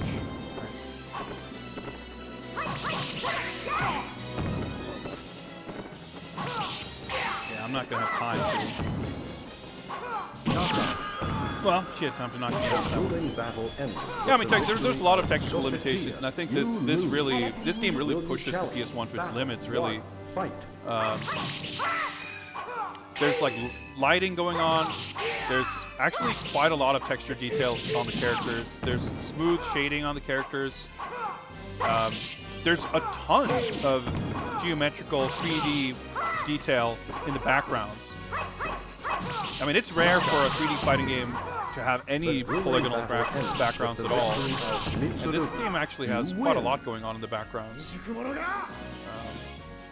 I feel like there's like, you could look at any one aspect of this and find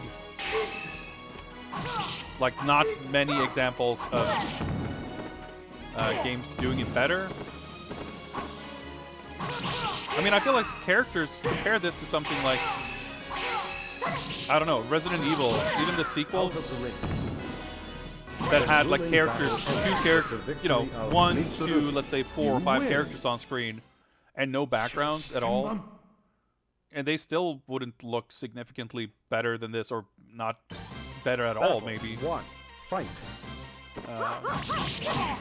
So the fact that this game manages to combine, you know, all these things, it's very impressive. But of course, you know, it is...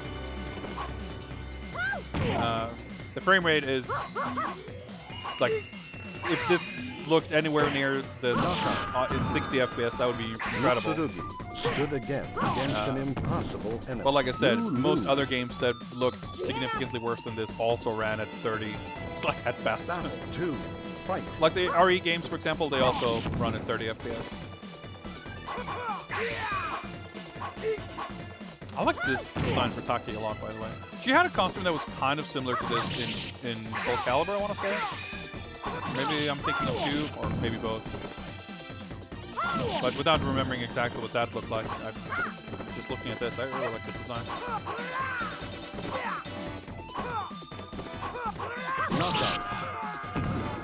The grueling battle ended with the victory of Taki. You lose. Will you challenge the enemy again? Yeah, I like that she does, like, continues her win post. Fight. I hate that squeal. Yeah, the story in these games gets kind of convoluted, and 5 especially was kind of weird. Like, they replaced a lot of the characters with, like, shittier versions.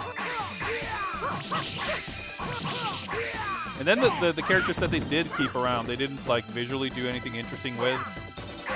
Like, Kilik became a weird Mitsurugi Mokujin. stood again against an It looked kind of cool, but it wasn't really killing, you know. Mitsurugi had 2 gray streaks in his hair, but otherwise looked identical. Ivy got some anime alchemy bullshit going on, so she doesn't age. And then, like, no one else was in the game, basically.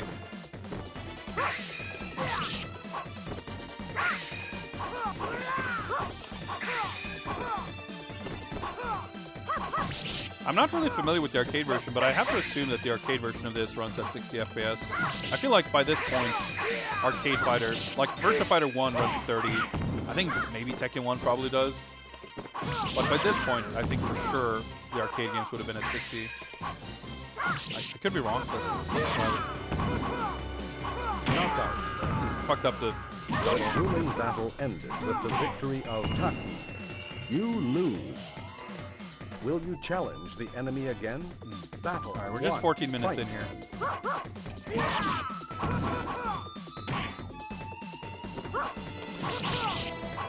Throwing is weirdly difficult in this game too.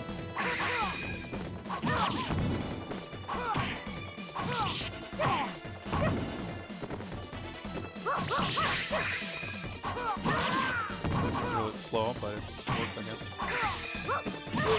Knockout. There we go. The grueling battle ended with the victory of Mitsuru. You win. Battle 2. One Fight. round at least. Alright, that's like a sidestep move, I guess. Alright, down, up. Okay. I'm learning how to sidestep in this game. Alright, that move's really good, apparently. Knockout. Alright, there's a kick punch. The grueling I love that you battle get these like ended with fighting the victory vipers of as Mitsurugi. ultra You win. knockback after the KO.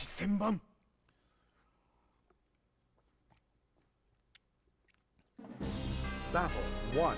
Fight. Yeah, of course, his default look is a little more conventional Mitsurugi, but even here, like, the way the armor look, I mean, of course, it's like less detail and everything, but I feel like his like breastplates look more kind of anime. I don't know. There is, I mean, even though these games, the sequels, definitely have a, you know, comparing it to the Samurai Shodown game we just played, obviously, like Soul Calibur has way more colorful, you know, non-realistic character and costume designs. But even so, compared to the sequels, there is definitely more of that 90s anime vibe to this game. I mean, it is its own thing. It's definitely not. You wouldn't confuse any of these characters with Toshinen characters or, you know, Edits Value characters or Psychic Force characters or any other of those games. It definitely has its own look. You wouldn't confuse them with Tekken characters even, really. I mean, aside from Mitsu.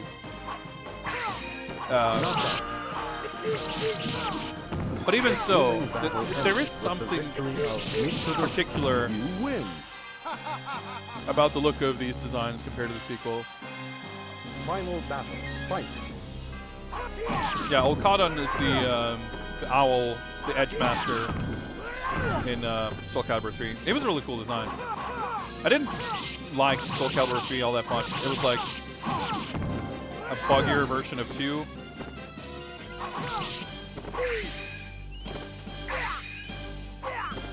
I didn't quite mean to jump, but it actually I was like, man, I was about to pop off real bad, but Will you challenge lost. the battle 1? Fight.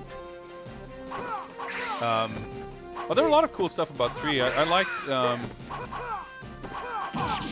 it's the story mode was kind of weird. We have to do the QTE, so you have to dodge Zazalamel's fucking giant cog wheel thing in the clock tower or whatever it is. Like, and I remember distinctly not liking how the story mode, like, you have to sort of 1cc, and there were certain like specific things you have to do to even get to the boss to unlock certain characters. It was kind of weirdly annoying. You win. I thought at the time, at least, those kinds of things. And it had that big strategy mode that the only thing I remember about it is that it had a bug that could corrupt your save file, so I never played it. But I did like that how it, because 3 was the first game that had the, like, some kind of, did it have character creation? I'm trying to Because it definitely had a bunch of like bonus characters, like sort of created characters that felt like they were built in an editor, like the different store, like the shopkeeper girls. It had like the. I just remembered having a bunch of sort of generic characters that you fought in these single-player modes. Final battle. Fight. And it had some like there was like Micer and Assassin and whatever they were called. And I think some of them were like based on movesets from characters that weren't in the game. So there was like I don't remember if this is specifically, but like Yunsung wasn't in the game, but there was like one of these fake characters that had Yunsung's moveset or something like that.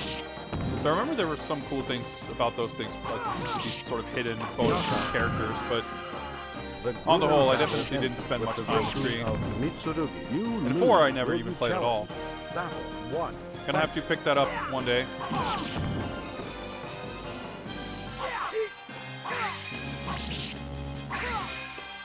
No, I'm trying to fucking throw. There we go. Right, so the B throws put you on the other side.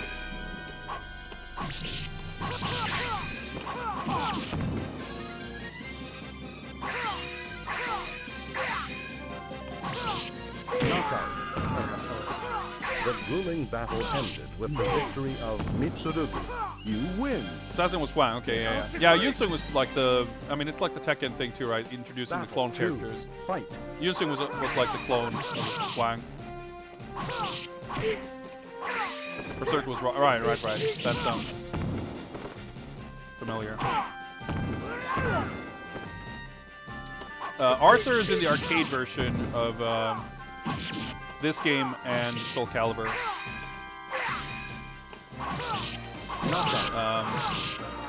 I think he may have been in the Korean release of some of the later games. And he was actually added, I think, as a proper character of sorts in the arcade version of 3. So Soul Calibur 1 and 2. I like this stage. Soul Calibur 1 and 2 were arcade games first, as was this. Soul Calibur 3 was when the series went console first. And it was actually kind of a big deal at the time because it was kind of the first time that DOA, I guess, had an arcade release first of one. How fucking do it? But it was there wasn't a lot of precedent for releasing like a sequel, a new installment in an arcade fighting game series on console first. Yeah, and it famously did have a lot of problematic glitches, not just of the save corrupting variety, but there was the 22G glitch or whatever. There was something. Wow. There was some kind of option select where you could sidestep and guard at the same time. That kind of ruined the game apparently. So Soul Calibur 3 Soul Calibur 3 Arcade was basically like the updated revision to the game where they changed a lot of things and added some characters and stuff, I believe too. And I want to say that they added Arthur. Did it delete your entire memory card? Maybe. I don't remember. I just remember there was some kind of save glitch. It might have just corrupted the entire card. That's entirely possible. Jimbo, I do not know anything about hidden endings. Feel free to clue me in here.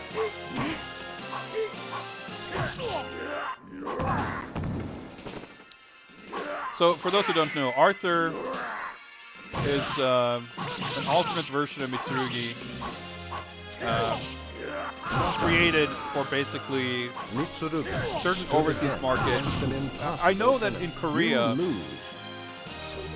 there have been some kind of laws surrounding depiction of Japanese culture in media, stemming of course from historically Korea and Japan have not exactly had the best of relationships.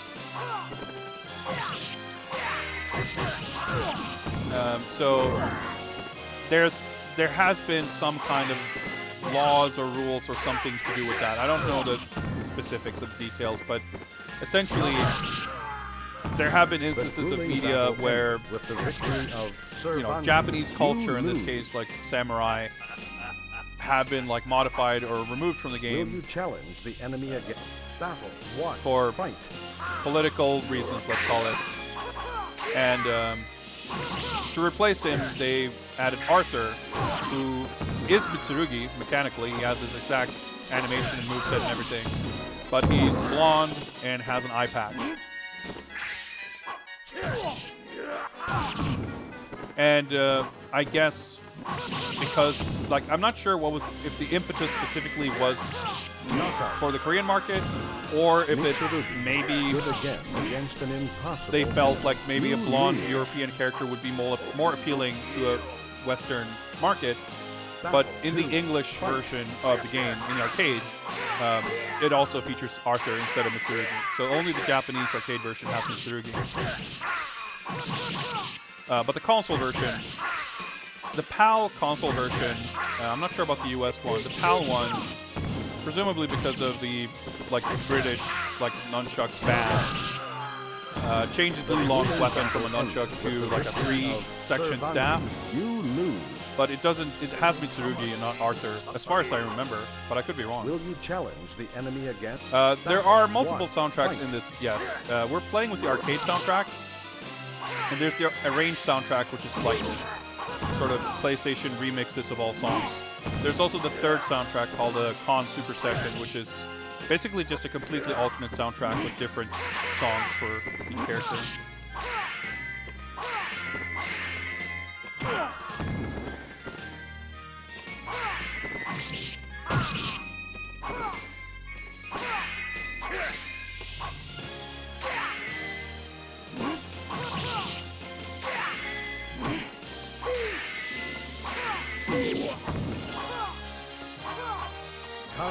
Okay, that was close.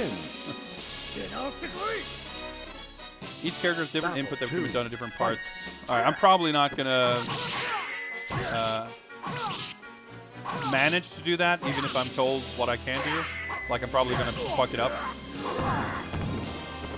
Unless I'm, like, highly encouraged to mash buttons and stuff. But I feel like I'm probably gonna risk skipping stuff. So we'll probably not do that. Hey, you got him. So there's is Inferno in this, or do we fight like Ghost? You win. LeChuck here? I forget how this works. Right.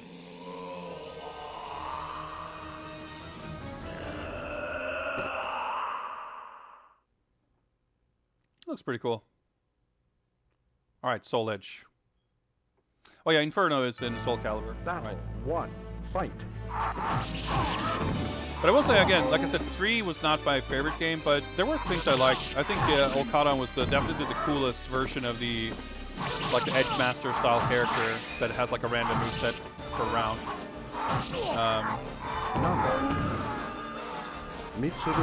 I think Taki's like blue suit. I think her design in 3 was really cool. Battle 2. Fight.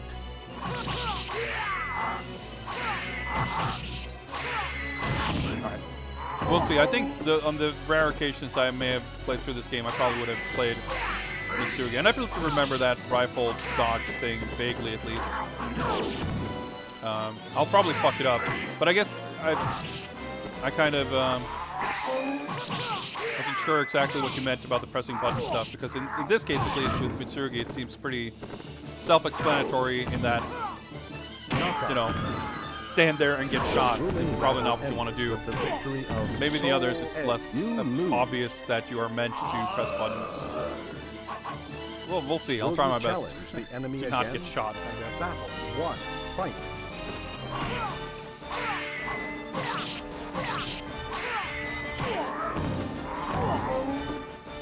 I love his voice clips. Ow.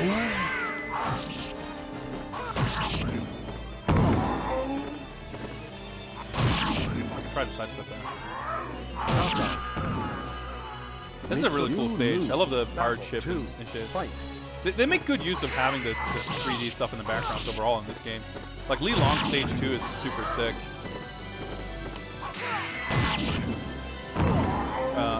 it's also possible that we're just gonna give up here in the final boss. I mean, I don't intend to. I'm just saying. We'll see how this goes.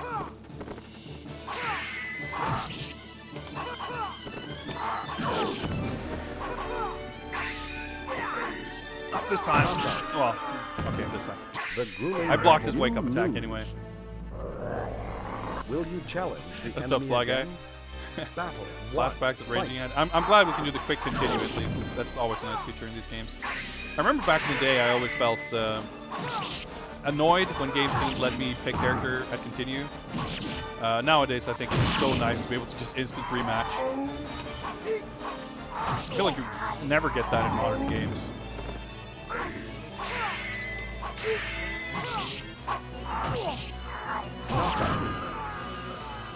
But the best is the way it's starting. I know Tekken did it. Maybe this game too, if you actually enable it. But like some games where you get the option, like press select to go to character select, press start to continue with the same character. That's like the perfect way to do it. Best of both worlds. Why can I not do the down stab? The first time I knocked down and tried to do the down stab, I just pressed down and B, and I got it. But I must have accidentally done a different input, because now every time I press down B, I don't get it.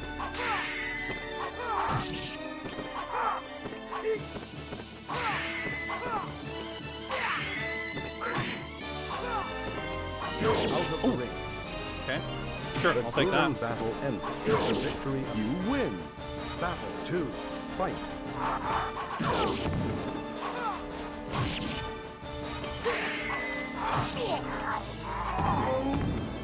Taking throws is really hard in this game.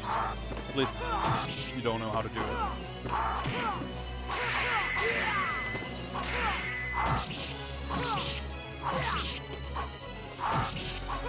It's interesting because this game, it's like obviously the controls, the buttons are somewhat similar to Samurai Shodown Sen, but just having slightly fewer buttons and types of inputs makes it so much easier to intuit.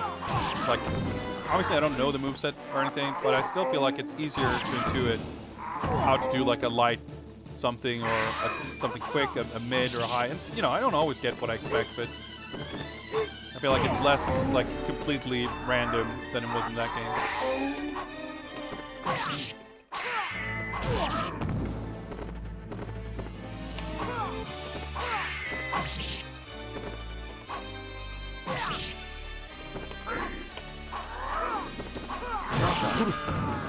I guess all of my moves are high. I just didn't want to get ringed out. I wanted to try and see if I could ring him out, but...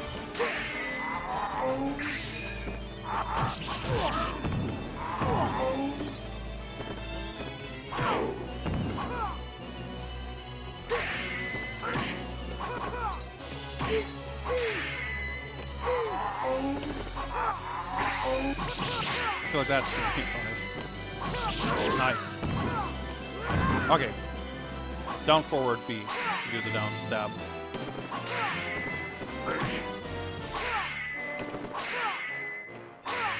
Knockout. The grueling battle and you Maybe win. You can't do it after winning. Battle 2. Fight.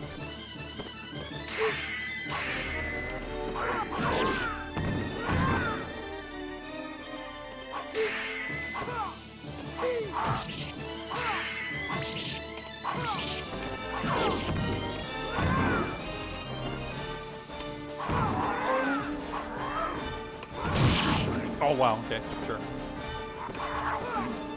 That move doesn't ring himself out at least. Got him. Alright, let's get shot. With the victory of Mitsuru, you win. I like that. Just shrinks away.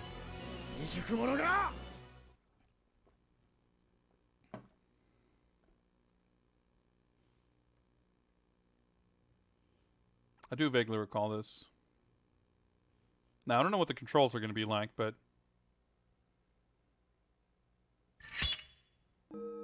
It's really sick that this all like real-time stuff. So this is Soul Edge.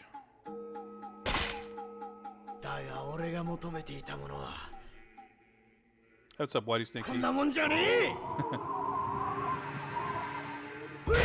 fuck this shit. I don't need this. Do I feel like 30 FPS hurts the playability? Absolutely. It's like the first thing I talked about for 10 minutes. It's still a great game, but I do think it would feel so much better at 60. Mitsurugi versus Tanegashima. Tanegashima. Got him! Sidestepping was really awkward. Like, I thought I sidestepped like 2 seconds too early, and then I saw the fucking bullet just whiz by. Guns. Get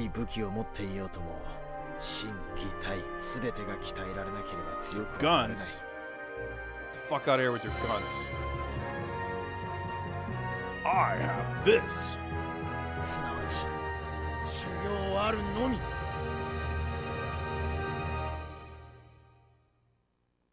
Let's turn around, goes jogging.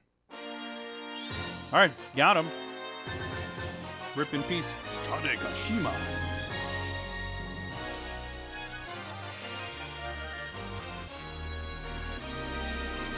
Yeah, like I said, I've done this before, but I'm glad you guys reminded me, because it would have caught me off guard for sure. But yeah, I did still get like surprised a few times, because like I think I sidestepped like back and forth, and I still managed to get out of the way in time. Then I tried to like run up to him, but it's like, wait, do I run or do I just mash up? And I was like 3 steps away and just tapped the button, and luckily it cut to, you know, him. I didn't like fucking whiff the attack and get shot. But yeah, it's cool. Like, I think obviously the interactivity is a pretty unique element, but also it's cool to see the real-time rendered graphics with the voices and stuff like that. I feel like obviously the CG endings in Tekken was always a draw, but I don't necessarily miss them here, because what they do instead is pretty cool.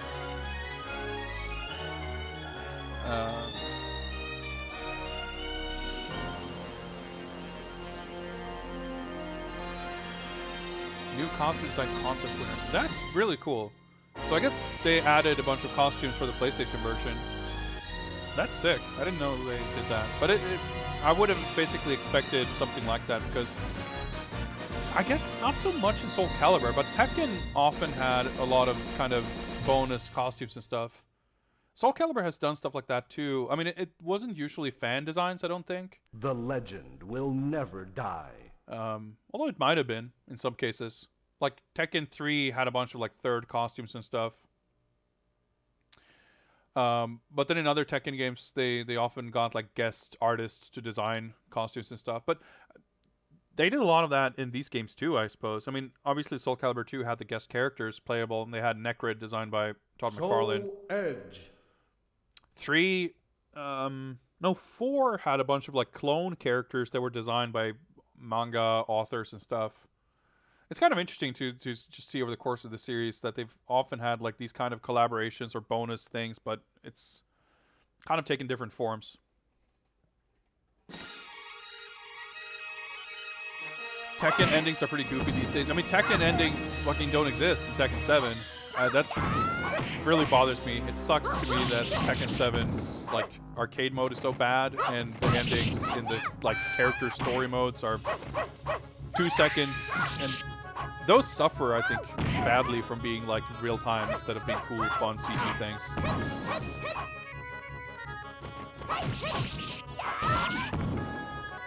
That's pretty cool. Introductions. But don't get me started talking about the shitty Tekken 7. Like, Tekken 7 is a fantastic game. The way it's been supported both by the developers and the community over the past like 5 years is incredible. It's like unusually for a fighting game, it's like growing 5-something years after release. Like, it's really amazing. But as a home port, I think Tekken 7 is like the weakest. Like, for offline play, single player content, in my mind, Tekken 7 is like the worst in the entire series.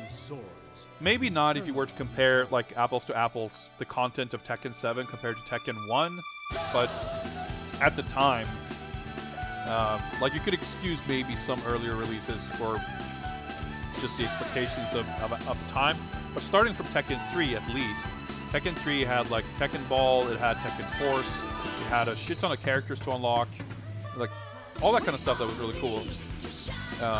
And then in like 5 and 6 and Tag 2, they had all these like scenario campaign and all these like single player stuff that were kind of fun. And even if not all of that has been amazing, I still think Tekken 7's attempt at like a Mortal Kombat style story mode was very ill-conceived and poorly executed, I think. It was a terrible substitute for having character CG endings in my mind, because it was a really boring mode and it only had like 4 characters in it, and like anytime something happens in the story mode and stuff almost gets exciting, it's like a hard cut to these incredibly dull sequences of this narrator talking about fucking writing an article about Heihachi or some magazine or something. His voice delivery is like, I've never heard someone deliver something that sleepy sounding and still managing to get through an entire sentence. Like, it's impossible to listen to without falling asleep yourself. I thought it was atrocious.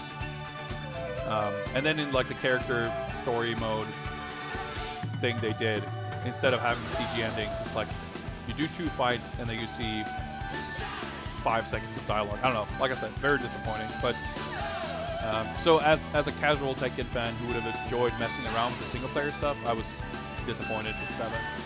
And Soul Calibur 6 also, I would say, despite having like 2 separate story modes and all kinds of shit, it's just really boring the way it's done. It's like so much exposition, and it's like it's terrible. It's terrible. All right, let me catch up with Chad. Well, it's different games, yeah, but I think it's definitely many games do that kind of stuff poorly. Like, I think Marvel Infinite is a bad game in many ways, but the single player stuff is like worse. That kind of did the same thing. They had this Mortal Kombat style story mode that's awful, and there are no character endings in arcade mode, and there's like combo trials, but that's about it. To be clear, I was not complaining about Heihachi's voice actor. I'm talking about the journalist or whatever who's like narrating the story in the story mode, which is awful. It's terrible. Also, I'm not sure, because I guess it's possible that his newer voice actor also passed away, but he was voiced by Gori Daisuke previously, who died after Tekken 6. Because that's basically why they put young Heihachi in Tekken Tag 2. I guess they that made it easier for them to kind of smooth over the transition to a different voice actor. Although, listening to him in Tekken 7, I don't really... Whoever replaced him, I think, is doing a fine job. Anyway, that's me railing on Tekken 7. Soul Edge, fun game, definitely super polished. So we will very shortly here be setting up a new raffle to pick another game, unless someone wants to sneak in with the next game pick reward. But we'll be setting this up here. New guy died in 2018. I see. Well, that's unfortunate.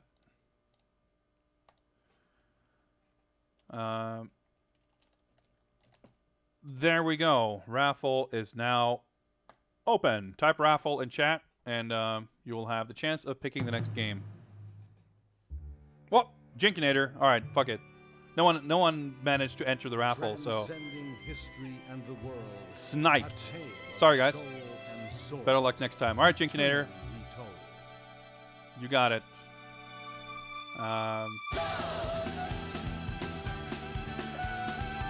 Killer Instinct. Interesting. Okay. Cool. Let's set that up. Let's do do this. Let's do that. And we're playing that on the PC, so let's do this. Whoop. And I guess we'll use this arcade stick. Ugh. So this is a game I have not played very much at all. I had the Xbox / Windows 10 version, and then I bought it again on Steam at some point. And I'm not exactly sure. Fuck it, let's double check that I actually have it installed, but I'm pretty sure I do. Yeah. Not sure I've played like this version. All right, that's the stick. All right, let's just do that. And see if, well, before we do that, let me just, I'm going to boot it up in a second. I just want to make sure that we get Soul Edge marked off the list here. It's ineligible for now. Well, it will stay ineligible, I guess. There we go. And Steam, Killer Instinct, play. I mean, I followed this a little bit, but at that point it was only on Xbox. And when I got my Xbox One in 2016, I obviously bought this game because I was excited for it, but I never had an arcade stick I could use on my Xbox One. And it's... I tried playing it on a pad and it just did not go very well. So... when it came out on Steam, like when I, sometime later when I got my,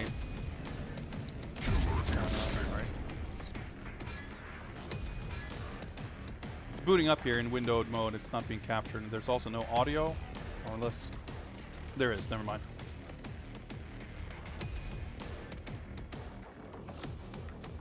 It was just muted on my end. Alright, as soon as it's like just doing some online thing. Once I get into the menu, I'll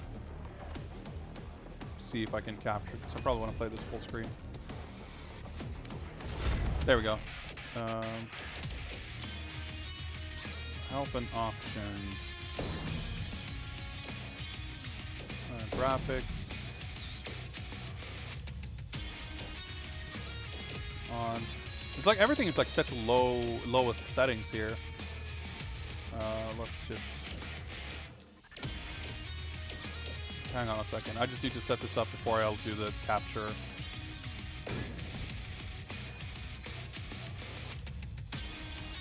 Yeah, the music, of course, in this game, for Season 1 and 2 anyway, done by Lord McGordon.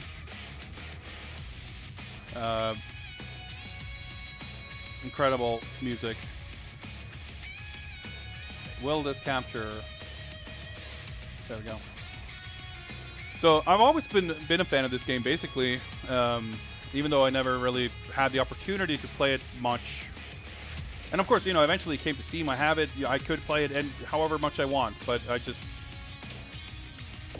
you know, with 5 billion other games to play, it just never really happened. But it's a game that I think I've been impressed with what they've done with the support. There's a lot of great things about the game, but we talked previously about Toshinden and about like, all right, you know, what would a game look like that was faithful to the look of this and that or the other thing? And this is a game that I think is, design-wise, from how the game works, I think they've done a fantastic job of creating something that is faithful in mechanics as well as overall kind of feel of presentation to the old games, while being far, far more mechanically sound. The music in particular, I think, is really, they did a really amazing job of capturing the feel of not just the, you know, the overall style of the music, but the fact that Killer Instinct always had super diverse music, super different genres of music for every character, and the type of music for each character isn't the exact same thing, but they've like really captured that feel, I think. but I'm not the biggest fan of how they've reinvented some of the characters visually, primarily. Like, from a mechanic standpoint, they've done a lot of really cool things with a lot of the characters, but visually, it's disappointing to me that some characters look so different, and even the ones that have, like, retro costumes, even those are not, like, faithful to the original games, and that really bothers me. It's like one of these things where I feel like it's a thing that is, on the one hand, trying to pander specifically to the kind of nostalgia of this old beloved thing. It's something you see in like a lot of, I don't know, movies and stuff like that too, where it's the reason it exists is to cash in, so to speak, on a popular and well-known IP, but at the same time it's like shying away from what's specific about it and being like embarrassed about it. Obviously not on the whole, but in terms of, you know, character designs and stuff like that, I think I would have loved to have seen at least everyone having like a classic costume that is actually faithful to the original designs and actually looks good.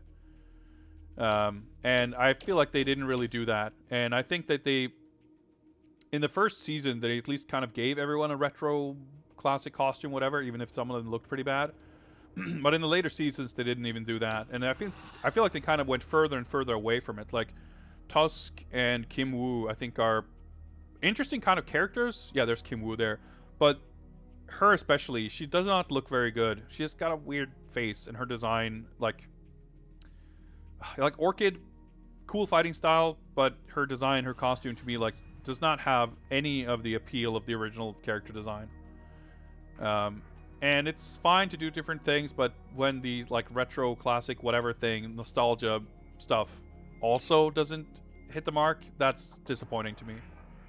And furthermore, in season 3, they did not get Mick Gordon to do the music, and it's like all generic fucking butt rock. Like, it's bad. And season 3 is also kind of weird. It's like it doesn't have a full lineup of characters with their unique stages and everything. There's like Tusk has a stage, Kim Woo has a stage, and then most of the other characters are like clone characters or alternate versions. It's like, it's cool that it's in the game, like that they put more content in general. So like it's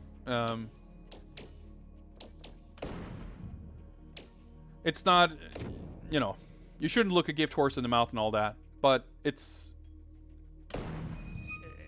doesn't quite hit the mark for me in terms of what I would have wished for from a new KI. It still gets a lot closer than I would have hoped for, I guess. But at the same time, it's one of those things that when you're grateful for what you get, but you still can't kind of help yourself from being a little like wishing there was something.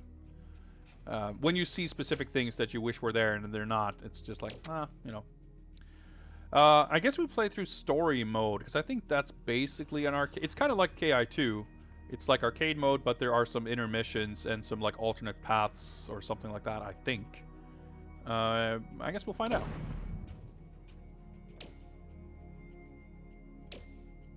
All 3 story mode endings. Interesting. All new story mode. 3 endings for each. Oh, okay. I was gonna say 3 endings, but yeah, it's per character. Okay, it didn't even say specifically what you have to do. Complete story mode, ultra combo, orchid, complete on medium or higher difficulty. All right. Okay, so it's for the character in season 1. Okay, it's kind of peculiar how it's split up like that, but sure. We'll go Jago because it's the character I used to use in the old games, who I at least have some knowledge of. Again, oh, so this is okay. So this is the option. Am I picking which which level to play? No, okay, because it says complete on medium or higher. So this is just listing like the goals, I guess.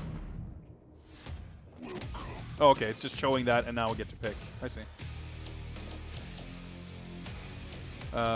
Yeah, so this version has everyone, but we are playing the Season 1 story thing, I guess. No, wait, hang on. I can still pick... Do I not have these characters? I don't know how this works. I'm pretty sure the Steam version has, like, everything. Maybe they're okay. Yeah, because there were only season 1 and season 2 story. So I guess we just looked at the rewards and now we can pick anyone from season 1 or 2. Yeah, so these are like the season 3. There's a bunch of these like Shin Hisako, Mira. Who, yeah, right. They added Gargos, Idol, Eagle, who is Thunder's brother, Kilgore, who's like a variant of Fulgore. Arbiter and Rash. Yeah, the season 3 lineup is a little weird. Well, let's go Jago. Jago.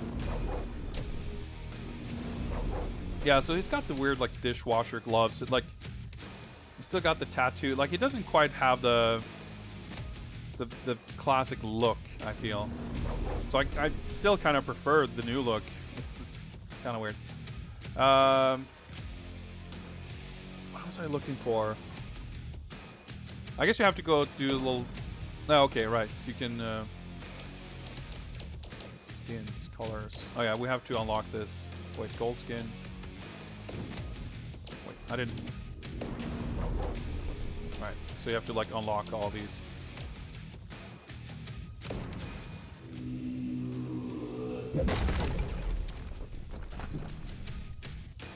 Alright, let's start the timer, I guess. Oh yeah, I was like, oh wait, there's story. It's like, well, there's story mode, so I guess that makes sense. Anyway, let's oh yeah, did I pick difficulty level? It says beginner, but that might just be like this stage. Right, now I remember what it was I wanted to change or look, because there's different announcers. There's options for different announcers. Anyway, this is a season 2 character, so he still has fucking sick music. I love this song.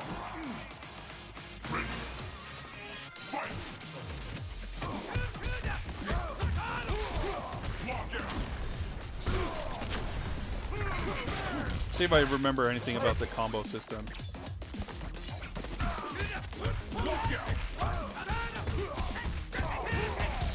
I guess a little bit.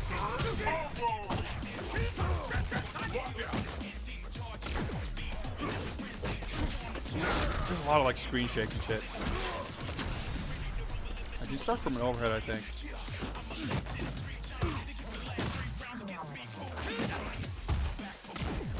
That's a throw tech. Alright, they look a little funny in this game. Alright, you can still do combos after. Right. Yeah, General Ram was added as a...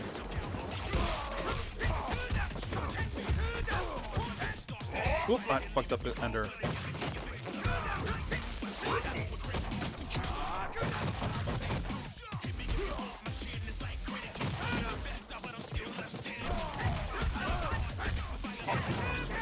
Let's see if I can remember. I think I know how to do this Ultra, but...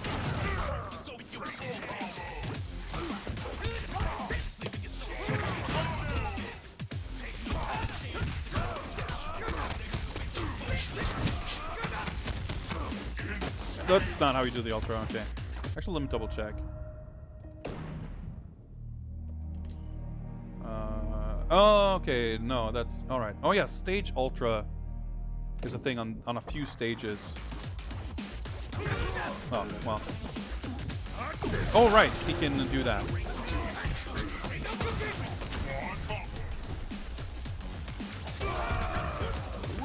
Okay, yeah. I don't really have the timing down for the combos. Your path ends here. Just yet. Supreme victory. Well, yeah, there's a lot of shit to take in here. But a lot of this also is something that they like built on over the years, you know? All these like in-game currencies to unlock different stuff, like progression in all kinds of different ways. Oh yeah, this is kind of funny. I really like this, like the what they did with Spinal, his design. So there's a few characters I actually really like what they did visually. They give him a lot more personality and character. His song is really cool too, but it's kind of funny because they it has vocals. A lot of the songs have vocals.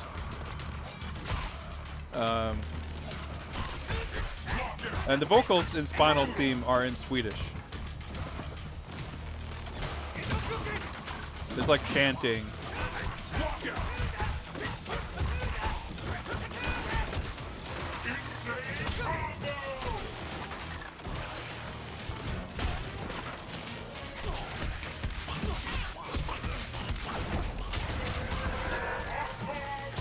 The thing is, like, what little I know about this game is also stuff that's changed so tremendously. Like, Spinal's, his skulls and his projectile stuff is super different. They changed it a lot between seasons, like rebalancing stuff.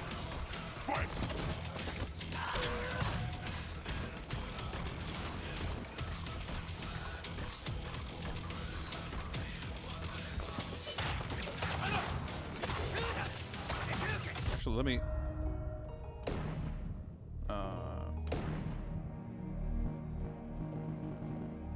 maybe I don't have them unlocked. HUD meter? Anyway, let's crank up the music volume, because it's sick.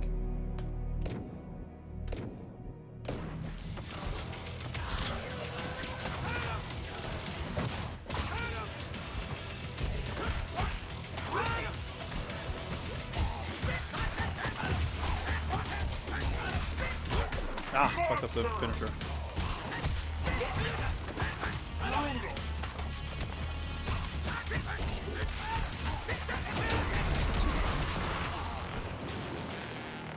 Alright. I'm afraid your path ends here. So there's a lot to the combo system. It's a little tough to explain everything going on. I'm not sure why it's in Swedish, because I don't, like, I guess the idea is that he is some kind of worshipped as a deity. That's kind of what the lyrics, it's all about. It's like a prayer, basically. And it's got this kind of Viking, and then it's got the Cthulhu shield. Like, I mean, there's more to it than being like a cackling skeleton, like in the old game. But I don't quite understand it, I guess. Right, so Omen was like a bonus character they added in like after season 2, I think. He is the embodiment of. So there's a Shadow Jago.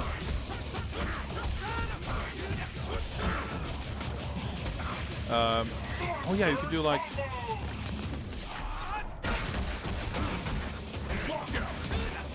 Yeah, you can do like juggle shit like that too.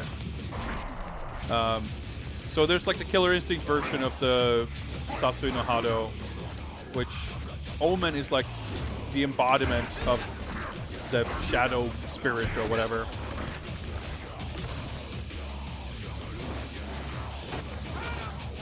So he's got like some weird metal version of Jago's theme.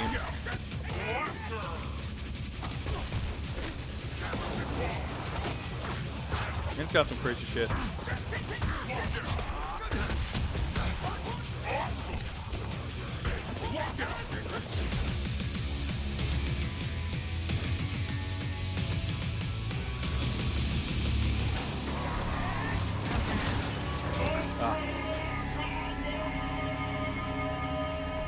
Got him. I'm afraid your path ends here. Dude, this game is really fun.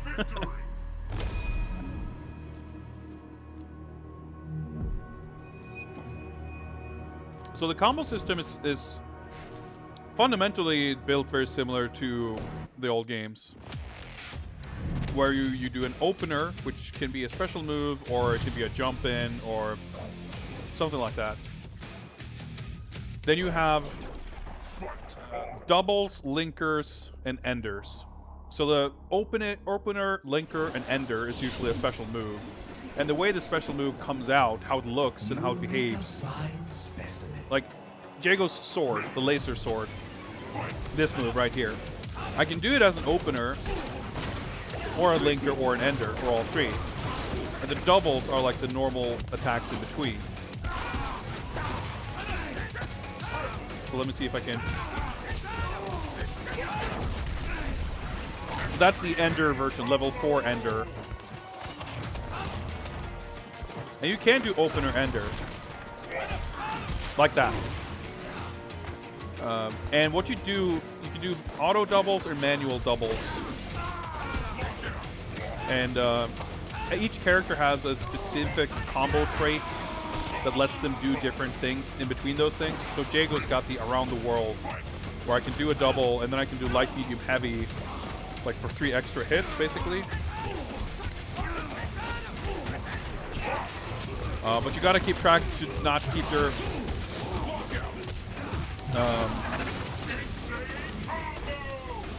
your combo going for too long, or they will fall out of it, and you need the ender to do a majority of the damage in the combo.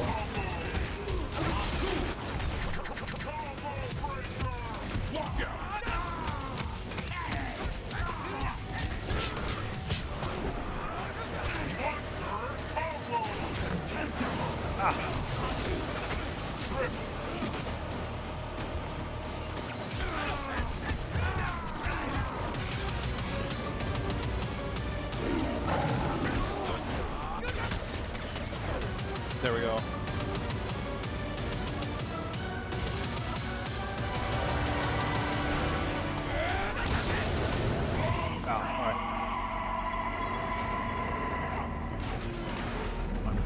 So what I did there was I canceled the Ultra with my Instinct activation, which is basically similar to V-Trigger in Street Fighter V. It's like a character-specific ability that triggers, that's only available after you fill up a certain meter. And you can cancel, again, quite similar to V-Trigger, you can cancel stuff into the activation and just kind of reset yourself. And you can activate your Ultra combo, and in the middle, at any point in your Ultra combo, you can activate Instinct and keep the combo going, and then you can activate the Ultra again. And there are characters who can do triple Ultras, because you can do the Instinct cancel, and then you can kind of catch after, you know, all the Ultras juggle or like launch. And certain characters can do some kind of a recapture.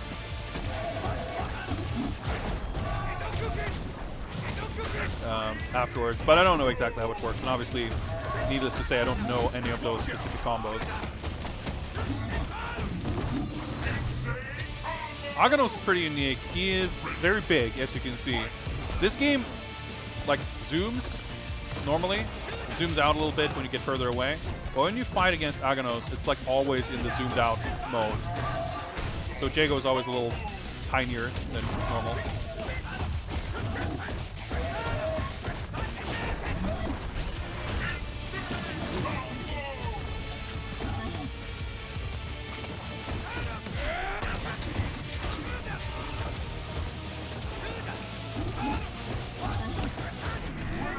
Well, I tried to do the Ultra, but oh well. I'm afraid your path ends here. Supreme victory. But a lot of characters, we don't really get to see it here, and Jago is kind of he is the vanilla character, so his stuff isn't too wild. I believe his Instinct, at least back in the day when I knew anything about this game, his Instinct ability lets him regain health with fireballs. So when it's activated, he can throw fireballs and get health back and stuff. Target spotted. Yeah, I don't like Orchid's new design, but her fighting style is cool and her song is amazing.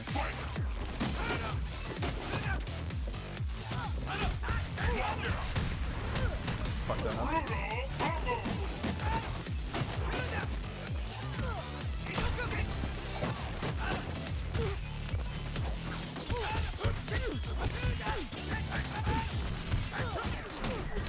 Whoops, I accidentally did not finish the combo.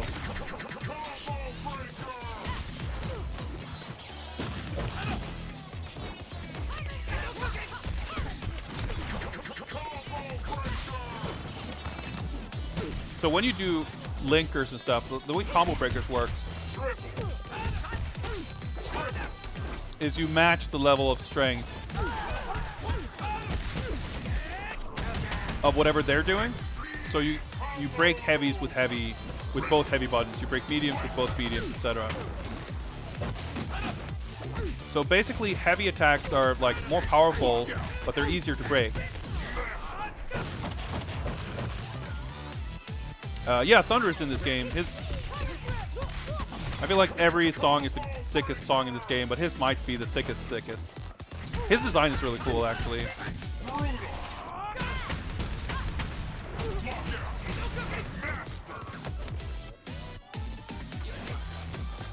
Just want to listen to the music.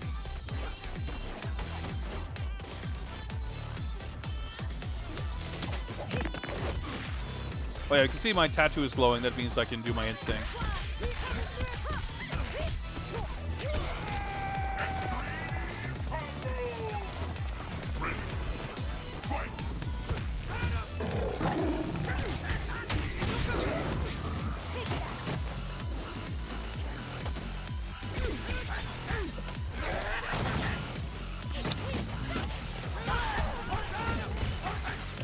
Ah, fuck's sake! I tried to do the ultra.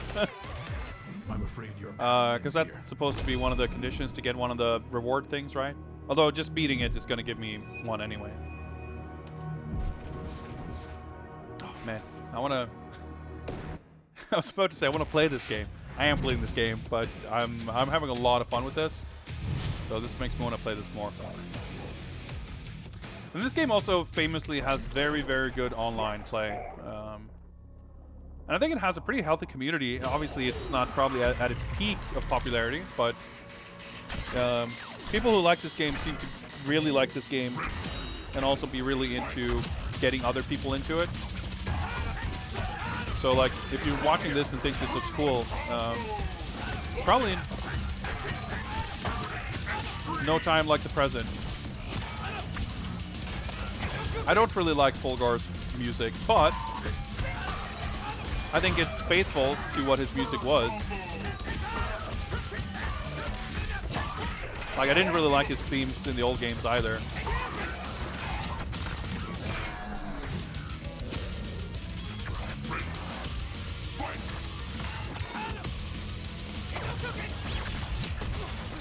Right, I think you can... Yeah, oops, okay. I guess I didn't go full screen.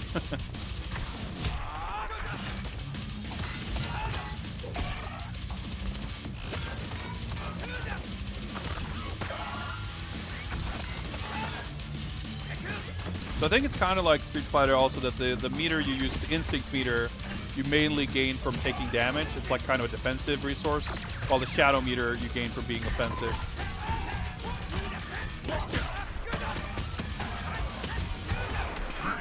Of course, Fulgar has a completely unique meter. He has the reactor meter.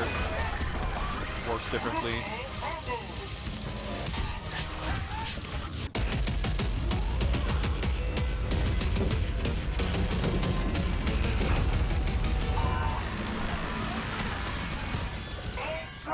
Try to do an uppercut after. Yeah, I mean, the original Killer Instinct on Super Nintendo was super popular. I played that a ton as a kid as well. I think it's just really impressive the way they managed to capture a lot of both broad and specific things in the sort of attitude and feeling of this game, but also specifically in the mechanics. They're kind of making good on a lot of the concepts and ideas in those games. Defeated the strongest of his opponents. Jago something failed cargo force. Anyway, return to the temple. He's gonna meditate. Pursue his destiny to become the master of the tiger spirit. Not the most exciting, but it is at least a ending. Right, so you complete this mirror, like for each I'm sorry, what? Okay. Oh, it's sick. This is a song from the original Killer Cuts album. That's really awesome.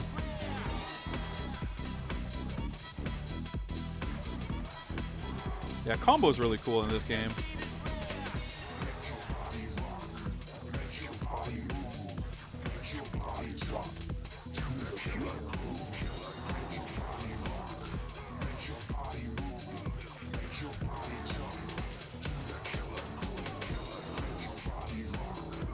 I think they did like a remixed version of this also.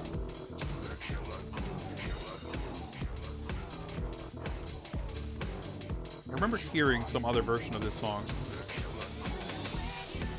But this is the original version. This is, like I said, this isn't in the game to the best of my knowledge, but this track was on the soundtrack CD that came bundled with the Super Nintendo version of the original Killer Instinct.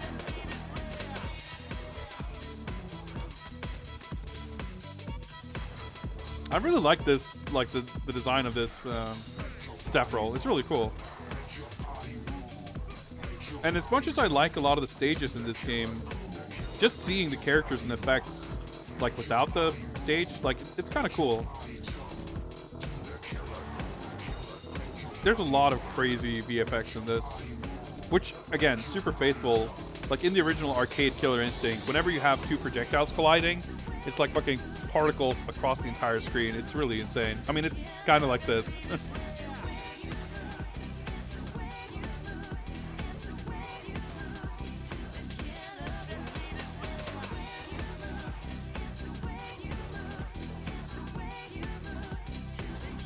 Right, so there's a bunch of mechanics that we didn't really get to see. You can do like counter breakers. I mean, obviously the whole combo and combo breaker meta isn't going to come up in the same way when you're playing as the computer. But yeah, you can do combo breakers, of course. But if you're doing a combo and you predict that your opponent is going to break the combo, you can do basically you can cancel any move into Cell Dweller, right? Atlas Plug and Cell Dweller. They're the guys who did the music for Season 3. Not a fan. But yeah, you can cancel anything you're doing into like a counter stance. And if you get hit with a combo breaker, like if they break when you're doing that, you do a counter breaker, which basically lets you extend your combo even further and do way more damage. So like if you have a good read on your opponent, technically you can kill them in one combo as long as they make the mistake of like being too eager to break. But you can also just simply failing, like doing the wrong combo breaker, you get a lockout, which we saw a couple of times. Basically, you have to guess or read or tell what's happening, what moves your opponent are doing to break their combo. And if you guess incorrectly, you get locked out, during which time you cannot break. So because there's a risk reward in terms of certain moves doing more damage but are easier to break, if your opponent is in lockout, you are incentivized to use those more damaging but easier to break moves because they can't break. It's a pretty interesting dynamic, and I think overall, like, it works super duper well. Season 1 had some issues with certain things. So in Season 1, you could not do breakers in juggles. They added that in Season 2 because certain characters had combos that were more juggle heavy. Like, what's her name? The Spider Woman, who is in a new character in Season 1. Sadira. Her, like, instinct mode let you, like, capture your opponent in a web, and you can, like, relaunch them and do all kinds of shit. So, like, she had basically had a lot of really powerful stuff that was hard, if not impossible, to break. But there you go, yeah. Air breakers were added. Counter breakers I don't think was in the game originally either. I think they were added later, but I could be wrong. This game has just changed a ton over its lifetime. Like I said, certain characters were completely sort of redesigned. Certain just like instinct modes were kind of changed. Certain characters had their entire sort of set of abilities changed. Like the charged upper Dudley reference. Yeah, I think like most of the animations are like... Jago is definitely one of the most similar character in terms of his moveset. He has even some normals that are pretty similar to the old games. Orchid, I think, she's got like everyone has moves that they have in the old game, but some of them are more changed than others. I think TJ Combo is, well, I guess it's also a little bit different per season. I think in Season 1, more of the characters had maybe more of the same moves and stuff. After Season 1 was developed by Double Helix, they were purchased by Amazon. And Iron Galaxy took over after, like, starting from Season 2. And even that was amazing, like, that they were able to kind of maintain consistency and keep working on the game and largely improve it a lot. But it was all built on the foundation that was created by the original developers. So it's not like a slide on them at all. But I do think, for better or for worse, in some ways, they created more diverse characters in Season 2. Season 1 was all about kind of establishing sort of archetypes, and in Season 2 they got a little crazier. And as far as the new characters they've created, it's like really exciting. But in some cases, to me, it's a little unfortunate when they bring back an old character, and in creating something new and unique about them, they maybe drop something of what they had originally. So I do think Combo is cool, but he used to be a boxer, and in this game he's not. He's, got a lot of punches, but he has kicks and stuff too. Like, he's more of a, you can kind of look at him, he's got a little bit more of an MMA sort of vibe. So some of his moves are a little different. He had some, like, knee attack and stuff like that. I think he had some kind of jumping knee in Killer Instinct 2. But definitely his moveset, and because Combo had very weird moves in the first game, at least. So it's not like he's completely unrecognizable or anything like that, but I wouldn't expect many of his sort of poses and animation. Like, he did have the, like, twirling uppercut. So there's, I think by and large, they've definitely, it's more good than bad. They've succeeded more than they've failed in terms of creating something that feels faithful to the character, I think. But there's just a few things here and there that feels a little different. But yeah, Tusk is completely different to me. Kim Woo, also completely different. I think they did a good job reinventing Maya, because I think she was not the greatest character originally, and they gave her a really unique mechanic with her 2 daggers that still feels like building on something.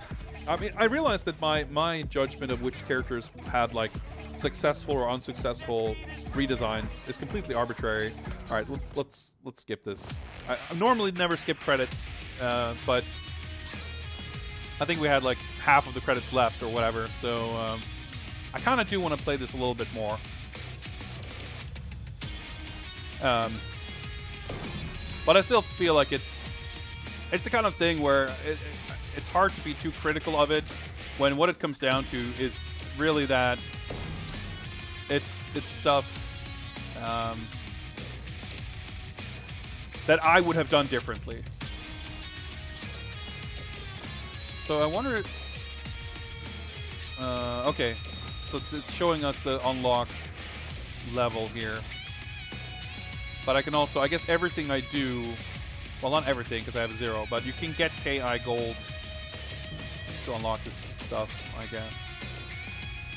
There's quite a bit of...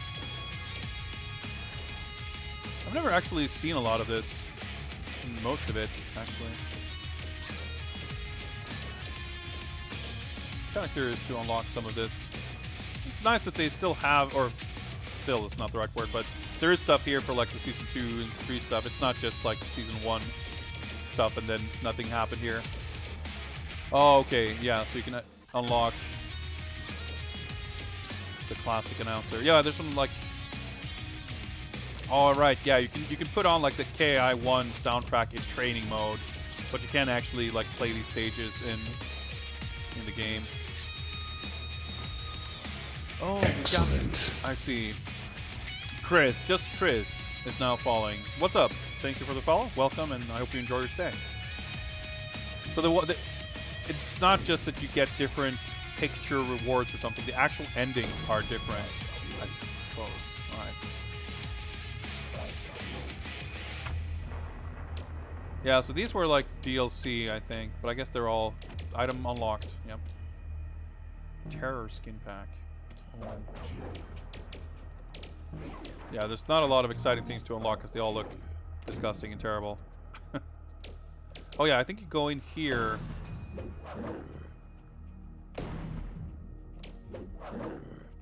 Like his hair looks fucking weird. Details. Yeah, so you can like customize trailers, fight reel. There's like a lot of shit in this game. RB, LB. There we go. You can turn them around. But like, yeah. So, I mean, it's basically his original costume, but his weird half bald head and like, I don't know. I mean, I guess it's tough to maybe translate some of those weird original mid-90s CG things, but I still feel like they could have done a better job. It's amazing it exists in the first place. That's pretty true. Jagotron. So the problem with some of this, I think, is that most of these are like really jokey and goofy. There's not a lot of like really cool customization. It's got the dishwasher gloves. So these are all... Oh, right. It's got like the Voltron thing.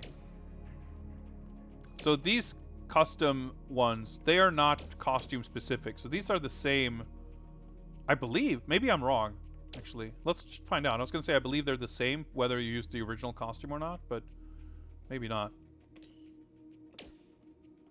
Yeah, because I guess these are all like retro themed. It's got like the heavy metal, the Voltron thing. But hey, we can put some sneakers on him. It's already a big improvement. Unfortunately, we can't give him a... do something about that haircut. But.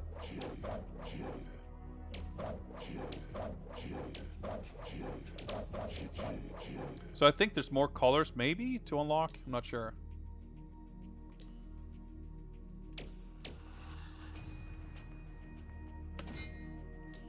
Oh, did I not equip this?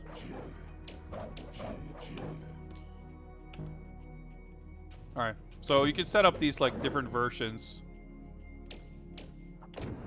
So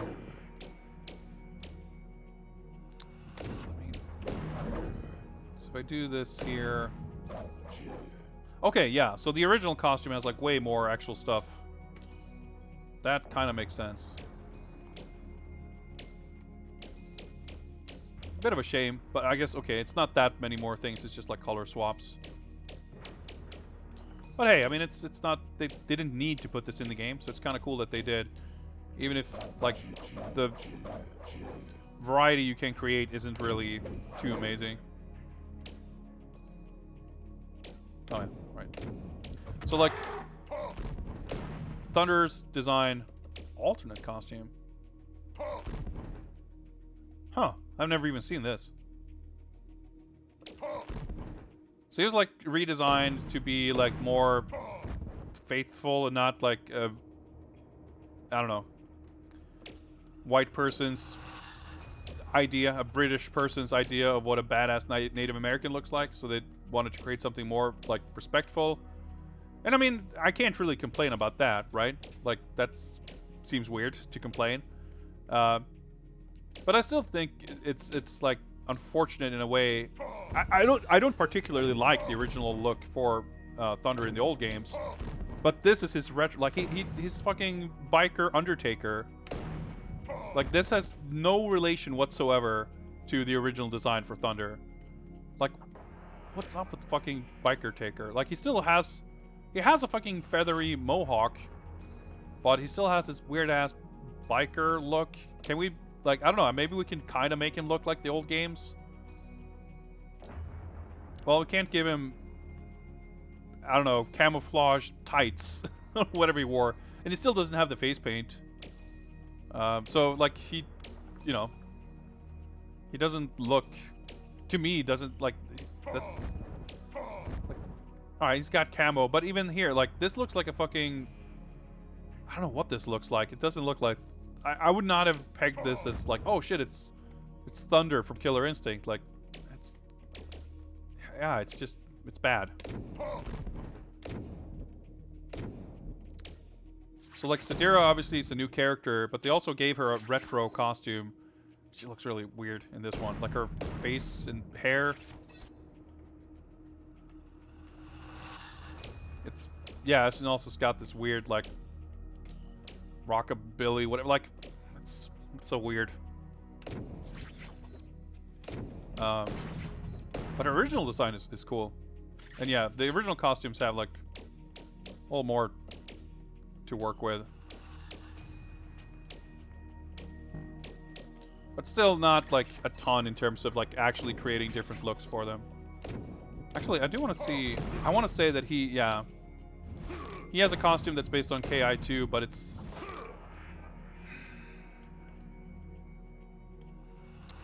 It's still kind of weird.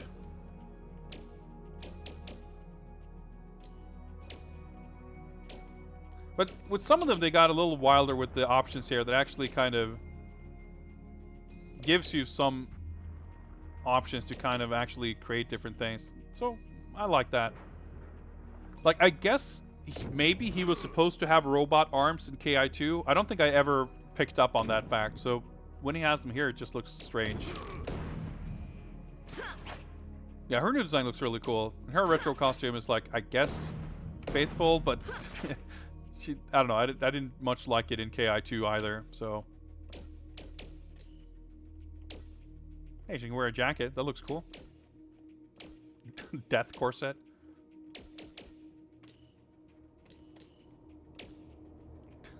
Death skirt. Oh yeah, I guess it's like goes with the skull face paint or whatever.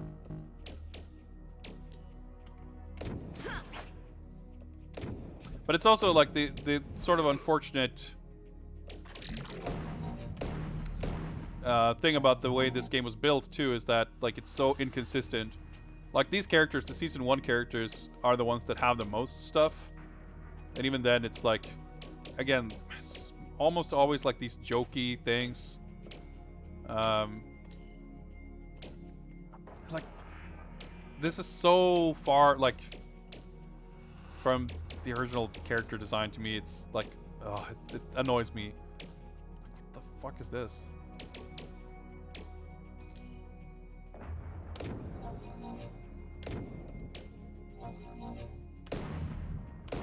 Yeah, and then she's got a weird amalgamation of her KI1 and KI2 outfits that just kind of looks weird.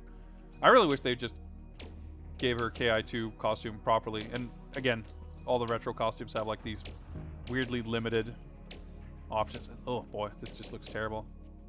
Alright, Sword Fam, it's 1:30 a.m. I didn't even realize I was having such a good time.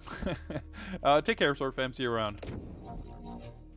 But yeah, speaking of Thunder's brother, he is in the game. And oh my god, the load time. I've never actually properly seen him, but yeah.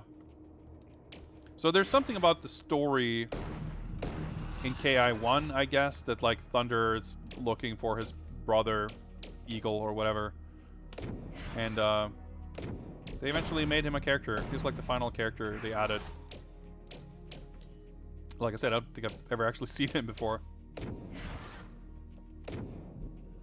And yeah, there's Gargos from KI2. Fucking Gears of War.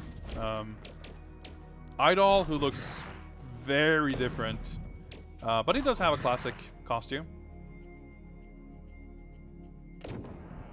And, oh yeah, Kilgore. So Tusk, oh yeah, here's Rash, by the way, an Arbiter. I like what they did with Rash. He looks good. And he actually has a... It's like the same, but more colorful, I guess. But yeah, I guess the idea with Tusk was to, like, make him a Celtic warrior. But he's, like... He's got these fucking cargo jorts. Because the idea is, I guess, that he's, like, some... like immortal, whatever. So it's like he is from ancient times, but he just lived until today. Yeah, so I mean, in the old games, in KI 2, he was just a fucking barbarian. I mean, I guess his stage is like Stonehenge, so I guess maybe he was meant to be Celtic, but it doesn't really come across that way. But it's not him being Celtic that I take issue with, really. It's more the fucking cargo jorts. And if I recall, like, even his... I mean, his retro costume is way better. But I don't know. But it's also, he's got... it's pretty funny too. Yeah, he's got, like, the wrestling stuff. But it's more, like, about the approach of the character. Suplex belt. He's got the chair or whatever. Yeah, it's like the ring post. Gladiators. Yeah, and he's got like the big barbarian He-Man sword. So that's pretty cool. I still think he looks kind of weird here, but I mean, this is faithful enough. I guess I can't complain. I don't know what's going on with his lips, but like Kim Woo,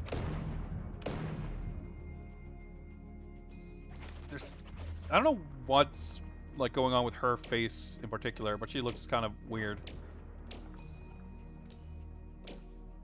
She's had like a neat enough style, I guess, but it's so like different.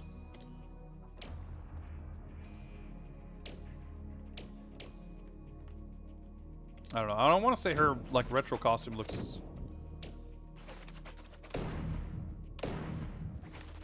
I don't know. It's like close to the original design, but she's got like more pants, I guess. Like this just looks fucking terrible. Why is she just like adding more clothes on top of her clothes? But like again, like the faces and hairstyles, I think are in large part like just weird fit. I don't know. It just doesn't really work for me. Anyway, I wanted to play this more, but now I spent like half an hour just looking at character skins and menus again. I just can't help myself. But this is really, really cool. There's like way a ton of training and tutorial and shit to do. There's trials. There's the Shadow Lords, like story campaign shit. There's so much shit in this game. I feel like we really gotta see. So let's do this.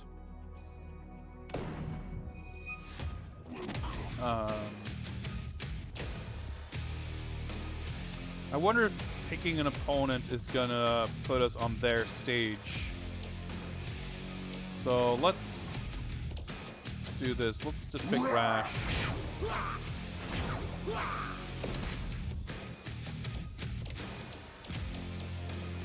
This is disgusting, but... Alright, so let's pick Thunder. Fucking biker taker. I like the hair. But let's go with this one. His stage... Okay, we just get to pick anyway. Yeah, so like I said, they originally had one stage and one theme song for each character. But then in Season 3, I think only Tusk and Kim Woo had stages, and everyone else just don't have stages. But yeah, Thunder stage is pretty cool in its simplicity, but the music is fucking amazing.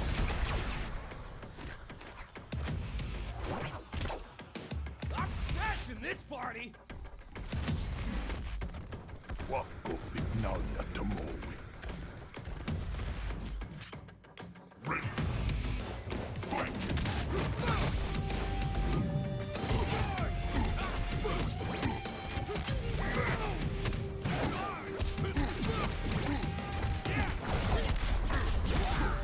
I don't really know his moves or anything, but...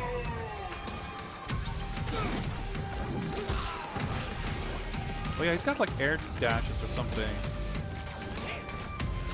Maybe that's only in... He's got fucking axe moves and shit. Oh shit, yeah, he like picks them up, right.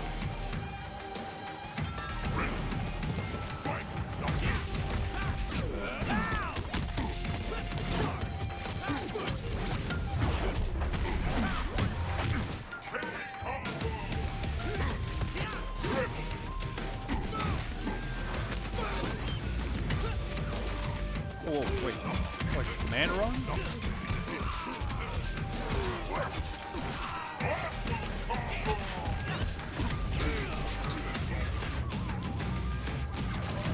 Oh, you just can run. Okay. Just check real quick.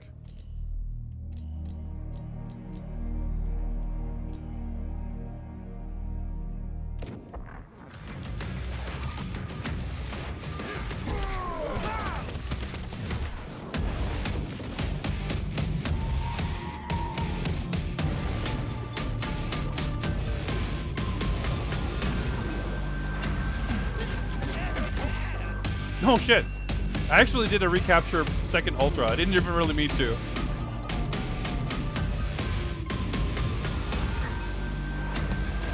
Ah, fuck, I tried to do a shadow move. That works out. These cameos are killing me. You know what? I was just reminded of the fucking new Battletoads game. That didn't come out yet, did it? I just got a little depressed because that looks fucking terrible. But hey, at least we got Rash in this game. Oh, I didn't mean to rematch.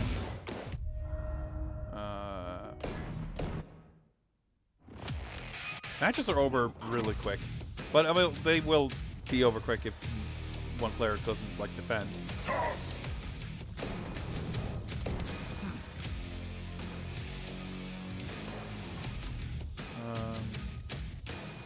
I mean, I guess we can pick whoever we want to see, but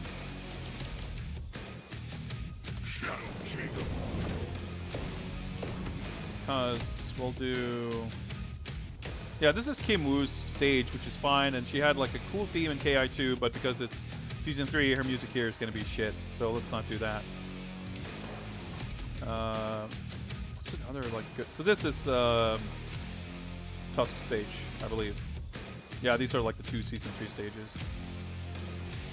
That's Orchid, Sagira, Saberwolf.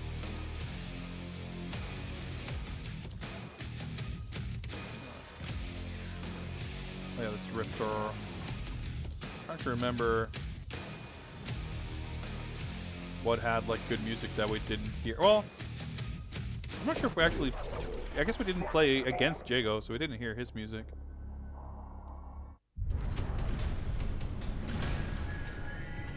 Eons have tempered my blade. I feel like I've never seen anyone use this costume for Tusk, because he actually looks way cooler now than. I've never gotten over the fucking jorts and the beard.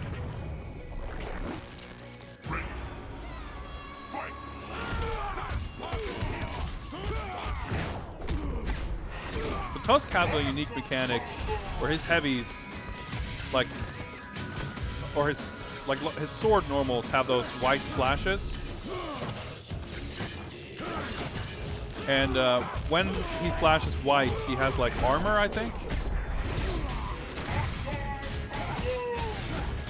Huh. That's not a combo starter. Like a charged character or something. Actually, let me check that real quick. Oh, no, you have key moves. Quarter circle back, Shoryu. Okay.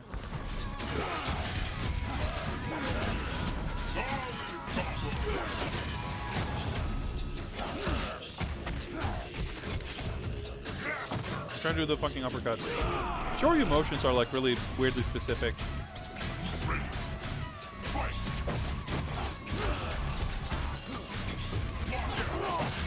Oh yeah, he's got the command run, right.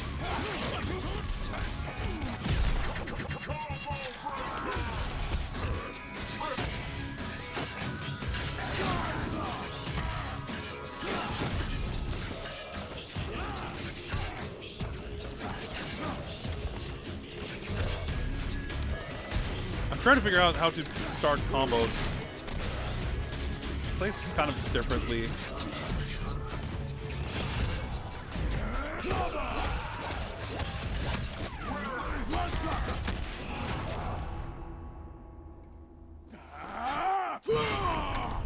Exert sounds. Death comes to all. Except me. His face is kind of fucked, isn't it? Supreme victory. Yeah, because I know they announced Battletoads. Was it at E3 last year? Or whenever it was. And I know they showed it at like some like it was playable at some PAX or something.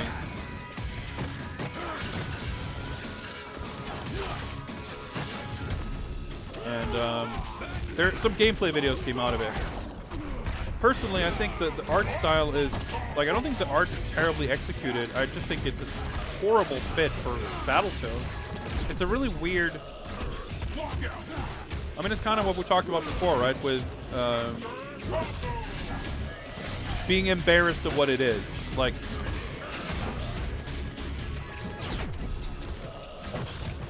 Battletoads is at its core, you know, it's a kind of Ninja Turtles-esque sort of parody, goofy thing, completely taking the piss, but it's also very, like, it's a weird blend between, you know, Ninja Turtles and, like, Heavy Metal Magazine. You know, there's, depending on which variation, you know, if you talk about the arcade game or the NES game or whatever, like, varying degrees of extreme violence. Monsters and everyone is, like, super ripped, and there's these weird animal creatures and, you know, weirdly sexy babes and whatever it is. Like, it's just, you know, everything about that kind of tone, everything that goes into it, I think, is like completely missed by doing this weird, like modern American cartoon aesthetic. Death comes to all. I feel like it completely misses the appeal of what's there, and I fail to see how it's going to appeal to any like fans of the original. Basically the tone of 80s indie comics. Yeah, that's not far off, right? It was like parodying some of that kind of stuff, but it was also that, and it wasn't like making fun of it in that sense. It was having fun with those kinds of conventions, aesthetics, and all that kind of stuff. And then the new version just... So I don't like the artistic approach. I think it's inappropriate for the subject matter, and I think it's like releasing a Battletoads game in 2020 that is aesthetically, you know, the same as the original games. That would be novel, because that kind of game, that kind of aesthetic doesn't really exist these days, right? There aren't really games coming out. Certainly not. You know, there's fucking Crionsoft, the Legends, putting out Age of Barbarian and that kind of stuff, and I love that shit. But one of the reasons I love that is because they are one of very few companies putting out that kind of thing. So I feel like I understand it's not the most mainstream thing these days, but I feel like that's kind of the problem in this case, them trying to make it into something broadly appealing that just is so far removed from what that thing was originally.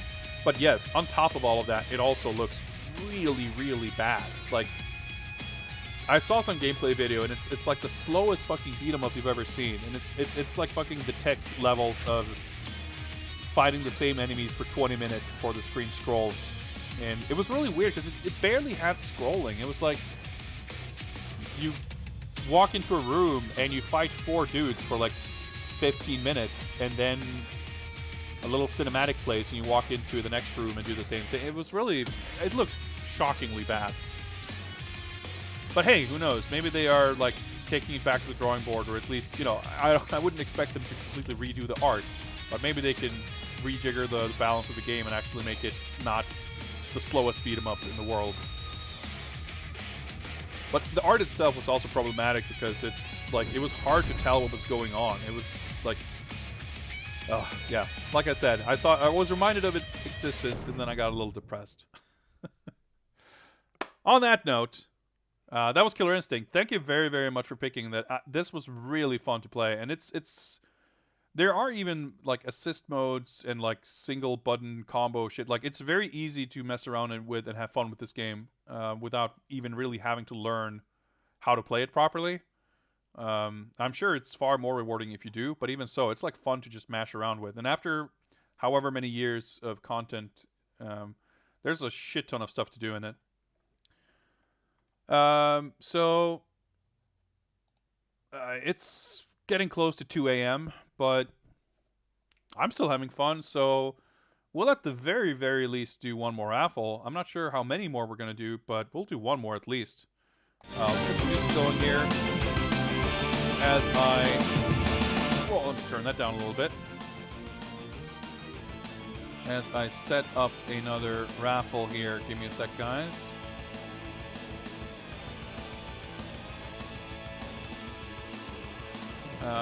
Raffle should now be open. Still not as bad as Paprium. I mean, Paprium looked great. I've not played it. Who knows if I'll ever get the copy I pre-ordered and paid for. I'm not concerned about the money at this point, but I really want to play the game. So yeah, raffle's open.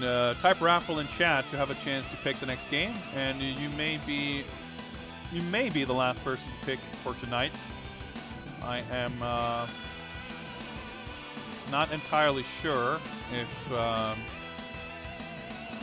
we'll do more than this, but we'll do at least one more game. Let me just find Killer Instinct. Mark that off as having been played.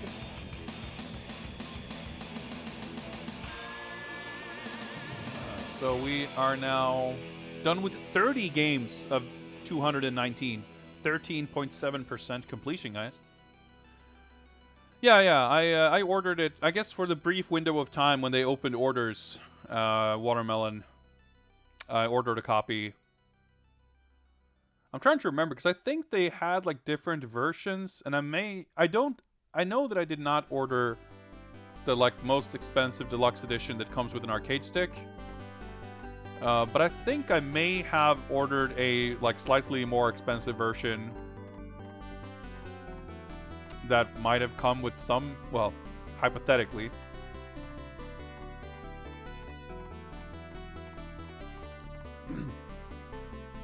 Did I get invited to the sick launch part? I mean, I guess it was publicly, like it wasn't invite only, right?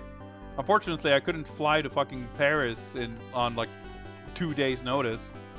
Not that I would have wanted to go anyway. It looked pretty miserable. I mean, it would have been pretty cool to see like a first-hand demo of someone pointing at the cartridge but not letting you watch it or whatever. Fucking launch party. What a joke. Well, Spyro, the list is not of every fighting game. It's basically the list of all the fighting games I happen to have in my collection with the addition of a handful of arcade games. Alright, let's do this. Let me disable the pick because I'm suddenly starting to feel a little tired, which means that this will most definitely be the last game. So in case anyone would like to cash in the next pick, that's basically not going to happen tonight. But with that said, this being presumably the last chance to enter a raffle to pick a game tonight, anyone else want to join in? I'll give you a couple of seconds to type raffle in chat.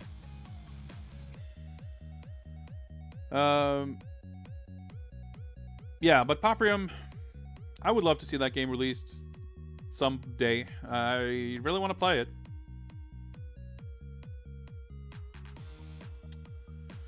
Should probably learn Japanese, move to Japan, and help make an awesome fighting game and more. I mean, I feel like the fighting game development scene is more global than ever at this point. Like, most people or company who were making fighting games in Japan at one point or another, like, aren't really these days anymore. I mean, just by numbers. Not to say that no one is, but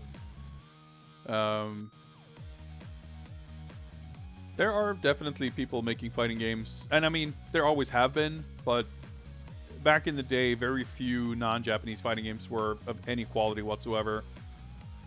But I feel like a lot of, you know, both genuinely good games like Killer Instinct, as well as interesting indie games and stuff, like fucking Fight of Animals. It's made by a bunch of Chinese guys, right? Obviously, there's a lot of other indie games too, small and large. There's other Western, European, North and South American developers. Not to say that, you know, far be it for me to judge someone for wanting to learn Japanese, having done exactly that myself. I didn't move there to work on fighting games, but it's definitely something I would have liked to have done. Alright, last call. Anyone else want to join the final raffle of the evening? Type raffle in chat. And we shall very, very shortly pull a name from the list.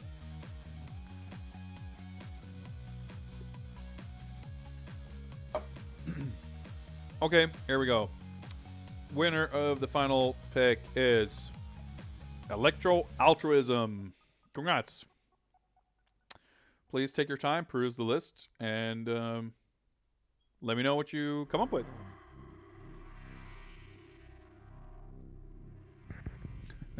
Hashtag wow. Yeah. All right, what you got? What are we going to be playing?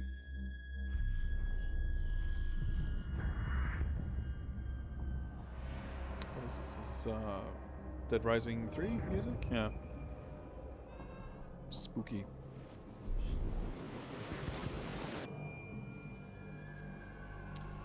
Some people like to boogie, but you like to boogie. All right. I was starting to wonder if this was going to be a Samurai Shodown reference to Let's Blade Boogie, which is a pretty good line. But Boogie, sure, it's a PS1 game. We are gonna have to shuffle some things around, but we'll get that started shortly. Also, raffle is not open. Dude, this fucking music is doing weird things to my brain. That's better.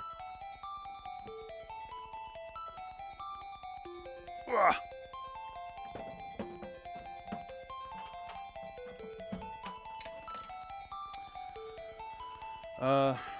Let's see, did I unplug? Nope, it's still on. Or it's still plugged in, rather. Let's take out Soul Edge. Ooh, let's hop on over.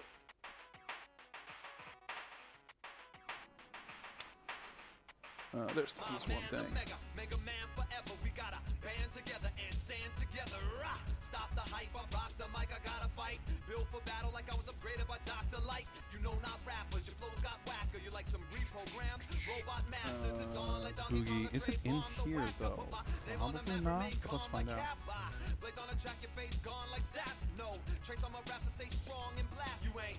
It might actually still be in this case. Well, we'll see. Like I said, I've got a lot of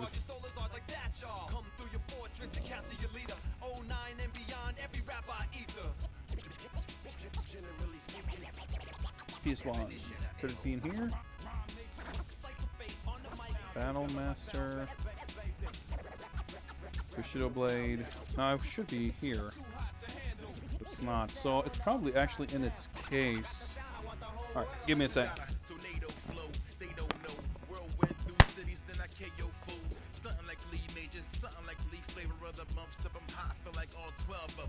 My weapon upgrades have never been upstaged. A pencil touch page, you never seen such rage. Robot City show got picky. Now my hometown don't rock with me. All gravy, cause Cypher face excites the place. He and Puzz keep mics on waist ready to fire, man. But we don't flash, man. Pro Tools task in first place, but I'm the last man. You want a challenge? We cause upsets. Hover on the rush jet, hating on my success. Only cause much stress. Never been a blunt man. Now why I got a front man? Now go to your corner while Snyder play the cut man. Generally speaking, definition of ill. Cypher face on the mic. Together by sound basic. Grabbing the wow now. Too hot to handle. Hear the sound on the other side of town.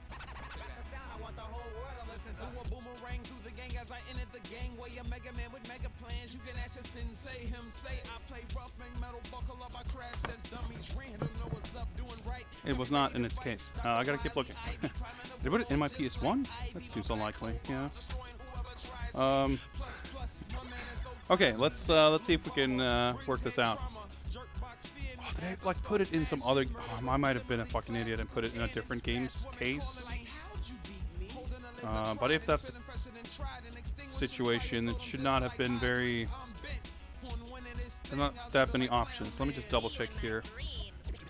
Hey, what's up, Atomic Runner? Yeah, we're no, I found it. Okay, I was just blind. I was looking for the. I didn't recognize the disc art. We found it.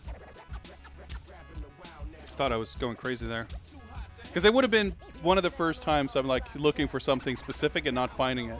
I always worry now that I've like, with a collection this size, I always worry that I'm going to find myself looking for something in particular and then not being able to find it. Yeah, let's stop the music there.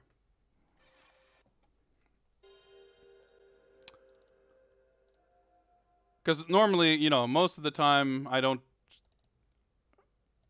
you know, it's rare for me to say on short notice, I'm looking for this game and have to go look for it and then not be able to find it. So I thought that might be the case here, but I was just being dumb.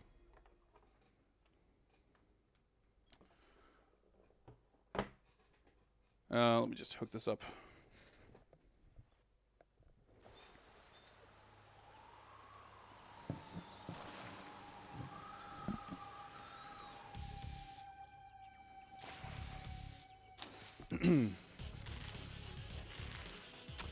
Is it expensive? Now, I don't remember what I paid for it, but I'm sure it wasn't. If it was, I would not have bought it.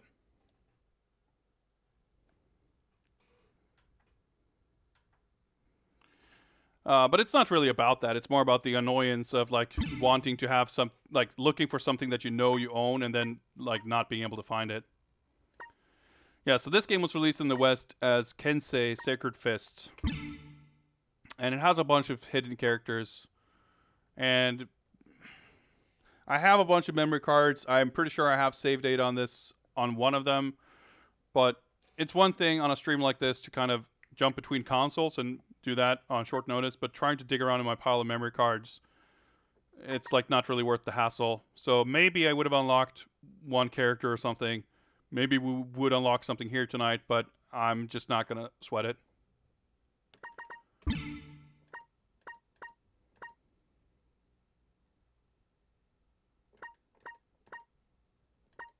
Alright. Key config. Right. Again, my stick layout is a little funky, so punch, kick, defense, catch. I don't know what catch does exactly, but that'll be good.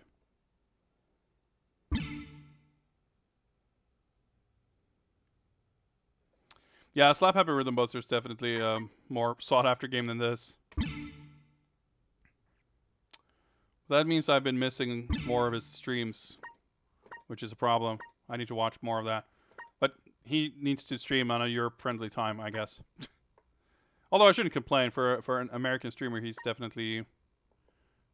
he could be streaming at less Europe-friendly times. I guess he doesn't have a strict schedule, which I certainly am not one to, whine about. I stream at weird times all the time. Anyway, I guess we're doing normal mode. Very normal. Let's start the timer. Yeah, as you can see, there's a lot of unlockable characters. The portraits are so weird in this. But as I recall, the game looks and plays really nicely. It just... I mean, it's like high resolution mode, nice and sharp. It looks great, but the art is kind of weird. Like, it's this seems like an obvious pick, but, we gotta go hand, right? Okay, cool. Alright, at least wait to fight against Fake Seagal here. But yeah, like, look at the quality of the models. He's got the fucking Seagal twirly hands. It's smooth, like 60 FPS and everything. Like, it's snakeskin jack. All right, that was pretty sick. I wonder if Catch is like a, looks like a parry of some sort. Nice. This does not feel as good as Soul Edge, that's for sure. Ready? Fight. I also don't know the game very well. Like, I was holding guard there. Was I supposed to mash or do something? Yeah, this game has like this weird, like, kind of dodge. Like, when you don't really block. You like defend. You like dodge moves and shit. I vaguely recall.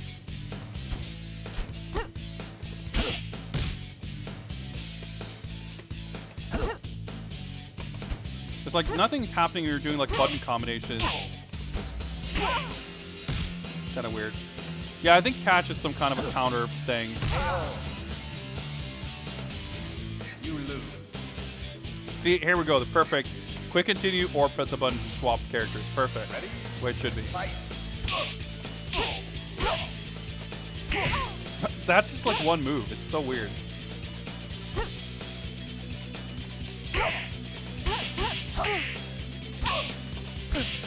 Like, controls feel extremely unresponsive.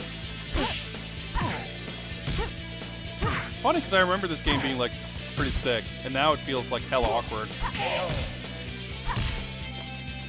Yeah, like the quality of the 3D and everything is nice. Obviously, the stages are much simpler than in Soul Calibur or Soul Edge, but it's kind of what you would expect. This is like the normal. This is what most 3D fighters are like on PlayStation. You get like just a flat 2D image playing in the background.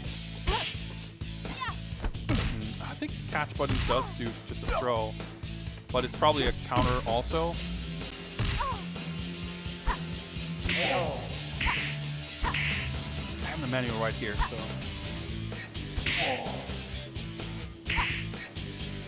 Yeah, I vaguely recall there being, I don't know, I guess also just playing it and not being able to figure out anything real quick.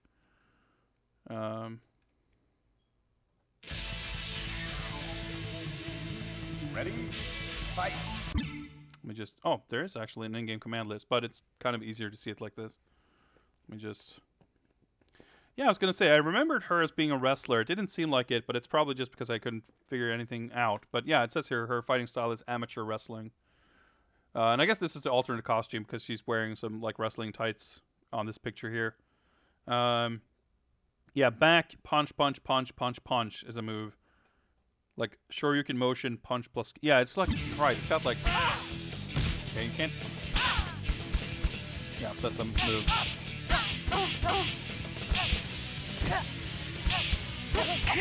Yeah, okay, you gotta like stagger the button inputs. There's not like a big input buffer like in most other 3D fighters.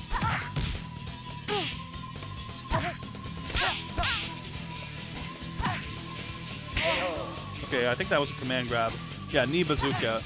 Sure you can motion, punch plus kick. Dash elbow is just 60k. Yeah. That's probably like a stagger that you can do stuff off of.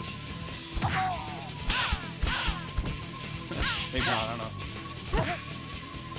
Oh! Okay, that's a different move.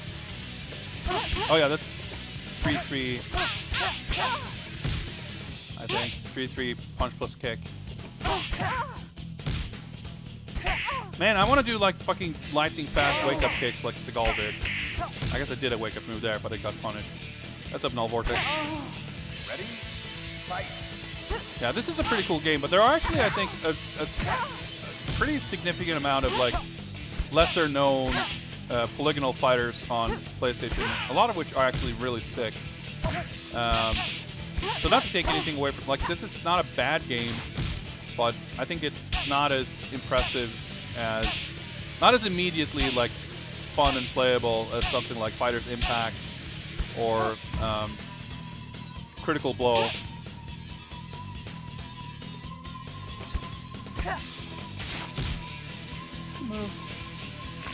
Okay, yeah, tackle.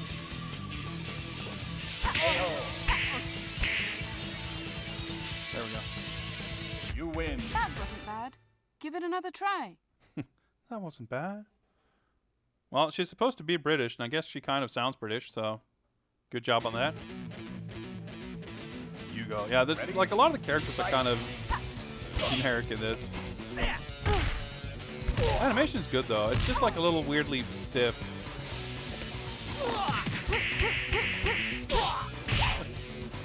Alright, there's some like over the top stuff there. Alright, how's your neck, buddy? Like looking backwards.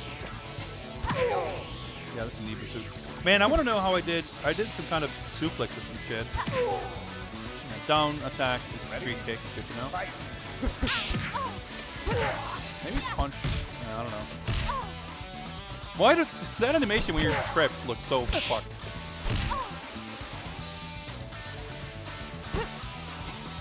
Okay, that's like punch plus kick while running. I guess there's no. So there's basically 3 or 4 buttons. I'm not sure what the catch button is exactly, but you have a lot of moves that's punch plus kick, but there appears to be no moves that actually use the guard button. So there's no like punch plus guard or kick plus guard, which feels strange. Ready? Fight. Punch plus catch, I don't think is a thing either. I wonder if now. Ooh, okay. Well, that could have been cool if I did anything.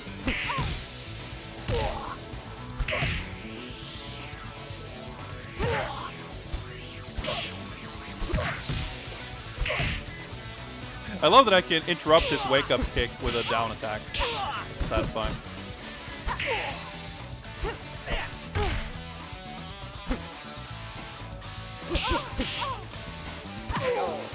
Got him. I'm kind of getting the hang of things. Actually, I just realized this is a more detailed stage with some actual 3D stuff in the back. You win. That wasn't bad. Give it another try. That's pretty cool. I'd assumed that all stages would be like Tekken style with just flat backdrops. Yeah, like this. Ready? Fight. I will say though, you know, aside from certain Seagal clones and the occasional secret bird, I feel like the character design in this is not particularly memorable. We talked a lot about the awesomeness of like 90s anime, PS1 fighters and shit. Not just fighting games, but a lot of PS1 games. That era of games with very cool, like colorful, memorable designs. Alright, okay, that's pretty cool. But I feel like this game doesn't rank too highly on that sort of list.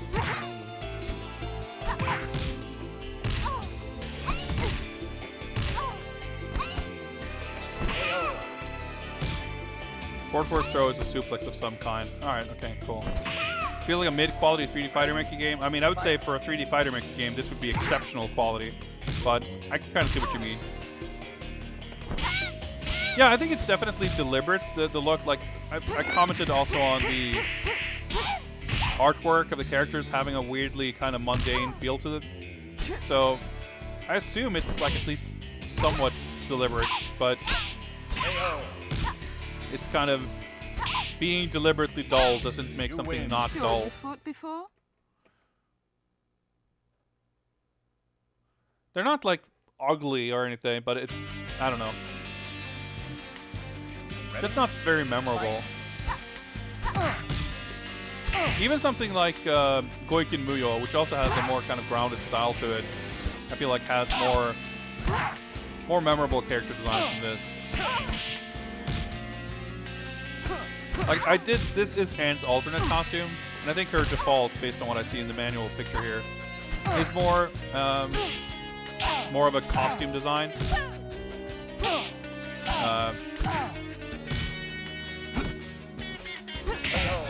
So that probably, like, she probably looks more unique in that. But I feel like a lot of characters have their kind of just very casual sort of, yeah, just casual wear. And that I couldn't like, aside from maybe fighting style wise, I feel like I'm not sure if there's any character so far that I could like describe. Hugo is like a martial arts guy, right? And there's like Steven Seagal guy, But I couldn't describe what this guy's supposed to be. Like Yuli is Chinese girl, I guess, kung fu girl, but even for that, she's like very plainly dressed. Yoma, I don't know. Maybe everyone is using alternate costumes because I'm looking at Yoma in the manual, and we saw from the picture there too. He's like a ninja. He normally wears a mask. This is, I guess, his school uniform. So maybe everyone is wearing their extra boring costume, so we shouldn't judge too harshly. But even so, this is such a cool move. Animation's a little goofy, but conceptually very cool.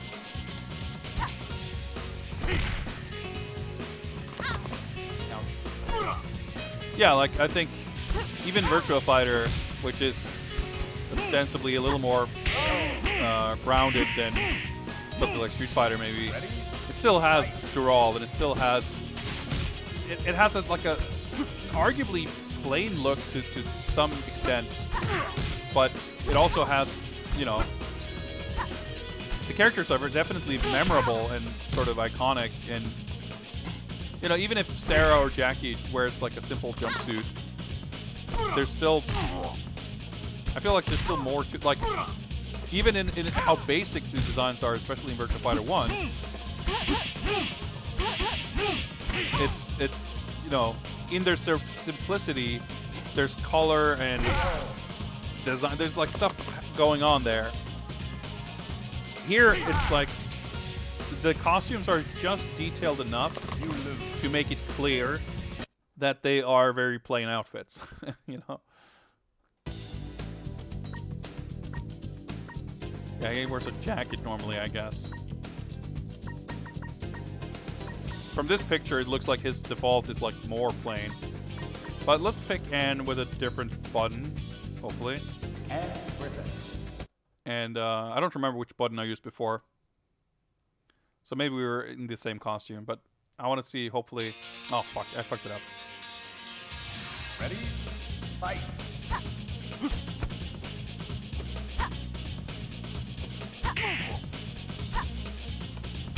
I like those little animations. Like, that's when you block an attack. Like, sometimes you just block it like that, but a lot of the time, the blocking animation is just like you leaning in a different direction, like tapping your foot or whatever. Like, it looks pretty cool.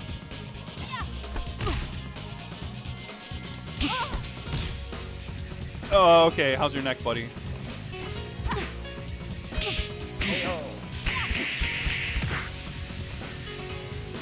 Ready? Punch, punch, punch, kick.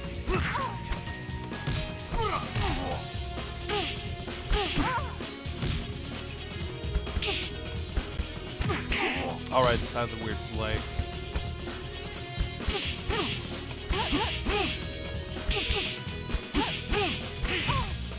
Difficult.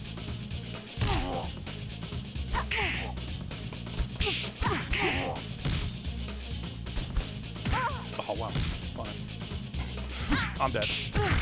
Nope. Oh, oh fuck! I hesitated for a split second before doing the down attack. Ready? Fight! That animation just like isn't, you know, it's not top tier quality. Kind of all there's to it. You can escape throws with the punch button. Good to know. Maybe it's like punch or kick depending on the throw or something. Although I guess punch plus kick is the throw, so.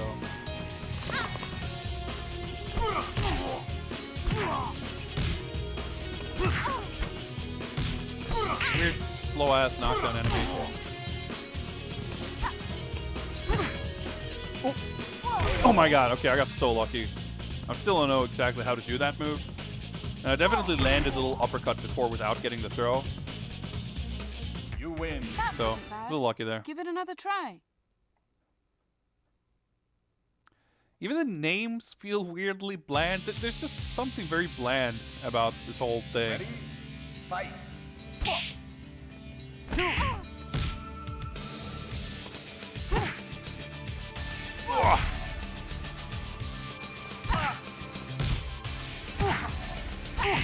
What? I'm just pressing punch.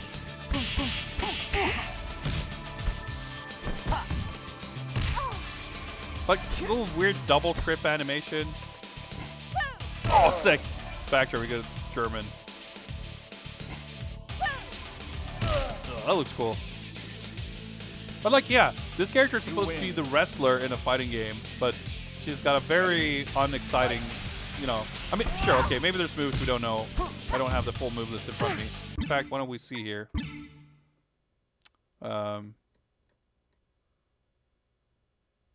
Body blow. Okay. Oh, okay. So that's how you do it. The double arm suplex. Jumping smash, up punch. All right. Knee kick. Spin kick is kick plus defense, but I can't get it to come out. Somersault kick, middle kick. It's punch plus kick. Punch plus kick while... Okay, first punch. All right. Tackle, mount punch, arm, yep, roll, spring blow. Quarter circle forward catch is like the back, you know, slip through the back. Totochu, okay, down plus punch, okay. So we got one cool throw, maybe.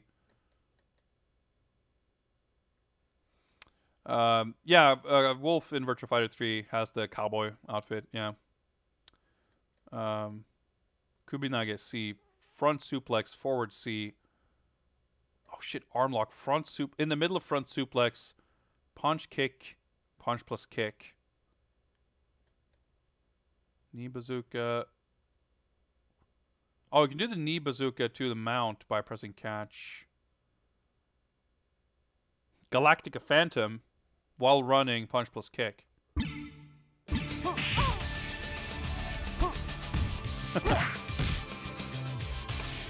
Oh, that's that move. I see. Alright, let me try and see. No, I...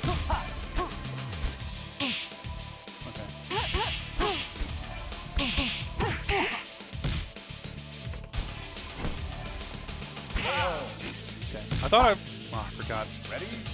Fight. Oh shit! Alright, that's pretty sick. Big ass power bomb. Let me consult this again. What did it say about front suplex? Okay, what can I do after the back? Okay, down plus all three. Okay.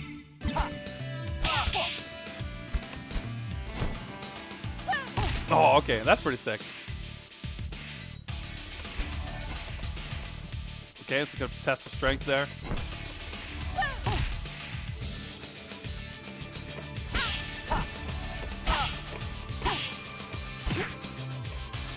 No, okay. I fucked that up before. Alright. Because you do, I'm initiating them catching my leg from the middle kick. Sure, you fought before? Oh, nice. We can get different camera angles. But then I need to do something to get it, go from there to the mount position, which I fucked up this time. Ready? Fight.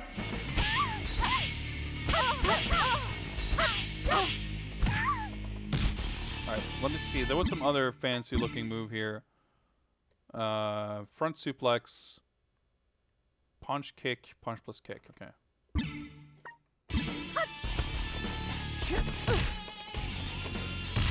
I'm not sure about the timing or how that's supposed to work, but ooh, hell yeah.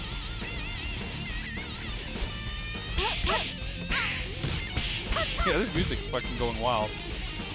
Dude, the dodge. Try and stand up. Fucking 3D fighting game.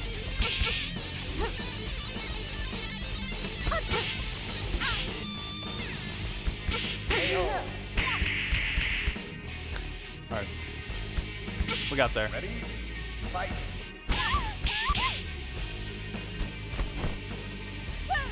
That's pretty satisfying.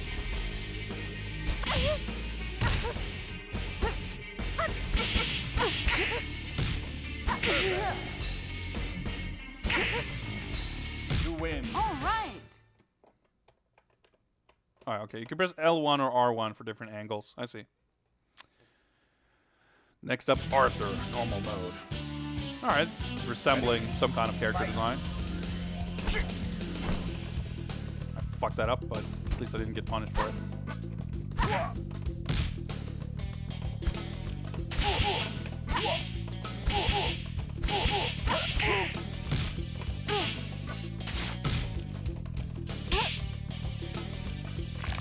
Alright, he's got a mount boost. I'm not sure if you can defend against that. Oh! See, like, does he have all of my moves? Is that how this works?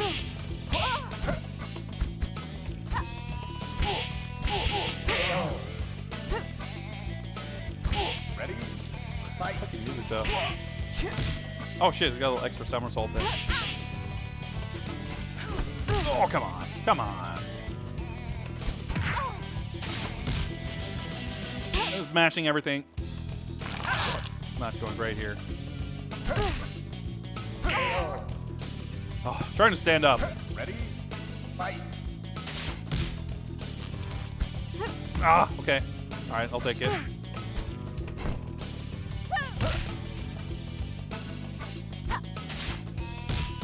Okay. Oh, I tried to do a flip kick. I'm not sure what happened there, but... Fuck me.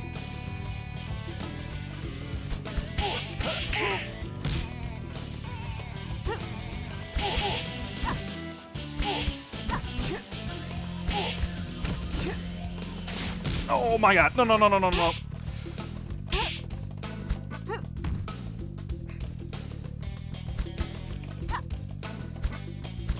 Time up. Oh my god. You lose. I didn't even pay attention to the time. Alright, let's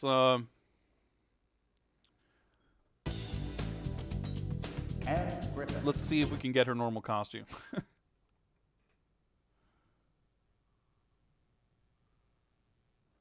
There we go. Ready? Fight.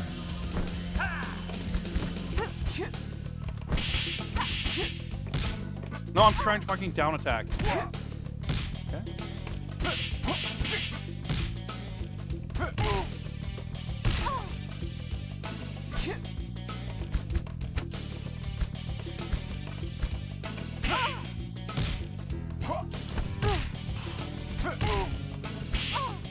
Oh, okay.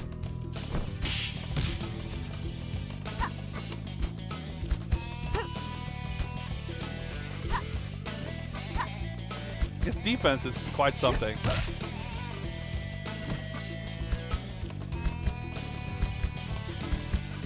I'm up. Alright, that works. You win. Ready? Fight. Lock him down. Oh, boy. I mean, this is like old 3D fighting game damage. It's, I mean, it's actually not even that extreme, I would say. How, like, can I defend against this? What do I do? Fuck's sake! I mean, clearly you can do something. I just don't know what I do and to what extent I have control over it. Like,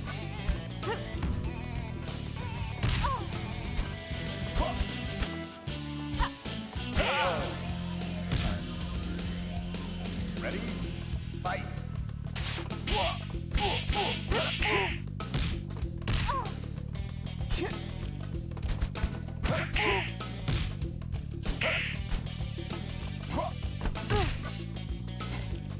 oh, okay, sure.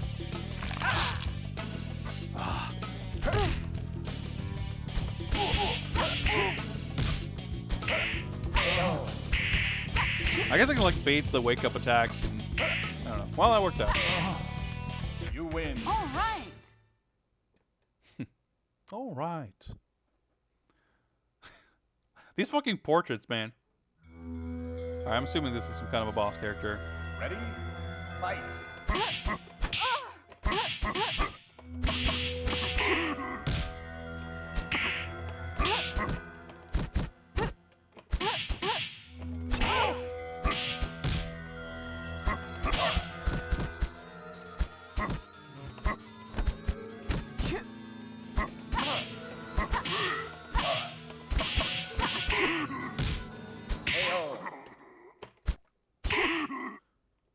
pretty predictable with the wake up attacks, I guess. Okay, well, that was just one round. Weird. Okay. Sure. Ready? Fight.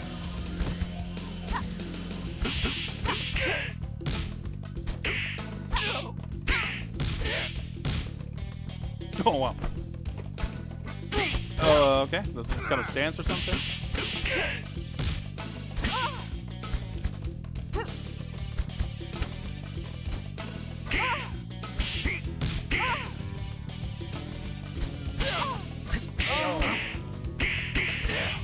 Ready?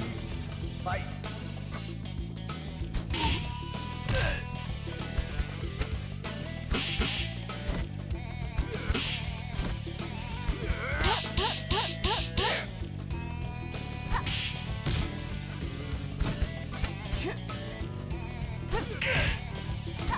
Oh, I'm trying to do the fucking down attack, but...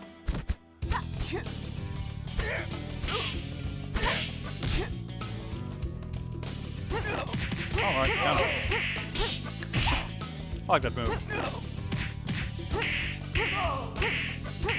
Yeah, I guess that's what was going on. I guess like if the other guy had won a round, I have to beat him once to get to Kaya.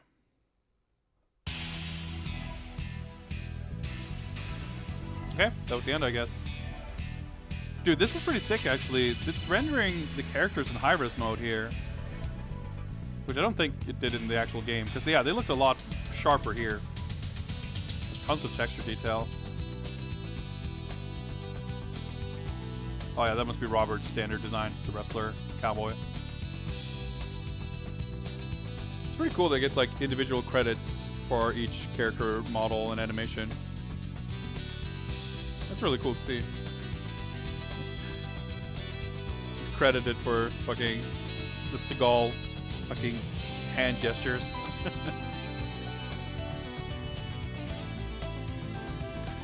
Yo, these fucking suplex loops.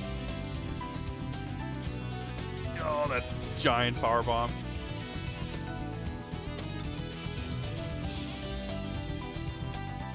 Yeah, that guy looks... Hines. He looks like more of a Jackie ripoff like that. Right. Character names, like, it's a shame that we only see the first name because unfortunately I missed out on the fact that this character's name is David Human. That's a pretty good character name. English voiceover director Harry the Bunny. That's pretty good too.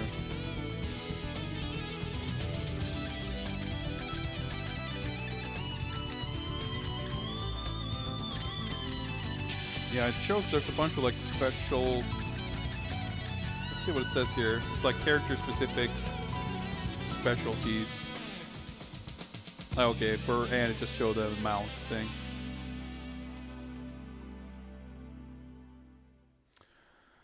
Pretty cool game, but also Let's like, go. Yeah. So we unlocked Arthur. I should kind of find the right memory card to save this to before I shut this off, but. You know what? I will actually try to do that off stream because this will be the end of the night. Hey, what's up, Hippo? We've been going for a good 7 hours. When did that happen? Poor timing, I'm afraid. We're just about to wrap up. But this will not be the last one of these streams. Every single time it's been a super good time. I'm really enjoying myself doing this. It's really, really fun. I'm gonna probably keep doing this. Probably not every Friday, but like makes for a good, fun Friday stream. I may or may not stream again this weekend. I would say probably not, but maybe I'll feel like it on Saturday or Sunday. And next stream is most likely going to be the beginning of Batman Arkham Knight. We are rapidly approaching the end of the Caped Crusade, playing through every Batman game in chronological order. So that will probably happen soon. Yeah, this game is cool. Like, I don't dislike it. I just feel like it's a little... There's something about it, both the presentation and the pacing of it, that has a bit of a bland feel to it. But there's definitely a lot of games that are just like not very good, and it's competent. There's technically some things that are quite impressive about it, but not my favorite. Not my favorite. What version of the Caped Crusader did I play? I played the Amiga version, if I recall. I'm not sure. I have played the C64 version ages and ages ago. It might be one of those cases where the C64 version is better. Yeah, I played through it with a trainer because, like, I feel like the Joker mission is, like, playable at least. But the Penguin one, it's like 15 enemies on screen at once and like 12,000 bullets. It's like ridiculous. You can't get through 2 screens without dying. Yeah, it didn't seem like it was like meant to be played by humans. So that was part of the reason I was curious to see you play it actually. So yeah, I mean, as far as I'm concerned, if I were to have played that back in the day, more than likely, I would have been playing a pirated version that had a trainer, and that's how I would have played it. And I mean, it still was a challenge. Like, being able to play it without having to deal with that nonsense still... I mean, I think I still had to use a walkthrough as well to, like, figure out some of the puzzles, because it's really... I mean, if you played it, I don't know if you got far enough to even get a sense for some of the puzzles, but it's very... It's, like, very barely an adventure game. It's, like... Mechanically, it's got puzzles the same way a typical point-and-click adventure does, but it's how you use them, and like there's not a lot of text explaining anything, so it's kind of just you kind of have to use your imagination to figure out what's actually meant to be happening in the game when you're using an item. It's not completely like, you know, it's there's some anchoring in some kind of logic or reality, but it's I mean, it's pretty different than most adventure games. 30% through the Penguin mission. That's actually really impressive. I don't think I made it through a single screen before determining that I would be playing it with the cheats, because it seemed like a pain. But I know that I'm not as patient as many other streamers who go through the tremendous amounts of games that you and others have. So it seemed really, really bad, but maybe it, you know, for if you're a little more patient than I, maybe it's not too bad. Raged fairly heavily. I mean, I can believe that. I guess it's not done just yet. Oh yeah, I guess the game here, by the way, is yeah, it's kind of explaining how the defense button works and stuff. That's pretty cool. Anyway, I'm trying to wrap up here. Thanks for watching, everyone. Tried the DOS version. That's interesting. Yeah. I think the Amiga version, it's probably like the most intense. That's fine, Hippo. Thanks for tuning in. Anyway, I'll see you around. I hope I get to catch some of Caped Crusade on your stream. Take care, everyone. Stick around, and I'll see if someone else is streaming so I can post them. Have a delightful rest of your Valentine's Day and Friday night, weekend, and everything. And keep an eye on my Twitter or Discord if you want to find out more about upcoming streams. Maybe we'll be doing something later this weekend. Probably not. We'll see. Take care. Peace. Thanks for watching. Bye. I didn't mean to do that.